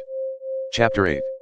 Now that thou hast taken these names upon thee of good, modest, true, of mu phyro omega nu, sigma mu phyro omega nu, phyro omega nu, take heed lest at any times by doing anything that is contrary, thou be but improperly so called, and lose thy right to these appellations.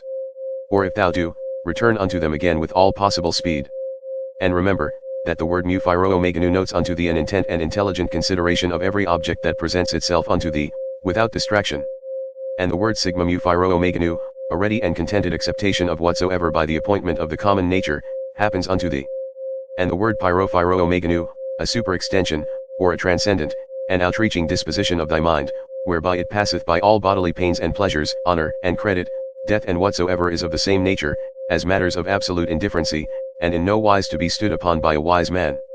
These then if inviolably thou shalt observe, and shalt not be ambitious to be so called by others, both thou thyself shalt become a new man, and thou shalt begin a new life. For to continue such as hitherto thou hast been, to undergo those distractions and distempers as thou must needs for such a life as hitherto thou hast lived, is the part of one that is very foolish, and is overfond of his life. Whom a man might compare to one of those half-eaten wretches, matched in the amphitheatre with wild beasts, who as full as they are all the body over with wounds and blood, desire for a great favor, that they may be reserved till the next day, then also, and in the same estate to be exposed to the same nails and teeth as before. Away therefore, ship thyself, and from the troubles and distractions of thy former life convey thyself as it were unto these few names, and if thou canst abide in them, or be constant in the practice and possession of them, continue there as glad and joyful as one that were translated unto some such place of bliss and happiness as that which by Hesiod and Plato is called the Islands of the Blessed, by others called the Elysian Fields. And whensoever thou findest thyself, that thou art in danger of a relapse, and that thou art not able to master and overcome those difficulties and temptations that present themselves in thy present station, get thee into any private corner, where thou mayst be better able. Or if that will not serve, forsake even thy life rather. But so that it be not in passion but in a plain voluntary modest way, this being the only commendable action of thy whole life that thus thou art departed, or this having been the main work and business of thy whole life, that thou mightest thus depart.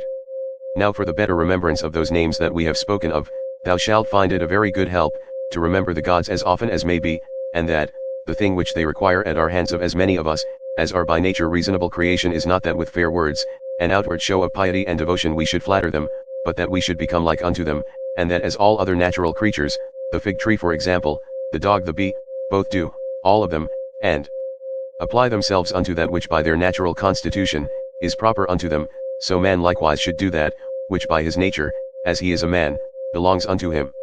Chapter 9. Toys and fooleries at home, wars abroad, sometimes terror, sometimes torpor, or stupid sloth, this is thy daily slavery. By little and little, if thou doest not better look to it, those sacred dogmata will be blotted out of thy mind. How many things be there, which when as a mere naturalist, thou hast barely considered of according to their nature, thou doest let pass without any further use. Whereas thou shouldst in all things so join action and contemplation, that thou mightest both at the same time attend all present occasions, to perform everything duly and carefully, and yet so intend the contemplative part too, that no part of that delight and pleasure, which the contemplative knowledge of everything according to its true nature doth of itself afford, might be lost. Or, that the true and contemplative knowledge of everything according to its own nature, might of itself, action being subject to many lets and impediments, afford unto thee sufficient pleasure and happiness.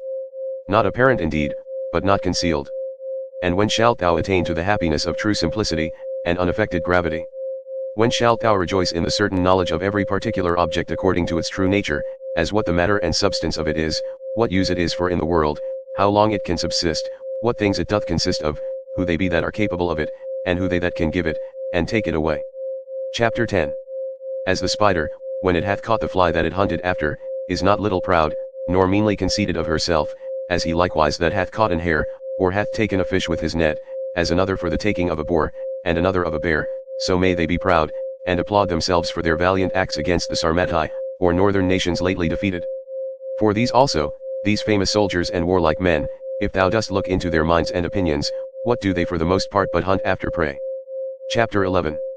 To find out, and set to thyself some certain way and method of contemplation, whereby thou mayest clearly discern and represent unto thyself, the mutual change of all things, the one into the other.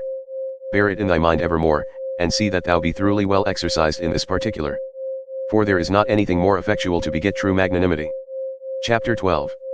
He hath got loose from the bonds of his body, and perceiving that within a very little while he must of necessity bid the world farewell, and leave all these things behind him, he wholly applied himself, as to righteousness in all his actions, so to the common nature in all things that should happen unto him.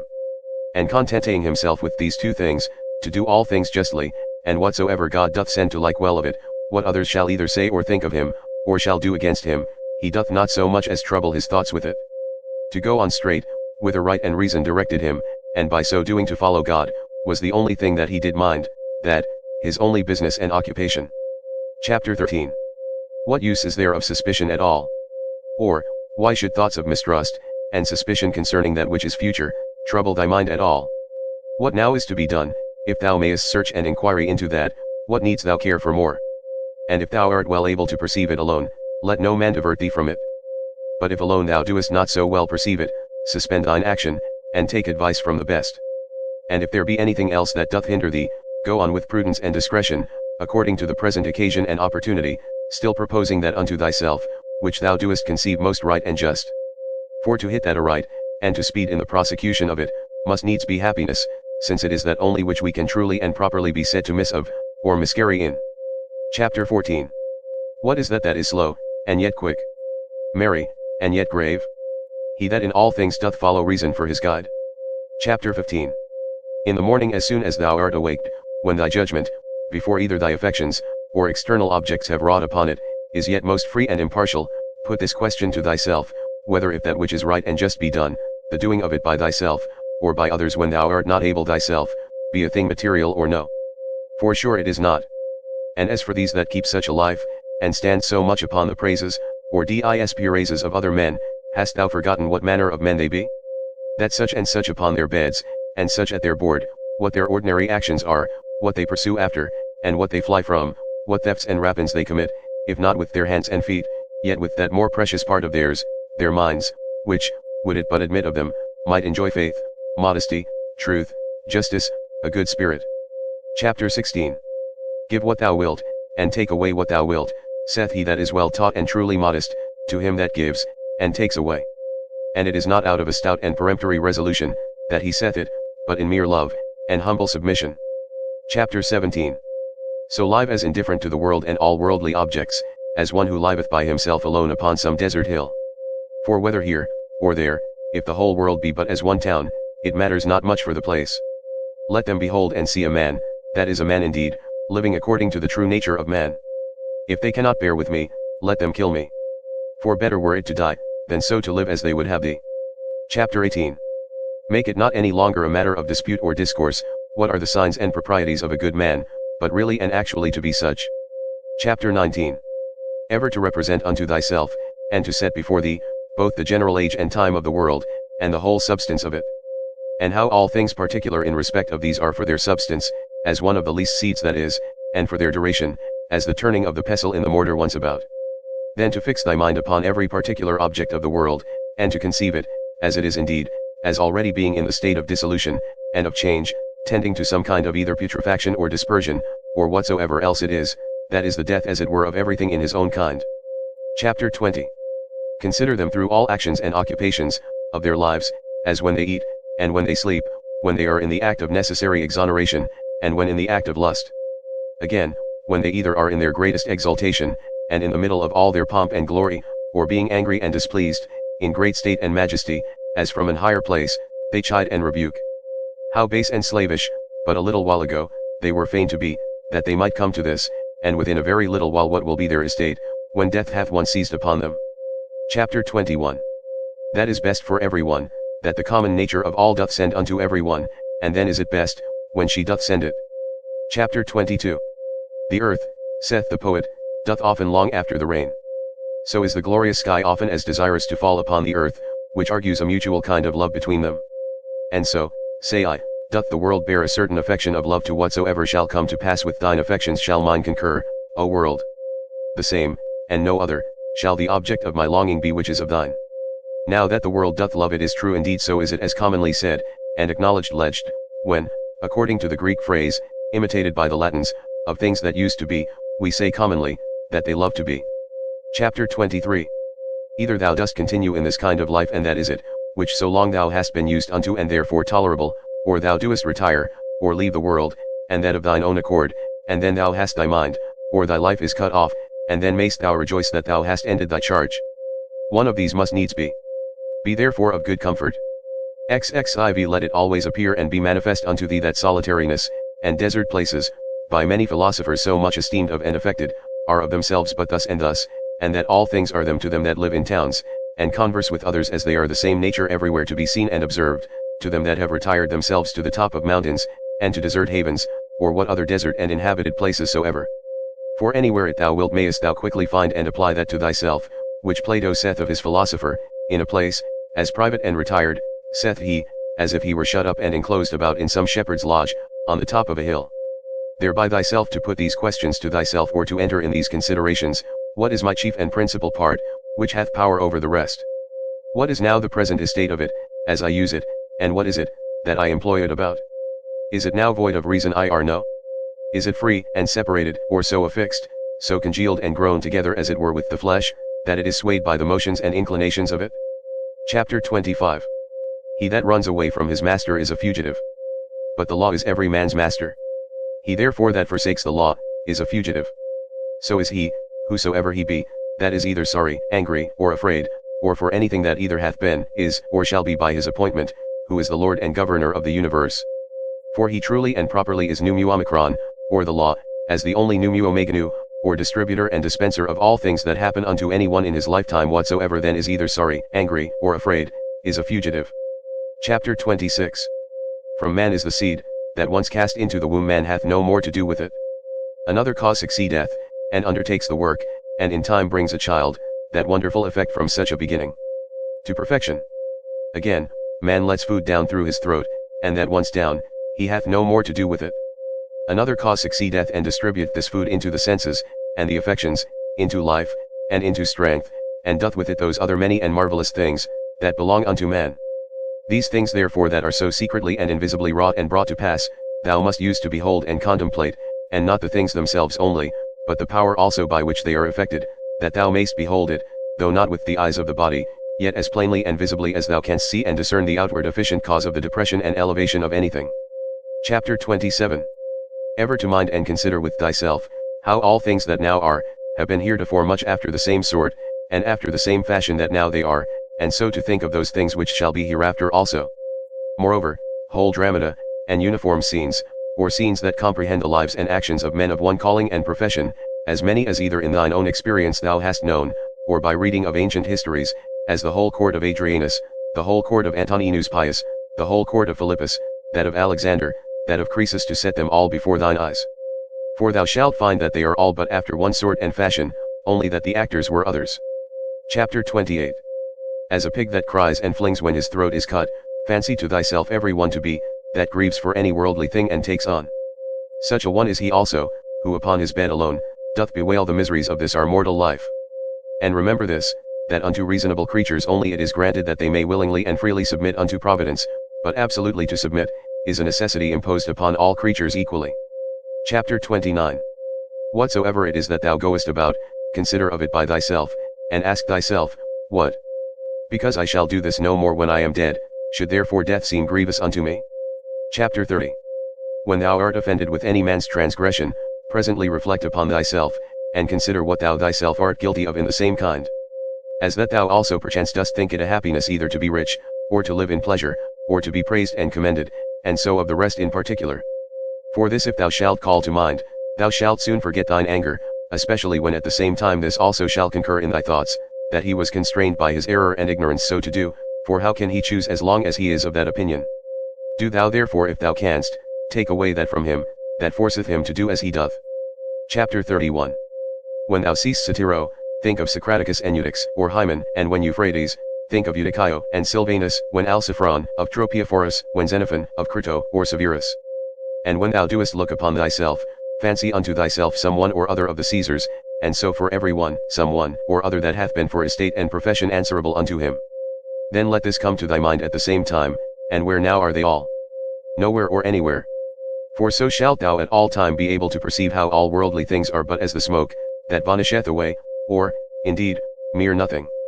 Especially when thou shalt call to mind this also, that whatsoever is once changed, shall never be again as long as the world endureth. And thou then, how long shalt thou endure? And why doth it not suffice thee, if virtuously, and as becometh thee, thou mayest pass that portion of time, how little soever it be, that is allotted unto thee? Chapter 32. What a subject, and what a course of life is it, that thou doest so much desire to be rid of? For all these things, what are they, but fit objects for an understanding, that beholdeth everything according to its true nature, to exercise itself upon? Be patient, therefore, until that, as a strong stomach that turns all things into his own nature, and as a great fire that turneth in flame and light, whatsoever thou doest cast into it, thou have made these things also familiar, and as it were natural unto thee. Chapter 33. Let it not be in any man's power, to say truly of thee, that thou art not truly simple, or sincere, and open, or not good. Let him be deceived whosoever he be that shall have any such opinion of thee. For all this doth depend of thee. For who is it that should hinder thee from being either truly simple or good? Do thou only resolve rather not to live, than not to be such. For indeed neither doth it stand with reason that he should live that is not such. What then is it that may upon this present occasion according to best reason and discretion, either be said or done? For whatsoever it be, it is in thy power either to do it, or to say it, and therefore seek not any pretences, as though thou wert hindered. Thou wilt never cease groaning and complaining, until such time as that, what pleasure is unto the voluptuous, be unto thee, to do in everything that presents itself, whatsoever may be done conformably and agreeably to the proper constitution of man, or, to man as he is a man. For thou must account that pleasure, whatsoever it be, that thou mayest do according to thine own nature. And to do this, every place will fit thee. Unto the cylindrous, or roller, it is not granted to move everywhere according to its own proper motion, as neither unto the water, nor unto the fire, nor unto any other thing, that either is merely natural, or natural and sensitive, but not rational, for many things there be that can hinder their operations. But of the mind and understanding this is the proper privilege, that according to its own nature, and as it will itself, it can pass through every obstacle that it finds, and keep straight on forwards. Setting therefore before thine eyes this happiness and felicity of thy mind, whereby it is able to pass through all things, and is capable of all motions, whether as the fire, upwards, or as the stone downwards, or as the cylindrous through that which is sloping, content thyself with it, and seek not after any other thing. For all other kind of hindrances that are not hindrances of thy mind, either they are proper to the body, or merely proceed from the opinion, reason not making that resistance that it should, but basely, and cowardly suffering itself to be foiled, and of themselves can neither wound, nor do any hurt at all. Else must he of necessity, whosoever he be that meets with any of them, become worse than he was before. For so is it in all other subjects, that is thought hurtful unto them, whereby they are made worse. But here contrariwise, man, if he make that good use of them that he should, is rather the better and the more praiseworthy for any of those kind of hindrances, than otherwise. But generally remember that nothing can hurt a natural citizen, that is not hurtful unto the city itself, nor anything hurt the city, that is not hurtful unto the law itself. But none of these casualties, or external hindrances, do hurt the law itself, or, are contrary to that course of justice and equity, by which public societies are maintained, neither therefore do they hurt either city or citizen. Chapter 34. As he that is bitten by a mad dog, is afraid of everything almost that he seeth, so unto him, whom the dogmata have once bitten, or in whom true knowledge hath made an impression, everything almost that he sees or reads, be it never so short or ordinary, doth afford a good memento, to put him out of all grief and fear, as that of the poet, the winds blow upon the trees, and their leaves fall upon the ground. Then do the trees begin to bud again, and by the springtime they put forth new branches. So is the generation of men, some come into the world, and others go out of it. Of these leaves then thy children are. And they also that applaud thee so gravely, or, that applaud thy speeches, with that their usual acclamation, Xi iota omicron pi sigma tau omega, O wisely spoken I and speak well of thee, as on the other side, they that stick not to curse thee, they that privately and secretly praise and deride thee, they also are but leaves. And they also that shall follow, in whose memories the names of men famous after death, is preserved, they are but leaves neither. For even so is it of all these worldly things. Their spring comes, and they are put forth. Then blows the wind, and they go down. And then in lieu of them grow others out of the wood or common matter of all things, like unto them. But, to endure but for a while, is common unto all. Why then shouldest thou so earnestly either seek after these things, or fly from them, as though they should endure forever? Yet a little while, and thine eyes will be closed up, and for him that carries thee to thy grave shall another mourn within a while after. Chapter 35. A good eye must be good to see whatsoever is to be seen, and not green things only. For that is proper to sore eyes. So must a good ear, and a good smell be ready for whatsoever is either to be heard, or smelt, and a good stomach as indifferent to all kinds of food, as a millstone is, to whatsoever she was made for to grind. As ready therefore must a sound understanding be for whatsoever shall happen. But he that saith, O that my children might live, and, O that all men might commend me for whatsoever I do, is an eye that seeks after green things, or as teeth, after that which is tender. Chapter 36. There is not any man that is so happy in his death, but that some of those that are by him when he dies, will be ready to rejoice at his supposed calamity. Is it one that was virtuous and wise indeed? Will there not some one or other be found, who thus will say to himself, Well now at last shall I be at rest from this pedagogue. He did not indeed otherwise trouble us much, but I know well enough that in his heart, he did much condemn us. Thus will they speak of the virtuous. But as for us, alas how many things be there, for which there be many that glad would be to be rid of us. This therefore if thou shalt think of whensoever thou deest, thou shalt die the more willingly, when thou shalt think with thyself, I am now to depart from that world, wherein those that have been my nearest friends and acquaintances, they whom I have so much suffered for, so often prayed for, and for whom I have taken such care, even they would have me die, hoping that after my death they shall live happier, than they did before. What then should any man desire to continue here any longer? Nevertheless, whensoever thou deest, thou must not be less kind and loving unto them for it, but as before, see them, continue to be their friend, to wish them well, and meekly and gently to carry thyself towards them, but yet so that on the other side, it make thee not the more unwilling to die. But as it fareth with them that die an easy quick death, whose soul is soon separated from their bodies, so must thy separation from them be. To these had nature joined and annexed me, now she parts us, I am ready to depart, as from friends and kinsmen, but yet without either reluctancy or compulsion. For this also is according to nature. Chapter 37. Use thyself, as often, as thou seest any man do anything, presently, if it be possible, to say unto thyself, What is this man's end in this his action? But begin this course with thyself first of all, and diligently examine thyself concerning whatsoever thou doest. Chapter 38.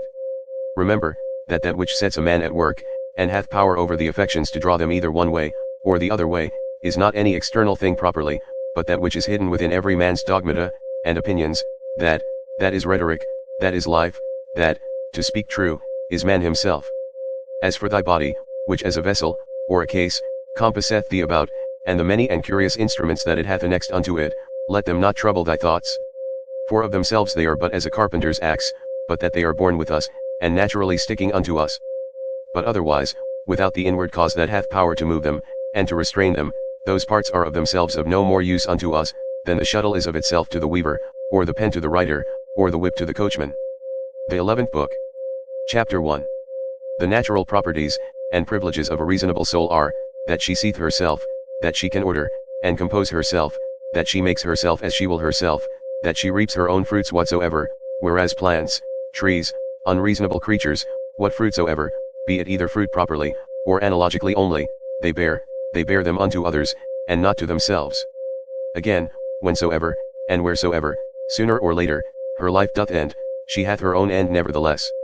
For it is not with her, as with dancers and players, who if they be interrupted in any part of their action, the whole action must needs be imperfect, but she in what part of time or action soever she be surprised, can make that which she hath in her hand whatsoever it be, complete and full, so that she may depart with that comfort, I have lived, neither want I anything of that which properly did belong unto me.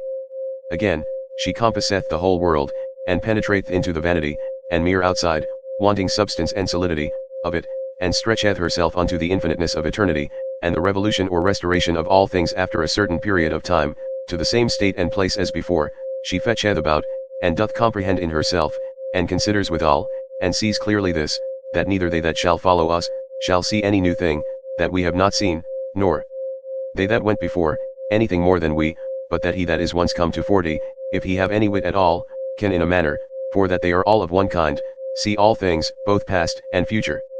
As proper is it, and natural to the soul of man to love her neighbor, to be true and modest, and to regard nothing so much as herself, which is also the property of the law, whereby by the way it appears, that sound reason and justice comes all to one, and therefore that justice is the chief thing, that reasonable creatures ought to propose unto themselves as their end.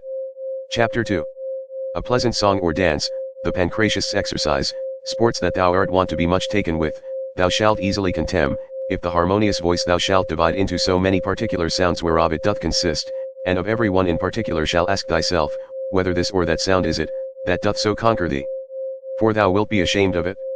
And so for shame, if accordingly thou shalt consider it, every particular motion and posture by itself, and so for the wrestler's exercise too. Generally then, whatsoever it be, besides virtue, and those things that proceed from virtue that thou art subject to be much affected with, remember presently thus to divide it, and by this kind of division, in each particular to attain unto the contempt of the whole. This thou must transfer and apply to thy whole life also. Chapter 3.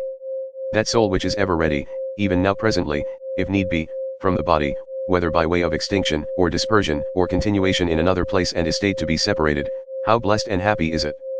But this readiness of it, it must proceed, not from an obstinate and peremptory resolution of the mind, violently and passionately set upon opposition, as Christians are wont, but from a peculiar judgment, with discretion and gravity, so that others may be persuaded also and drawn to the like example, but without any noise and passionate exclamations. Chapter 4. Have I done anything charitably? Then am I benefited by it? See that this upon all occasions may present itself unto thy mind, and never cease to think of it. What is thy profession? To be good. And how should this be well brought to pass, but by certain theorems and doctrines, some concerning the nature of the universe, and some concerning the proper and particular constitution of man. Chapter 5. Tragedies were at first brought in and instituted, to put men in mind of worldly chances and casualties, that these things in the ordinary course of nature did so happen, that men that were much pleased and delighted by such accidents upon this stage, would not by the same things in a greater stage be grieved and afflicted, for here you see what is the end of all such things, and that even they that cry out so mournfully to Cytheron, must bear them for all their cries and exclamations, as well as others.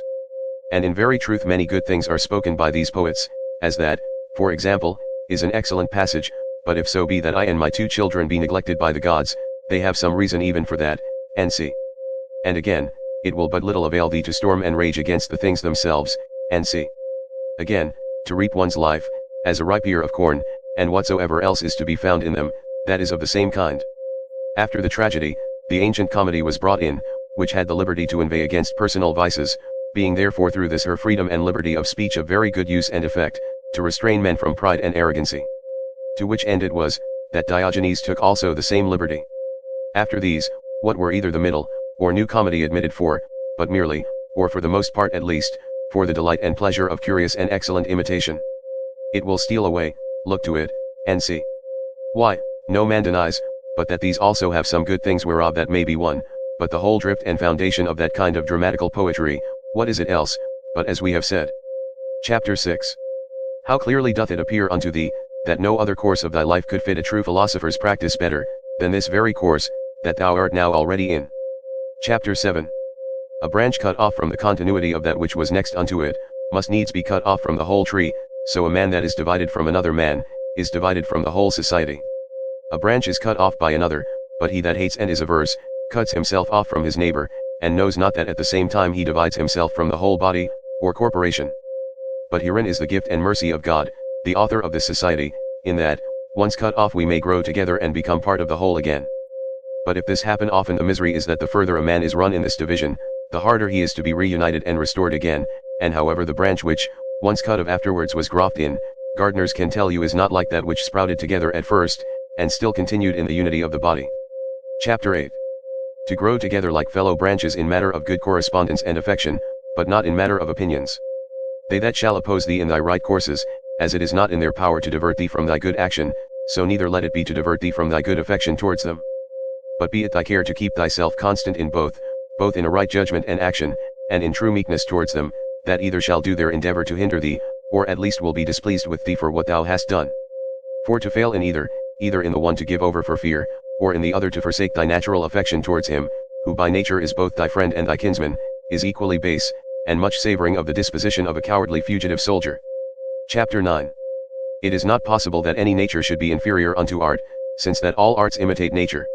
If this be so, that the most perfect and general nature of all natures should in her operation come short of the skill of arts, is most improbable. Now common is it to all arts, to make that which is worse for the better's sake. Much more then doth the common nature do the same. Hence is the first ground of justice. From justice all other virtues have their existence. For justice cannot be preserved, if either we settle our minds and affections upon worldly things, or be apt to be deceived, or rash, and inconstant. Chapter 10. The things themselves, which either to get or to avoid thou art put to so much trouble, come not unto thee themselves, but thou in a manner goest unto them. Let then thine own judgment and opinion concerning those things be at rest, and as for the things themselves, they stand still and quiet, without any noise or stir at all, and so shall all pursuing and flying cease. Chapter 11. Then is the soul as Empedocles doth liken it, like unto a sphere or globe, when she is all of one form and figure, when she neither greedily stretcheth out herself unto anything, nor basely contracts herself, or lies flat and dejected, but shineth all with light, whereby she does see and behold the true nature, both that of the universe, and her own in particular. Chapter 12. Will any contemn me? Let him look to that, upon what grounds he does it. My care shall be that I may never be found either doing or speaking anything that doth truly deserve contempt. Will any hate me? Let him look to that.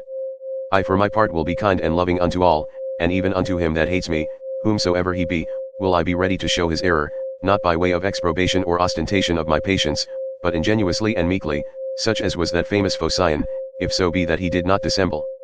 For it is inwardly that these things must be, that the gods who look inwardly, and not upon the outward appearance, may behold a man truly free from all indignation and grief. For what hurt can it be unto thee whatsoever any man else doth, as long as thou mayest do that which is proper and suitable to thine own nature?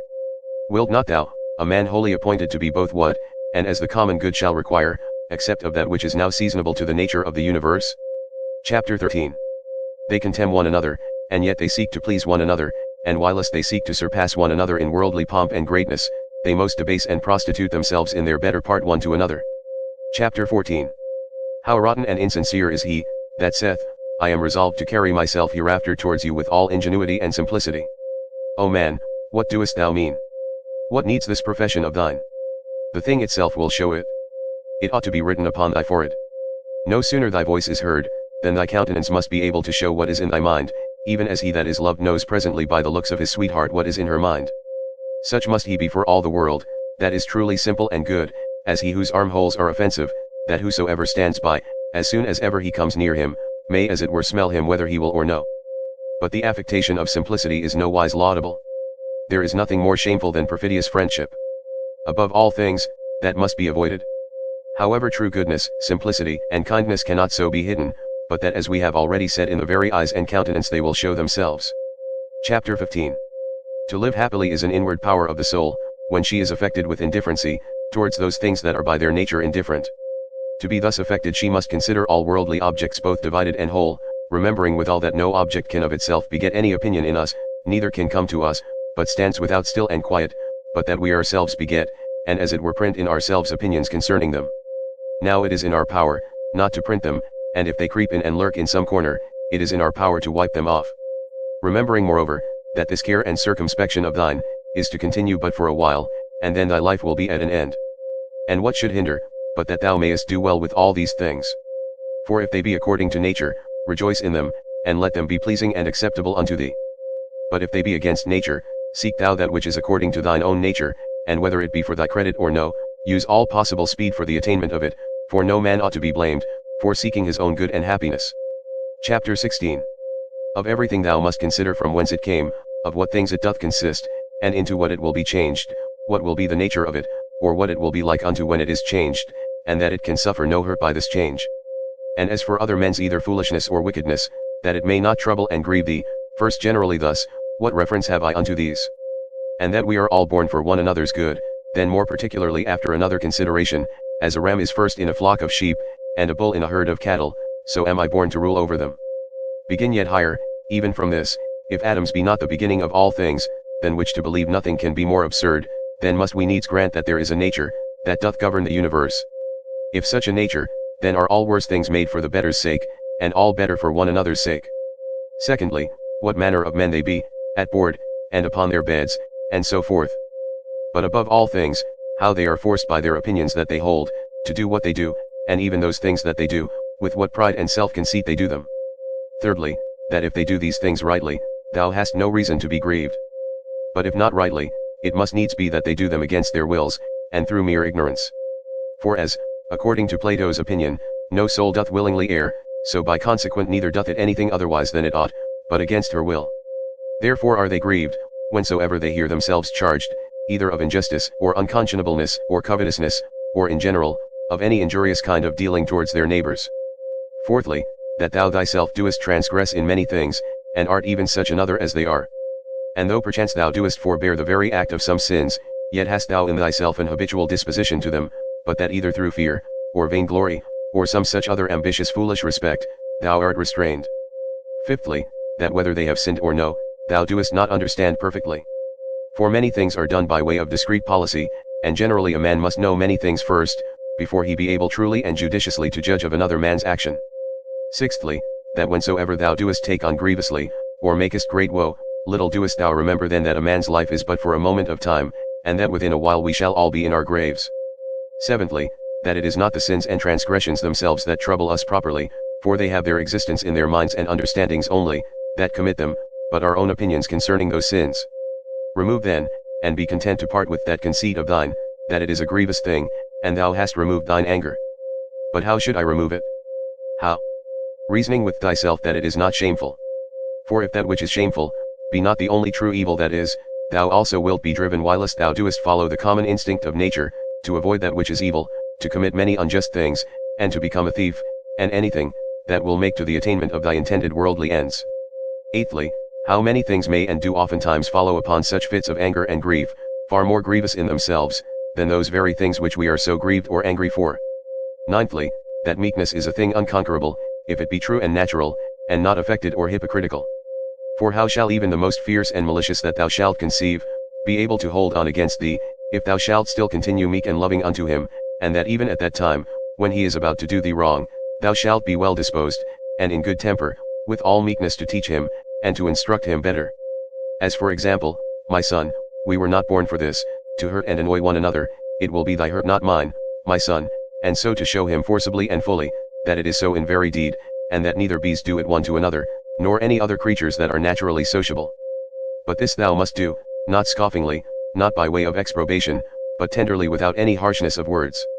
Neither must thou do it by way of exercise, or ostentation, that they that are by and hear thee, may admire thee, but so always that nobody be privy to it, but himself alone, yea, though there be more present at the same time. These 9 particular heads, as so many gifts from the Muses, see that thou remember well, and begin one day, whilst thou art yet alive, to be a man indeed. But on the other side thou must take heed, as much to flatter them, as to be angry with them, for both are equally uncharitable, and equally hurtful. And in thy passions, take it presently to thy consideration, that to be angry is not the part of a man, but that to be meek and gentle, as it savours of more humanity, so of more manhood. That in this, there is strength and nerves, or vigour and fortitude, whereof anger and indignation is altogether void. For the nearer everything is unto unpassionateness, the nearer it is unto power. And as grief doth proceed from weakness, so doth anger. For both he that is angry and that grieveth, have received a wound, and cowardly have as it were yielded themselves unto their affections. If thou wilt have a 10th also, receive this 10th gift from Hercules the guide and leader of the Muses, that is a madman's part, to look that there should be no wicked men in the world, because it is impossible. Now for a man to brook well enough, that there should be wicked men in the world, but not to endure that any should transgress against himself, is against all equity, and indeed tyrannical. Chapter 17.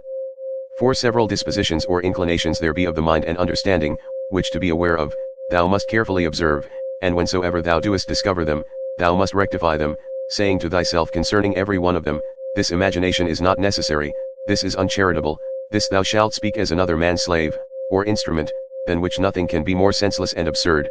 For the fourth, thou shalt sharply check and upbraid thyself, for that thou doest suffer that more divine part in thee, to become subject and obnoxious to that more ignoble part of thy body, and the gross lusts and concupiscences thereof. Chapter 18. What portion soever, either of air or fire there be in thee, although by nature it tend upwards, submitting nevertheless to the ordinance of the universe, it abides here below in this mixed body. So whatsoever is in thee, either earthy, or humid, although by nature it tend downwards, yet is it against its nature both raised upwards, and standing, or consistent. So obedient are even the elements themselves to the universe, abiding patiently wheresoever, though against their nature, they are placed, until the sound as it were of their retreat, and separation. Is it not a grievous thing then, that thy reasonable part only should be disobedient, and should not endure to keep its place, yea though it be nothing enjoined that is contrary unto it, but that only which is according to its nature? For we cannot say of it when it is disobedient, as we say of the fire, or air, that it tends upwards towards its proper element, for then goes it the quite contrary way. For the motion of the mind to any injustice, or incontinency, or to sorrow, or to fear, is nothing else but a separation from nature. Also when the mind is grieved for anything that is happened by the divine providence, then doth it likewise forsake its own place. For it was ordained unto holiness and godliness, which specially consist in an humble submission to God and his providence in all things, as well as unto justice, these also being part of those duties, which as naturally sociable, we are bound unto, and without which we cannot happily converse one with another, yea and the very ground and fountain indeed of all just actions. Chapter 19. He that hath not one and the self-same general end always as long as he liveth, cannot possibly be one and the self-same man always. But this will not suffice except thou add also what ought to be this general end. For as the general conceit and apprehension of all those things which upon no certain ground are by the greater part of men deemed good, cannot be uniform and agreeable, but that only which is limited and restrained by some certain proprieties and conditions, as of community, that nothing be conceived good, which is not commonly and publicly good, so must the end also that we propose unto ourselves, be common and sociable. For he that doth direct all his own private motions and purposes to that end, all his actions will be agreeable and uniform, and by that means will be still the same man. Chapter 20. Remember the fable of the country mouse and the city mouse, and the great fright and terror that this was put into. Chapter 21. Socrates was wont to call the common conceits and opinions of men, the common bugbears of the world, the proper terror of silly children. Chapter 22. The Lacedaemonians at their public spectacles were wont to appoint seats and forms for their strangers in the shadow, they themselves were content to sit anywhere. Chapter 23. What Socrates answered unto Perdiccas, why he did not come unto him, lest of all deaths I should die the worst kind of death, said he, that is, not able to requite the good that hath been done unto me. Chapter 24. In the ancient mystical letters of the Ephesians, there was an item, that a man should always have in his mind some one or other of the ancient worthies. Chapter 25. The Pythagoreans were wont betimes in the morning the first thing they did, to look up unto the heavens, to put themselves in mind of them who constantly and invariably did perform their task, as also to put themselves in mind of orderliness, or good order, and of purity, and of naked simplicity. For no star or planet hath any cover before it. Chapter 26. How Socrates looked, when he was fain to gird himself with a skin, Xanthippe his wife having taken away his clothes, and carried them abroad with her, and what he said to his fellows and friends, who were ashamed, and out of respect to him, did retire themselves when they saw him thus decked. Chapter 27. In matter of writing or reading thou must needs be taught before thou can do either, much more in matter of life. For thou art born a mere slave, to thy senses and brutish affections, destitute without teaching of all true knowledge and sound reason. Chapter 28. My heart smiled within me. They will accuse even virtue herself, with heinous and opprobrious words. Chapter 29. As they that long after figs in winter when they cannot be had, so are they that long after children, before they be granted them. Chapter 30.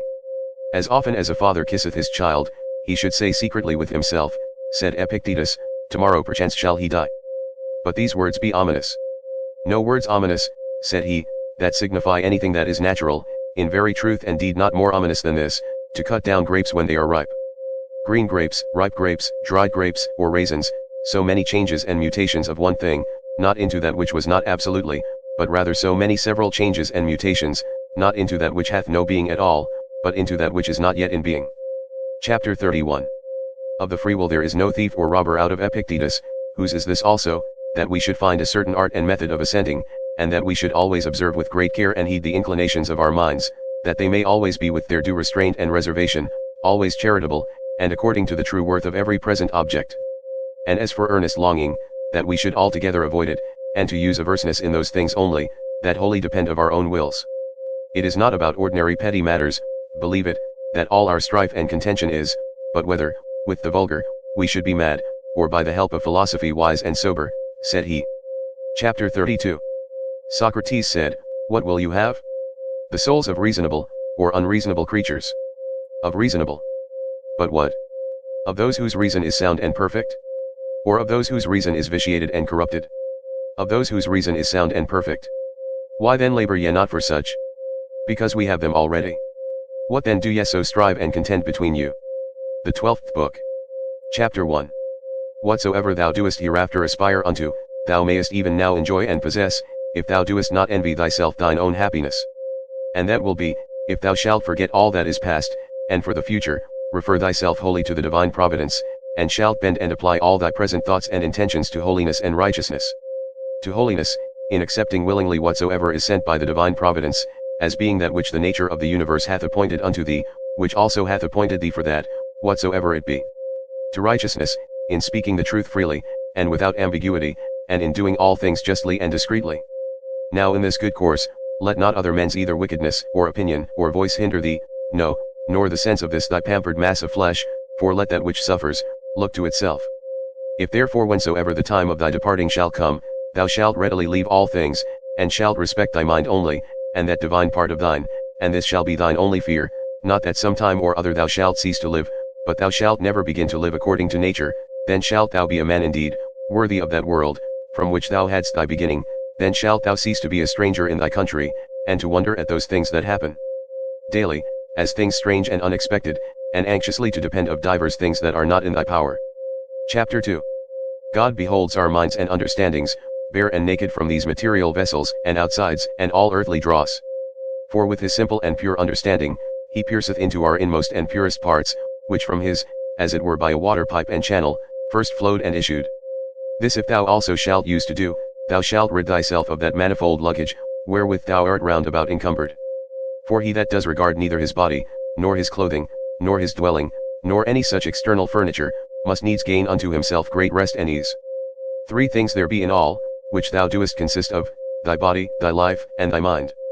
Of these the 2 former, are so far forth thine, as that thou art bound to take care for them. But the third alone is that which is properly thine.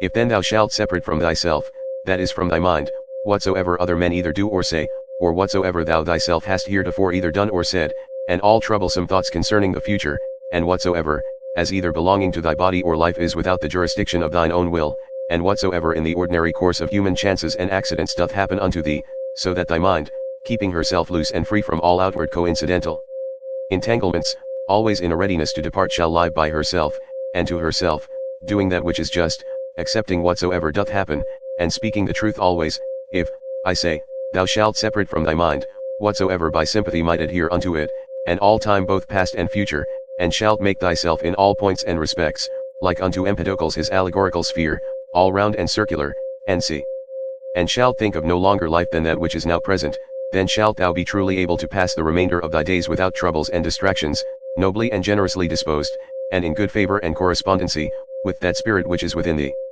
Chapter 3.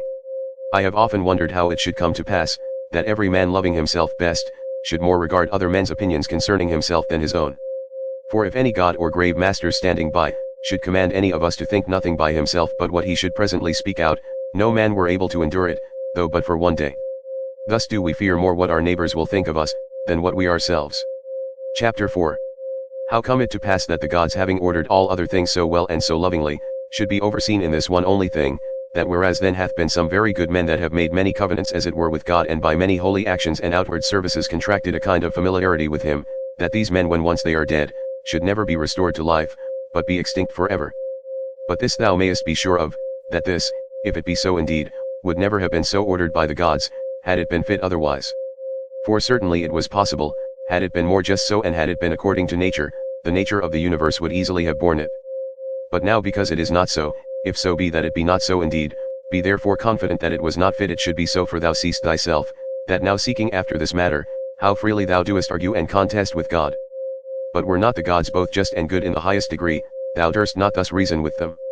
Now if just and good, it could not be that in the creation of the world, they should either unjustly or unreasonably oversee anything. Chapter 5. Use thyself even unto those things that thou doest at first despair of. For the left hand we see, which for the most part lieth idle because not used, yet doth it hold the bridle with more strength than the right, because it hath been used unto it. Chapter 6. Let these be the objects of thy ordinary meditation, to consider, what manner of men both for soul and body we ought to be, whensoever death shall surprise us, the shortness of this our mortal life, the immense vastness of the time that hath been before, and will he after us, the frailty of every worldly material object, all these things to consider, and behold clearly in themselves, all disguisement of external outside being removed and taken away. Again, to consider the efficient causes of all things, the proper ends and references of all actions, what pain is in itself, what pleasure, what death, what fame or honor, how every man is the true and proper ground of his own rest and tranquility, and that no man can truly be hindered by any other, that all is but conceit and opinion. As for the use of thy dogmata, thou must carry thyself in the practice of them, rather like unto a pancratiast, or one that at the same time both fights and wrestles with hands and feet, than a gladiator. For this, if he lose his sword that he fights with, he is gone, whereas the other hath still his hand free, which he may easily turn and manage at his will. Chapter 7. All worldly things thou must behold and consider, dividing them into matter, form, and reference, or their proper end. Chapter 8. How happy is man in this his power that hath been granted unto him, that he needs not do anything but what God shall approve, and that he may embrace contentedly, whatsoever God doth send unto him. Chapter 9. Whatsoever doth happen in the ordinary course and consequence of natural events, neither the gods, for it is not possible, that they either wittingly or unwittingly should do anything amiss, nor men, for it is through ignorance, and therefore against their wills that they do anything amiss, must be accused. None then must be accused. Chapter 10. How ridiculous and strange is he, that wonders at anything that happens in this life in the ordinary course of nature. Chapter 11. Either fate, and that either an absolute necessity, an unavoidable decree, or a placeable and flexible providence, or all is a mere casual confusion, void of all order and government. If an absolute and unavoidable necessity, why doest thou resist? If a placeable and exorable providence, make thyself worthy of the divine help and assistance. If all be a mere confusion without any moderator, or governor, then hast thou reason to congratulate thyself, that in such a general flood of confusion thou thyself hast obtained a reasonable faculty, whereby thou mayest govern thine own life and actions. But if thou beest carried away with the flood, it must be thy body perchance, or thy life, or some other thing that belongs unto them that is carried away, thy mind and understanding cannot. Or should it be so, that the light of a candle indeed is still bright and lightsome until it be put out, and should truth, and righteousness, and temperance cease to shine in thee whilst thou thyself hast any being? Chapter 12. At the conceit and apprehension that such and such a one hath sinned, thus reason with thyself, what do I know whether this be a sin indeed, as it seems to be? But if it be, what do I know but that he himself hath already condemned himself for it? And that is all one as if a man should scratch and tear his own face, an object of compassion rather than of anger. Again, that he that would not have a vicious man to sin, is like unto him that would not have moisture in the fig, nor children to whelp nor a horse to neigh, nor anything else that in the course of nature is necessary. For what shall he do that hath such an habit? If thou therefore beest powerful and eloquent, remedy it if thou canst. Chapter 13. If it be not fitting, do it not. If it be not true, speak it not. Ever maintain thine own purpose and resolution free from all compulsion and necessity. Chapter 14. Of everything that presents itself unto thee, to consider what the true nature of it is, and to unfold it, as it were, by dividing it into that which is formal, that which is material, the true use or end of it, and the just time that it is appointed to last. Chapter 15. It is high time for thee, to understand that there is somewhat in thee, better and more divine than either thy passions, or thy sensual appetites and affections. What is now the object of my mind? Is it fear, or suspicion, or lust, or any such thing? To do nothing rashly without some certain end, let that be thy first care. The next, to have no other end than the common good. For, alas! Yet a little while, and thou art no more will any, either of those things that now thou seest, or of those men that now are living, be any more. For all things are by nature appointed soon to be changed, turned, and corrupted, that other things might succeed in their room. Chapter 16. Remember that all is but opinion, and all opinion depends of the mind. Take thine opinion away, and then as a ship that hath stricken in within the arms and mouth of the harbor, a present calm, all things safe and steady, a bay, not capable of any storms and tempests, as the poet hath it. Chapter 17. No operation whatsoever at he, ceasing for a while, can be truly said to suffer any evil, because it is at an end. Neither can he that is the author of that operation, for this very respect, because his operation is at an end, be said to suffer any evil. Likewise then, neither can the whole body of all our actions, which is our life, if in time it cease, be said to suffer any evil for this very reason, because it is at an end, nor he truly be said to have been ill affected, that did put a period to the series of actions. Now this time or certain period, depends of the determination of nature, sometimes of particular nature, as when a man dieth old, but of nature in general, however, the parts whereof thus changing one after another, the whole world still continues fresh and new. Now that is ever best and most seasonable, which is for the good of the whole. Thus it appears that death of itself can neither be hurtful to any in particular, because it is not a shameful thing, for neither is it a thing that depends of our own will, nor of itself contrary to the common good, and generally, as it is both expedient and seasonable to the whole, that in that respect it must needs be good. It is that also, which is brought unto us by the order and appointment of the divine providence, so that he whose will and mind in these things runs along with the divine ordinance, and by this concurrence of his will and mind with the divine providence, is led and driven along, as it were by God himself, may truly be termed and esteemed the theta epsilon omicron phi eta tau omicron, or divinely led and inspired. Chapter 18. These three things thou must have always in a readiness, first concerning thine own actions, whether thou doest nothing either idly, or otherwise, than justice and equity do require, and concerning those things that happen unto thee externally, that either they happen unto thee by chance, or by providence, of which two to accuse either, is equally against reason. Secondly, what like unto our bodies are whilst yet rude and imperfect, until they be animated, and from their animation, until their expiration, of what things they are compounded, and into what things they shall be dissolved. Thirdly, how vain all things will appear unto thee when, from on high as it were, looking down thou shalt contemplate all things upon earth, and the wonderful mutability, that they are subject unto, considering withal, the infinite both greatness and variety of things aerial and things celestial that are round about it. And that as often as thou shalt behold them, thou shalt still see the same, as the same things, so the same shortness of continuance of all those things. And, behold, these be the things that we are so proud and puffed up for. Chapter 19. Cast away from the opinion, and thou art safe. And what is it that hinders thee from casting of it away? When thou art grieved at anything, hast thou forgotten that all things happen according to the nature of the universe, and that him only it concerns, who is in fault, and moreover, that what is now done, is that which from ever hath been done in the world, and will ever be done, and is now done everywhere, how nearly all men are allied one to another by a kindred not of blood, nor of seed, but of the same mind. Thou hast also forgotten that every man's mind partakes of the deity, and issueth from thence, and that no man can properly call anything his own, no not his son, nor his body, nor his life, for that they all proceed from that one who is the giver of all things, that all things are but opinion, that no man lives properly, but that very instant of time which is now present. And therefore that no man whensoever he dieth can properly be said to lose any more, than an instant of time. Chapter 20. Let thy thoughts ever run upon them, who once for some one thing or other, were moved with extraordinary indignation, who were once in the highest pitch of either honor or calamity or mutual hatred and enmity, or of any other fortune or condition whatsoever. Then consider what's now become of all those things. All is turned to smoke, all to ashes, and a mere fable, and perchance not so much as a fable. As also whatsoever is of this nature, as Fabius Catilinus in the field, Lucius Lupus, and Stertonius, at Bea Tiberius at Caprii and Velius Rufus, and all such examples of vehement prosecution in worldly matters, let these also run in thy mind at the same time, and how vile every object of such earnest and vehement prosecution is, and how much more agreeable to true philosophy it is, for a man to carry himself in every matter that offers itself, justly, and moderately, as one that followeth the gods with all simplicity. For a man to be proud and high conceited, that he is not proud and high conceited, is of all kind of pride and presumption, the most intolerable. Chapter 21. To them that ask thee, where hast thou seen the gods, or how knowest thou certainly that there be gods, that thou art so devout in their worship? I answer first of all, that even to the very eye, they are in some manner visible and apparent. Secondly, neither have I ever seen mine own soul, and yet I respect and honor it. So then for the gods, by the daily experience that I have of their power and providence towards myself and others, I know certainly that they are, and therefore worship them. Chapter 22.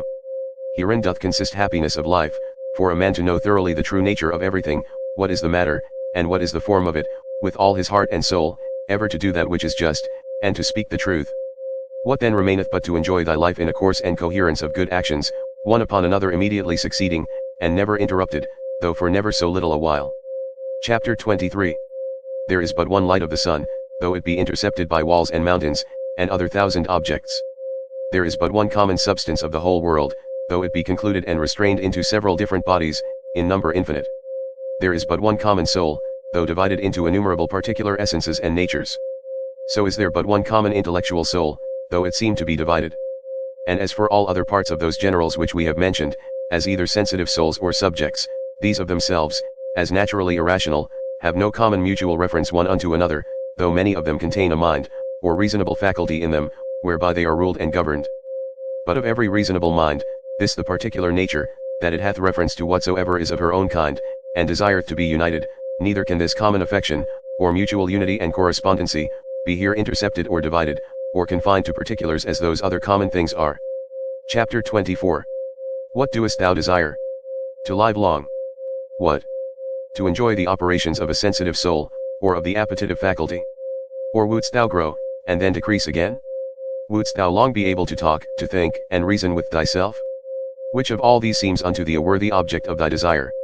Now if of all these thou doest find that they be but little worth in themselves, proceed on unto the last, which is, in all things to follow God and reason. But for a man to grieve that by death he shall be deprived of any of these things, is both against God and reason. Chapter 25. What a small portion of vast and infinite eternity it is, that is allowed unto every one of us, and how soon it vanisheth into the general age of the world, of the common substance, and of the common soul also what a small portion is allotted unto us, and in what a little clod of the whole earth, as it were, it is that thou doest crawl. After thou shalt rightly have considered these things with thyself, fancy not anything else in the world any more to be of any weight and moment but this, to do that only which thine own nature doth require, and to conform thyself to that which the common nature doth afford. Chapter 26. What is the present estate of my understanding? For herein lieth all indeed. As for all other things, they are without the compass of mine own will, and if without the compass of my will, then are they as dead things unto me, and as it were mere smoke. Chapter 27. To stir up a man to the contempt of death, this among other things, is of good power and efficacy, that even they who esteemed pleasure to be happiness, and pain misery, did nevertheless many of them contemn death as much as any. And can death be terrible to him, to whom that only seems good, which in the ordinary course of nature is seasonable? To him, to whom, whether his actions be many or few, so they be all good, is all one, and who whether he behold the things of the world being always the same either for many years, or for few years only, is altogether indifferent? O man! As a citizen thou hast lived, and conversed in this great city the world. Whether just for so many years, or no, what is it unto thee? Thou hast lived, thou mayest be sure, as long as the laws and orders of the city required, which may be the common comfort of all. Why then should it be grievous unto thee, if, not a tyrant, nor an unjust judge, but, the same nature that brought thee in, doth now send thee out of the world? As if the praetor should fairly dismiss him from the stage, whom he had taken in to act a while. Oh, but the play is not yet at an end, there are but 3 acts yet acted of it. Thou hast well said, for in matter of life, 3 acts is the whole play. Now to set a certain time to every man's acting, belongs unto him only, who as first he was of thy composition, so is now the cause of thy dissolution. As for thyself, thou hast to do with neither.